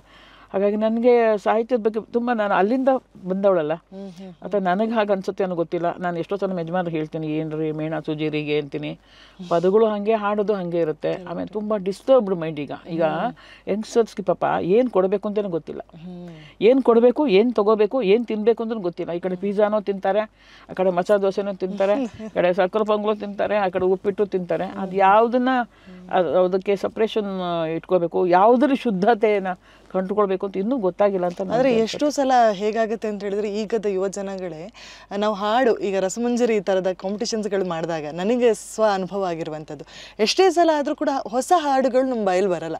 ಸಾ ಅಂದ ತಕ್ಷಣ ಹಿಂದೆ ಇದ್ದಂತಹ ಹಾಡುಗಳೇ ಬರ್ತದೆ. ಸೊ ಮೇ ಬಿ ಅದು ಹಿಂದೆ ಸಂಯೋಜಿಸಿದಂಥ ರಾಗಕ್ಕಾಗಿರ್ಬೋದು, ಸಾಹಿತ್ಯಕ್ಕಾಗಿರ್ಬೋದು ಅಲ್ವಾ, ಅದಕ್ಕಿರುವ ಶಕ್ತಿ ಬೇರೆ ಅಂತ ಹೇಳ್ಕೊಂಡು. ನನಗೆ ಇನ್ನೊಂದು ಕುತೂಹಲ ಏನು ಅಂತ ಹೇಳಿದ್ರೆ, ಸೊ ಆ ಕ್ಯಾಸೆಟ್ ಯುಗದಲ್ಲಿ ನೀವು ವರ್ಕ್ ಮಾಡಿದಂಥದ್ದು, ಸೊ ರಾಗ ಲಹರಿ ಅನ್ನೋ ಸಂಸ್ಥೆ ಮೂಲಕ ನೀವು ಕೆಲಸ ಮಾಡ್ತಿದ್ರಿ. ನನ್ಗೆ ನೋಡಿದ ನೆನಪಿದೆ, ನಮ್ಮ ಅಜ್ಜಿ ಕ್ಯಾಸೆಟ್ ಎಲ್ಲ ಇಟ್ಕೊಂಡಿದ್ದು, ಆ ಶೋಭಾನೆ ಹಾಡುಗಳಾಗಿರ್ಬೋದು, ಮತ್ತೆ ಇವ ದೇಸದಾಸ್ ಅವ್ರದ್ದು ಹಾಡುಗಳಾಗಿರ್ಬೋದು. ಸೊ ಆ ಕ್ಯಾಸೆಟ್ ನಿರ್ಮಾಣ ಆಗ್ಬೇಕಾದ್ರೆ ಅದರ ಹಿಂದಿನ ಕೆಲಸಗಳ ಬಗ್ಗೆ ಹೇಳ್ಬೋದು, ಎಷ್ಟು ಖರ್ಚು ಬೀಳ್ತಿತ್ತು ಆ ಒಂದು ಕ್ಯಾಸೆಟಿಗೆ ಅಂತ ಹೇಳ್ಕೊಂಡು. ಹೌದೌದು, ಆಗ ಹಿಂದೆ ಎಲ್ಲ ಫಸ್ಟು ಈಗ ಸ್ವಲ್ಪ ಕಮ್ಮಿ ಇದ್ದಿದ್ದು ಕೊನೆ 2 ಅಂಕಿದ್ದು 3 ಅಂಕಿ ಬಂದ್ಬಿಡ್ತು. ನಮ್ದು ಆಡೋಣ ಬನ್ನಿಗೆ ಬರೀ 8,600 ರೂಪಾಯಿ ಖರ್ಚಾಗಿದ್ದು ಅಷ್ಟೇ. ಆಗ ನಾವು ಮಡ್ರಾಸ್ಗೆ ಹೋಗಿ ರೆಕಾರ್ಡ್ ಮಾಡ್ಕೊಂಡ್ ಬಂದಿದ್ದೀವಿ. ಜಾನ್ಸನ್ ಅಂತ ಮಹಾನ್ ಸಂಗೀತ ನಿರ್ದೇಶಕ, ಅವ್ರ ಕೇಳಿ ಆರ್ಕೆಸ್ಟ್ರೇಷನ್ ಮಾಡ್ತಿದ್ವಿ. ನಾವು ನಮ್ಮ ಯಜಮಾನರು ರೆಗ್ಯುಲರ್ ಹಾಡ್ತಾ ಇದ್ವಿ ಕೆಲವು ಹಾಡುಗಳು. ನಮ್ಮ ಯಜಮಾನರು ಫ್ಲೂಟ್ ನುಡಿಸ್ತಾರೆ, ಗಿಟಾರು, ಮ್ಯಾಂಡಲಿನು ಎಲ್ಲ ನುಡಿಸ್ತಾ ಇದ್ರು. ನಾನು ಪ್ರೋಗ್ರಾಮ್ಗೆ ಹೋಗ್ತಾ ಇದ್ವಿ ನಾವು ಎಷ್ಟೋ. ಅವರೇ ಕೆಲವು BGM ಎಲ್ಲ ಮಾಡ್ತಾ ಇದ್ರು ನಮ್ಮ ಯಜಮಾನರು. ಸೊ ಅದೆಲ್ಲ ಇಟ್ಕೊಂಡು ಜೊತೆಗೆ ಅವ್ರನ್ನ ಸೇರಿಸ್ಕೊಂಡು ಮಾಡ್ಕೊಂಡಿರ್ತಾ ಇದ್ವಿ ಅವಾಗ ಅಷ್ಟೇ. ಆಮೇಲೆ ಹೋಗ್ತಾ ಒಂದು ಹೇಳಿದ್ನಲ್ಲ, ಸಿಂಗಲ್ ಡಿಜಿಟ್, ಡಬಲ್ ಆಯಿತು, ಟ್ರಿಬಲ್, ಈಗ ಅಲ್ಲಿಗೆ ಬಂತು ಕೊನೆಗೆ. ಆದರೆ ನಾವು ಎಷ್ಟು ಸಿದ್ಧತೆ ಮಾಡ್ತಾ ಇದ್ವಿ ಕ್ಯಾಸೆಟ್ಗೆ ಅಂದರೆ, ಫಸ್ಟು ಸಾಹಿತ್ಯ ರೆಡಿ ಮಾಡ್ಕೊಳ್ತಾ ಇದ್ವಿ ನಾವು. ಆ ಸಾಹಿತ್ಯಕ್ಕೆ ಯಾರು ಸಿಂಗರ್ಸ್ ಬೇಕು, ಈ ಹಾಡಿಗೆ ಇಂಥ ಸಿಂಗರೇ ಬೇಕು, ಈ ಹಾಡಿಗೆ ಡಿಜೆಟ್ ಬೇಕು, ಇದಕ್ಕೆ ಕೋರಸ್ ಬೇಕು, ಆ ಕೋರಸ್ಗೆ ಬೇರೆ ಸಿಂಗರ್ಸು ಹಾಕೊಂಡು ಆಮೇಲೆ ತಿರ್ಗಾ ಸ್ಟುಡಿಯೋ ಬುಕ್ ಮಾಡ್ಕೋತಾ ಇದ್ವಿ, ಇಂಥ ಆರ್ಕೆಸ್ಟ್ರಾ ಬುಕ್ ಮಾಡ್ಕೋತಾ ಇದ್ವಿ. ನನ್ನ ಕರ್ನಾಟಕ ಮಾತಾಡಬೇಕು, ನಮ್ಮ ಮಡ್ರಾಸಿಂದ ಕರೆಸ್ತಾ ಇದ್ವಿ ಎಷ್ಟೋ ಜನ, ಸಾರಂಗಿ ಮತ್ತು ಬೇರೆ ಬೇರೆ ಇದೆಲ್ಲ ಕಳಿಸಿದ್ವಿ ನಾವು. ಅದಕ್ಕೆ ಕೆಲವು ನಾನೇನೋ ಭಾವಗೀತೆ ಸ್ಯಾಕ್ಸೋಫೋನ್ ಕಲ್ಸಿದ್ದೀವಿ, ಏನು ವೈಲೆನ್ಸ್ ಕಲ್ತಿದ್ದೀವಿ, ಹಾಗೆ ಬೇರೆ ಬೇರೆ ಬೇರೆ ಇನ್ಸ್ಟ್ರೂಮೆಂಟ್. ತಂತ್ರಜ್ಞಾನ ಯಾವ ಥರ ಯೂಸ್ ಮಾಡ್ತೀರಾ? Studio ಹೇಗಿರ್ತಿತ್ತು madam? ಸ್ಟುಡಿಯೋ ಅಂದ್ರೆ ಅವಾಗೆಲ್ಲ ಫಸ್ಟು ಲೈವ್ ಇರ್ತಾಯಿತ್ತು, ಅಂದರೆ ಟ್ರ್ಯಾಕ್ ಮಾಡ್ಕೋತಾ ಇದ್ವಿ. ಫಸ್ಟ್ ಎಲ್ಲ ಲೈವು, ಆಮೇಲೆ ಟ್ರ್ಯಾಕಲ್ಲಿ ಇವೆಲ್ಲ ಯಾರೋ ಒಂದು ಡಮ್ಮಿ ವಾಯ್ಸ್ ಹಾಡ್ಬಿಡು. ಈಗ ನಾನು ನಿಮ್ಗೆ ಹಾಡು ತೋರಿಸ್ತಾರೋ, ಇನ್ನು ನಾನು ಹಾಡ್ಬಿಟ್ಟಿರ್ತೀನಿ ಇದು ಆರ್ಕೆಸ್ಟ್ರಾ ಜೊತೆ. ಆಮೇಲೆ ಯಾರು ಬೇಕೋ ಅವ್ರು ಬಂದು ಹಾಡು. ಇವತ್ತು ಅದೇ ಸಿಸ್ಟಮ್ ಇದೆ. ಆಮೇಲೆ ಯಾರು ಈಗ SPBಗೆ ನಾನು ನಮ್ಮ ಸುರೇಖ ಹತ್ರ ಟ್ರ್ಯಾಕ್ ಆಡಿಸ್ಬಿಡವೆ, ಆಮೇಲೆ ಹೋಗಿ ಸುರೇಖನ ವಾಯ್ಸ್ ಅದನ್ನು ನಾವು ಟ್ರ್ಯಾಕ್ ಆ ಟ್ರ್ಯಾಕ್ ಮೇಲೆ SPB ಹಾಡೋರು, ಹಾಗೆ ಮಾಡ್ಕೊಳ್ತಾ ಇದ್ವಿ. ಹಾಗಾಗಿ ಬಟ್ ಅವಾಗ ತುಂಬ ಸಂಭ್ರಮ ಇತ್ತು. ಫಸ್ಟ್ ಎಲ್ಲ ಎದುರು ಕುತ್ಕೊಳ್ತಾ ಇದ್ವಿ, ಎಲ್ಲ ಕುತ್ಕೊಂಡು ಲೈವ್ ಆರ್ಕೆಸ್ಟ್ರಾ ಇತ್ತಲ್ವ. ಈಗ ಏನಂದರೆ ಈಗ ಯಾರು ಬೇಕೋ ಅವ್ರು ಮಾತ್ರ ಬಂದು ಅಷ್ಟು ಮಾತ್ರ ಇರ್ತಾರೆ, ಅಷ್ಟೇ ಫೀಡ್ ಮಾಡ್ಕೋತೀವಿ. ಈಗ ಬರೀ ಕೀಬೋರ್ಡ್ ಅಂತ ತೊಗೊಳ್ಳೋದು, ಬರೀ ತಬಲಾ ಒಂದೇ ತೊಗೊಳ್ಳೋದು, ಕ್ಲಿಕ್ ಜೊತೆ ತೊಗೊಂಡ್ಬಿಡ್ತೀವಿ ವಾಯ್ಸ್ನ. ಎಲ್ಲ ಅಟ್ ಟೈಮ್ ಬರೋದೇ ಇಲ್ಲ ಇವಾಗ. ಆಮೇಲೆ ಇನ್ನೂ ಕೆಲವೊಂದು ಎಲ್ಲ ಕೀಬೋರ್ಡಲ್ಲೇ ಮುಗಿಸ್ಬಿಡ್ತೀವಿ. ಈಗ ನಾನು ಕೃಷ್ಣಕ್ಕೆ ಹೋಗಿಲ್ಲ, ನಾನು ಏನು ಮಾಡಿದೆ, ಫ್ಲೂಟು ನಾನು ಗೋಡ್ಕಿಂಡಿಕಲ್ ಮಿಕ್ಸ್ ಮಾಡಿಸಿದೆ. ನಾನು 2-3 ಹಾಡಿಗೆ. ಅವರು ಅಮೆರಿಕಕ್ಕೆ ಹೋಗಿದ್ರು, ನಾನು ಬಂದಿದ್ರು. ಮಿಕ್ಕಿದೆಲ್ಲ ನಾನು ಶಬೀರ್ ಕೆಲ್ಲೇ ಮಾಡಿಸ್ಬಿಟ್ಟೆ, ಆರ್ಕೆಸ್ಟ್ರೇಷನ್ ಎಲ್ಲ ತಬಲಾ ಗಿಬ್ಲಾ ಅದೆಲ್ಲ ಬೇರೆ ಕಡೆ ಯಾವ್ದು ಬೇಕೋ ಒಂದು ಮಿಕ್ಸ್ ಮಾಡಿ ಮಾಡಿಸ್ಬಿಟ್ಟೆ. ಯಾಕಂದರೆ ನಾನು ಹಳೇ ಸ್ಟೈಲು ಆರ್ಕೆಸ್ಟ್ರಾ ಮಾಡಿದ್ರೆ ಈಗಿನ ಜನ್ರೇಷನ್ಗೆ ಅದು ಇಷ್ಟ ಆಗದೆ ಇದ್ರೆ, ಸ್ಲೋ ಹೋಗಿದ್ರೆ ಯಾರು ಭಾವಗೀತೆ ಅಂತ ತಕ್ಷಣ ಸ್ಲೋ ಇರುತ್ತೆ. ಭಾವಗೀತೆ ಅಂದ ತಕ್ಷಣ ಯಾವ ಹಾಡು ಕೇಳಿ ಆ ಜನಕ್ಕೆ ಹೊಸ ಜನಕ್ಕೆ ಇಷ್ಟ ಆಗಬೇಕಲ್ಲ. ಸಾಹಿತ್ಯ ಅದೇ ಇರಬೇಕು, ಸಾಹಿತ್ಯ ಟ್ಯೂನ್ ಅದೇ ಇರಬೇಕು. ಸಂಬಂಧಪಟ್ಟಂತಹ ವಾದ್ಯ ಪರಿಕರ ಸ್ವಲ್ಪ ಜನರಿಗೆ ಸ್ವಲ್ಪ ಕೈ ಕಾಲು ತಟ್ಟೋ ಥರ ಸ್ವಲ್ಪ ಇದು ಸ್ವಲ್ಪ ಖುಷಿ ಆಗ್ಬೋದು ಅಂತ. ಮತ್ತು ಇನ್ನೊಂದು ಏನು ಅಂತ ಹೇಳಿದ್ರೆ, ನೀವು ಈ ಭಾವಗೀತೆ ಇವಾಗಲೇ ಹೇಳಿದಾಗೆ ಭಾವಗೀತೆಗಳನ್ನು ಹಾಡಿಸ್ತಾ ಇದ್ರಿ, ಆಮೇಲೆ ಜಾನಪದ ಹಾಡುಗಳನ್ನು ಹಾಡಿಸ್ತಾ ಇದ್ರಿ, ಸುಗಮ ಸಂಗೀತಗಳು ಬರ್ತಾ ಇತ್ತು. ಸೊ ಸಿನಿಮಾಗೆ ಎಂಟ್ರಿ ಕೊಡ್ತೀರಾ, ಸಿನಿಮಾಗೆ ಸಂಗೀತ ಸಂಯೋಜನೆ ಮಾಡೋಕ್ಕೆ ಸ್ಟಾರ್ಟ್ ಮಾಡ್ತೀರಾ. ಸೊ ನಾನು ತುಂಬ ಜನ ಕೇಳ್ಪಟ್ಟದ್ದು ಹೇಗೆ ಅಂತ ಹೇಳಿದ್ರೆ, ಶಾಸ್ತ್ರೀಯ ನೆಲೆಯಲ್ಲಿದ್ದವರು ಈ ಸಿನಿಮಾದಿಂದ ಸ್ವಲ್ಪ ದೂರ ಇರ್ತಾರೆ ಸಾಮಾನ್ಯವಾಗಿ. ಅದು ಯಾಕೆ ಮೇ ಬಿ ಅಲ್ಲಿಯ ಸಾಹಿತ್ಯ ರಚನೆಯ ಕ್ರಮಗಳಿಂದ ಆಗಿರ್ಬೋದೇನೋ. ಸೊ ನೀವು ಈ ಸಿನಿಮಾ ಕಡೆ ಮುಖ ಮಾಡ್ತೀರಲ್ಲ, ಅದಕ್ಕೆ ಕಾರಣ ಏನಾದರೂ ಇತ್ತಾ ಅಂತ? ಅದೇ ಹೇಳ್ದೆ ನೋಡಿ, ನಮ್ಮ ಜೀವನದಲ್ಲಿ ಒಂದು ಕೆಲವು ಸೂತ್ರಗಳಿಂದ ಹೇಳಿದೆ ನೋಡಿ. ಆ ಸೂತ್ರ, ಕೆಲವು ಪ್ರಿನ್ಸಿಪಲ್ಸು, ಕೆಲವು ಸಂಸ್ಕಾರಗಳು, ನಾವೇನು ನಂಬ್ಕೊಂಡಿದ್ದೀವಿ, ಆ ನಂಬಿಕೆಗಳಿದೆಯಲ್ಲ, ಆ ನಂಬಿಕೆಗಳನ್ನ ದಾಟಿ ಆಚೆ ಬರೋಕ್ಕೆ ಸ್ವಲ್ಪ ಕಷ್ಟ ಆಗುತ್ತೆ ನನಗೆ. ನಾನು ತುಳು ಪಿಕ್ಚರ್ 2 ಪಿಕ್ಚರ್ಗೆ ಸಂಗೀತ ಕೊಟ್ಟೆ.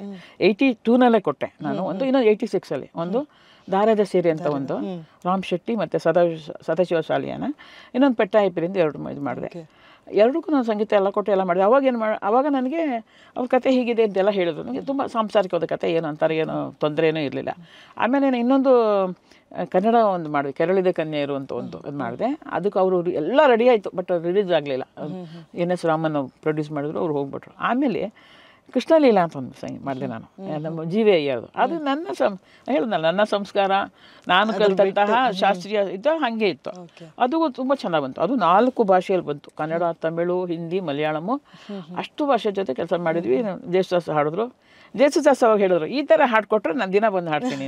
ನಾನು ಹೇಳಿದೆ, ನಾವು ನಿಮ್ಮನ್ನು ಮಿಸ್ ಮಾಡ್ಕೋತಾ ಇದ್ದೀವಿ, ಯಾಕೆ ನೀವು ಕನ್ನಡ ತುಂಬ ಅಪರೂಪ ಆಗ್ತಾ ಇದ್ದೀರಾ, ನಿಮ್ಮಂತಹ ಶ್ರೇಷ್ಠವಾದ ಗಾಯಕರು ಇರಬೇಕು ಕನ್ನಡದಲ್ಲಿ ಹಿಂದೆ. ಇಂದ ಮಾತು ಪಾಠ ಕೊಡ್ತೇನೆ, ನಾನು ಒಂದು ಮಾಡುವೆ ಅಂತ ಅಂದರು. ಈ ಥರ ಹಾಡ್ಕೊಟ್ರೆ ನಾನು ಬಂದು ಹಾಡ್ತೀನಿ ಅಂತ ಅಂದರು. ಅಂದರೆ ಅವ್ರಿಗೆ ಆ ಸಂಸ್ಕಾರದಿಂದ ಇಷ್ಟ ಆಗಿಲ್ಲ. ಅಂದರೆ ಕ್ಲಾಸಿಕಲ್ ಸಾಹಿತ್ಯದ ಬಗ್ಗೆಕ್ಕಿಂತ ಕ್ಲಾಸಿಕಲ್ಗಿಂತ ಇಷ್ಟ ಆಗ್ತದೆ ಅವರಿಗೆ. ನಾನು ಒಂದೂರಲ್ಲಿಂದ ಒಂದು ಚಿತ್ರಕ್ಕೆ ಸಂಗೀತ ಕೊಟ್ಟೆ, 10/11 2010-11. ಅದು ನಮ್ಮ HSV ಅವರ ಸಾಹಿತ್ಯ, ಅವ್ರದ್ದೇ ಸಂಭಾಷಣೆ, ಅವ್ರದ್ದೇ ಹಾಡುಗಳು. ಆ ಹಾಡಿಗೆ ಕೊಟ್ಟಾಗ ಅದ್ರಲ್ಲಿ ಒಂದು ನನಗೆ ಹೇಳಿದ್ನಲ್ಲ, ಒಂದು ಮಕ್ಕಳ ಚಿತ್ರ ಅದು, ಆಯಿತಾ. ನನಗೆ ಬೇಕಾದಂತಹ ನನ್ನ ಅಂತಃಕರಣಕ್ಕೆ ಸಂಬಂಧಪಟ್ಟಂತಹ, ನಾನು ನಂಬಿದ ತತ್ವಗಳಿಗೆ ಸಂಬಂಧಪಟ್ಟಂತಹ ಚಿತ್ರ. ಅದನ್ನು ಸಂತೋಷವಾಗಿ ನಾನು ಫುಲ್ಲು ಬೀರ ಕಡೆಗೆಲ್ಲ ನಾನೇ ಮಾಡಿದೆ. ಹಾಡುಗಳು ಬೀರ ಕಡೆಗೆ ಆರ್ಕೆಸ್ಟ್ರಾ ಇಟ್ಕೊಂಡು 9 ಹಾಡು, ನಾನು ಎಲ್ಲೋಡು 9 ಹಾಡು, ಕ್ಯಾಸೆಟೆಲ್ಲ 9 ಹಾಡು, ಪಿಕ್ಚರ್ಲು 9 ಹಾಡು, ಹಾಗೆ ಮಾಡಿದೆ. ಯಾಕೆಂದರೆ ಈಗ ನಮಗೆ ನಾವೇ ನಂಬಿದಂಥ ಕೆಲವು ಮೌಲ್ಯಗಳಿದೆ. ಈ ಕೆಲವು ಚಿತ್ರಗಳಿಗೆ, ಈಗ ನೋಡೋ ಚಿತ್ರಗಳಿಗೆ ನಿಮಗೆ ನೋಡೋದು ಗೊತ್ತಾಗುತ್ತೆ. ಆ ಮೌಲ್ಯಗಳನ್ನು ಬಿಟ್ಟು ಹೋದಂತಹ ಚಿತ್ರಗಳಿಗೆ ಯಾರೂ ಇಷ್ಟಪಡಲ್ಲ. HS ವೆಂಕಟೇಶಮೂರ್ತಿ ಅವರು ಆ ಚಲನಚಿತ್ರದ ಪರಿಸರವನ್ನೇ ಶುದ್ಧ ಮಾಡಿಬಿಟ್ರು ಅವರು. ಆ ಚಿನ್ನಾರಿ ಮುತ್ತ ಒಂದು ಪಿಕ್ಚರ್ ಹಾಡು ತಂದರು, ಅದಾಗ ಸುಮಾರು ಪಿಕ್ಚರ್ ಹಾಡು ಬರ್ದಾರೆ ಅವರು. ಆದರೆ ನಾನೇ ಹೇಳಿದೆ ಅವರಿಗೆ, ಅಣ್ಣ ನೀವೇ ಹೋಗ್ಬಿಟ್ಟು ಅಲ್ಲಿ ಡೆಟಾಲ್ ಥರ ಅಲ್ಲಿ ಆವರಣ ಸ್ವಚ್ಛ ಮಾಡಿಬಿಟ್ಟಿದ್ದೀರಾ, ಹಾಗಾಗಿ ನಿಮಗೆ ಯಾವ ಕಲ್ಮಶ ಅಂಟ್ಕೊಳ್ಳಿಲ್ಲ ಅಂತ ನಾನು ಅವ್ರಿಗೆ ಹೇಳಿದೆ. ಅದೇ ಮಾತು ನಾನು ಇದಕ್ಕೆ ಹೇಳ್ತೀನಿ. ಈಗ ನಮಗೆ ಅಂಥ ನನ್ನ ಕೆಲವು ಚಿತ್ರ ಬಂದಿತ್ತು, ನನಗೆ ಕಥೆಯನ್ನು ಕೇಳ್ಬಿಟ್ಟು ನಾನು ಬೇಡ ಅಂದ್ಬಿಟ್ಟೆ. ನನಗೆ ಇಷ್ಟ ಆಗಲಿಲ್ಲ, ನನಗೆ ಅವ್ರ ಸ್ಟೈಲು, ಅವ್ರು ಹೇಳಿದ್ದು ಮಾಡೋದು ಯಾವುದು ಇಷ್ಟ ಆಗಲಿಲ್ಲ. ಯಾಕಂದರೆ ನಾವು ನಂಬಿದ ತತ್ವಗಳು, ಒಂದು ಮೌಲ್ಯ ಇದೆಯಲ್ಲ, ಆ ವ್ಯಾಲ್ಯೂಸು, ಆ ಜೀವನ, ಅದೇ ನನ್ನ ನಂಬಿಕೆ, ಆ ಜೀವನದ ವ್ಯಾಲ್ಯೂನ ಬಿಟ್ಟು ನಂಗೆ ಆಚೆ ಹೋಗಿ ನಂಗೆ ಇಷ್ಟ ಆಗಲಿಲ್ಲ. ನಿಮಗೆ ಯಾವ ಥರ ಅನಿಸಿದ್ದಿದ್ಯಾ ಮ್ಯಾಮ್, ನೀವು ಮಾಡಿದಂಥ ಇಷ್ಟು ಕಂಪೋಸಿಂಗಲ್ಲಿ, ಅಯ್ಯೋ ಇದೊಂದು ಪ್ರಾಜೆಕ್ಟ್ ನಾನು ಮಾಡಬಾರ್ದಿತ್ತು ಅನ್ನುವಂಥ ಒಂದು ಇನ್ನು ಕಾಡ್ತಿರುವಂತಹ ಒಂದು ಮಾಡಬಾರ್ದಿತ್ತು ಅಂತ ಯಾವುದೂ ನಂಗೆ ಅನಿಸ್ಲಿಲ್ಲ. ಎಲ್ಲ ಚೆನ್ನಾಗಿತ್ತು. ಒಂದು ಪ್ರಾಜೆಕ್ಟಲ್ಲಿ ಸಿಂಗರ್ಸ್ಗಳು ಅಷ್ಟು ಚೆನ್ನಾಗಿ ಹಾಡಲಿಲ್ಲ. ಅದು ದೊಡ್ಡ ಕಂಪ್ನಿ ಅವ್ರು ಫಸ್ಟ್ ಮಾಡಿದ್ದು, ಒಂದು 30 ವರ್ಷ ಹಿಂದೆ ಒಂದು ದಾಸರ ಪದ ಮಾಡಿದ್ರು. ಪಾಪ ಅವ್ರಿಗೆ ನಾನೇ ಹಾಡ್ತೀನಿ ತಿಳ್ಕೊಂಡ್ಬಿಟ್ರು. ಅವ್ರ ಮುಂದೆ ನಾನು ಹಾಡಿ ಹೇಳಿದೆ, ತುಂಬ ಚೆನ್ನಾಗಿ ಹಾಡ್ತೀರಮ್ಮ, ತುಂಬ ಚೆನ್ನಾಗಿ ಹಾಡ್ತೀರ. ಇಲ್ಲ ಸ್ವಾಮೀಜಿ, ನಾನು ಹಾಡಲ್ಲ, ಇದನ್ನು ಬೇರೆ ಮಕ್ಕಳು ಹಾಡ್ತಾರೆ ಅಂದೆ. 2 ಹುಡುಗಿರು ಹಾಡಿದ್ರು. ಅದು ನನಗೆ ಸಮಾಧಾನ ತರಲಿಲ್ಲ. ಅಂದರೆ ಅವರು ಪಾಪ ಚೆನ್ನಾಗಿ ಹಾಡಲಿಲ್ಲ. ಅದೊಂದು ನಂಗೆ ಸಮಾಧಾನ ತರಲಿಲ್ಲ. ನಂಗೆ ಅದು ಬಿಟ್ಟರೆ ನನಗೆ ನಾನು ಹತ್ತತ್ರ 550 ಮೇಲೆ ಮಾಡಿಬಿಟ್ಟಿದ್ದೀನಿ ಪ್ರಾಜೆಕ್ಟ್. ಎಲ್ಲ ಯಾವ ಬೇರೆ ಬೇರೆ ದಾಸ ಸಾಹಿತ್ಯ ಮಾಡಿದ್ದೀನಿ, ವಚನ ಮಾಡಿದ್ದೀನಿ, ಭಾವಗೀತೆ, ಜನಪದ ಹಾಡುಗಳು, ಬರೀ ಭಕ್ತಿಗೀತೆಗಳು ಸುಮಾರು ಮಾಡಿಸ್ಬಿಟ್ಟಿದ್ದಾರೆ ನನ್ನ ಹತ್ರ. ಆಗಲಿ ಮ್ಯಾಮ್, ಇನ್ನಷ್ಟು ನಿಮ್ಮಿಂದ ಸಾಹಿತ್ಯಗಳು ರಾಗ ಸಂಯೋಜನೆಗಳು ಹೊರಗೆ ಬರಲಿ. ಸಾಕಷ್ಟು ವಿಚಾರಗಳನ್ನು ಮಾತನಾಡಿದ್ರಿ. ಸೊ ಸಾಹಿತ್ಯ, ರಾಗ, ಅದರ ಜೊತೆಗೆ ಒಳ್ಳೆ ಮಾತುಗಾರ್ತಿ ಅಂತಲೂ ಗೊತ್ತಾಯ್ತು ನಮಗೆ.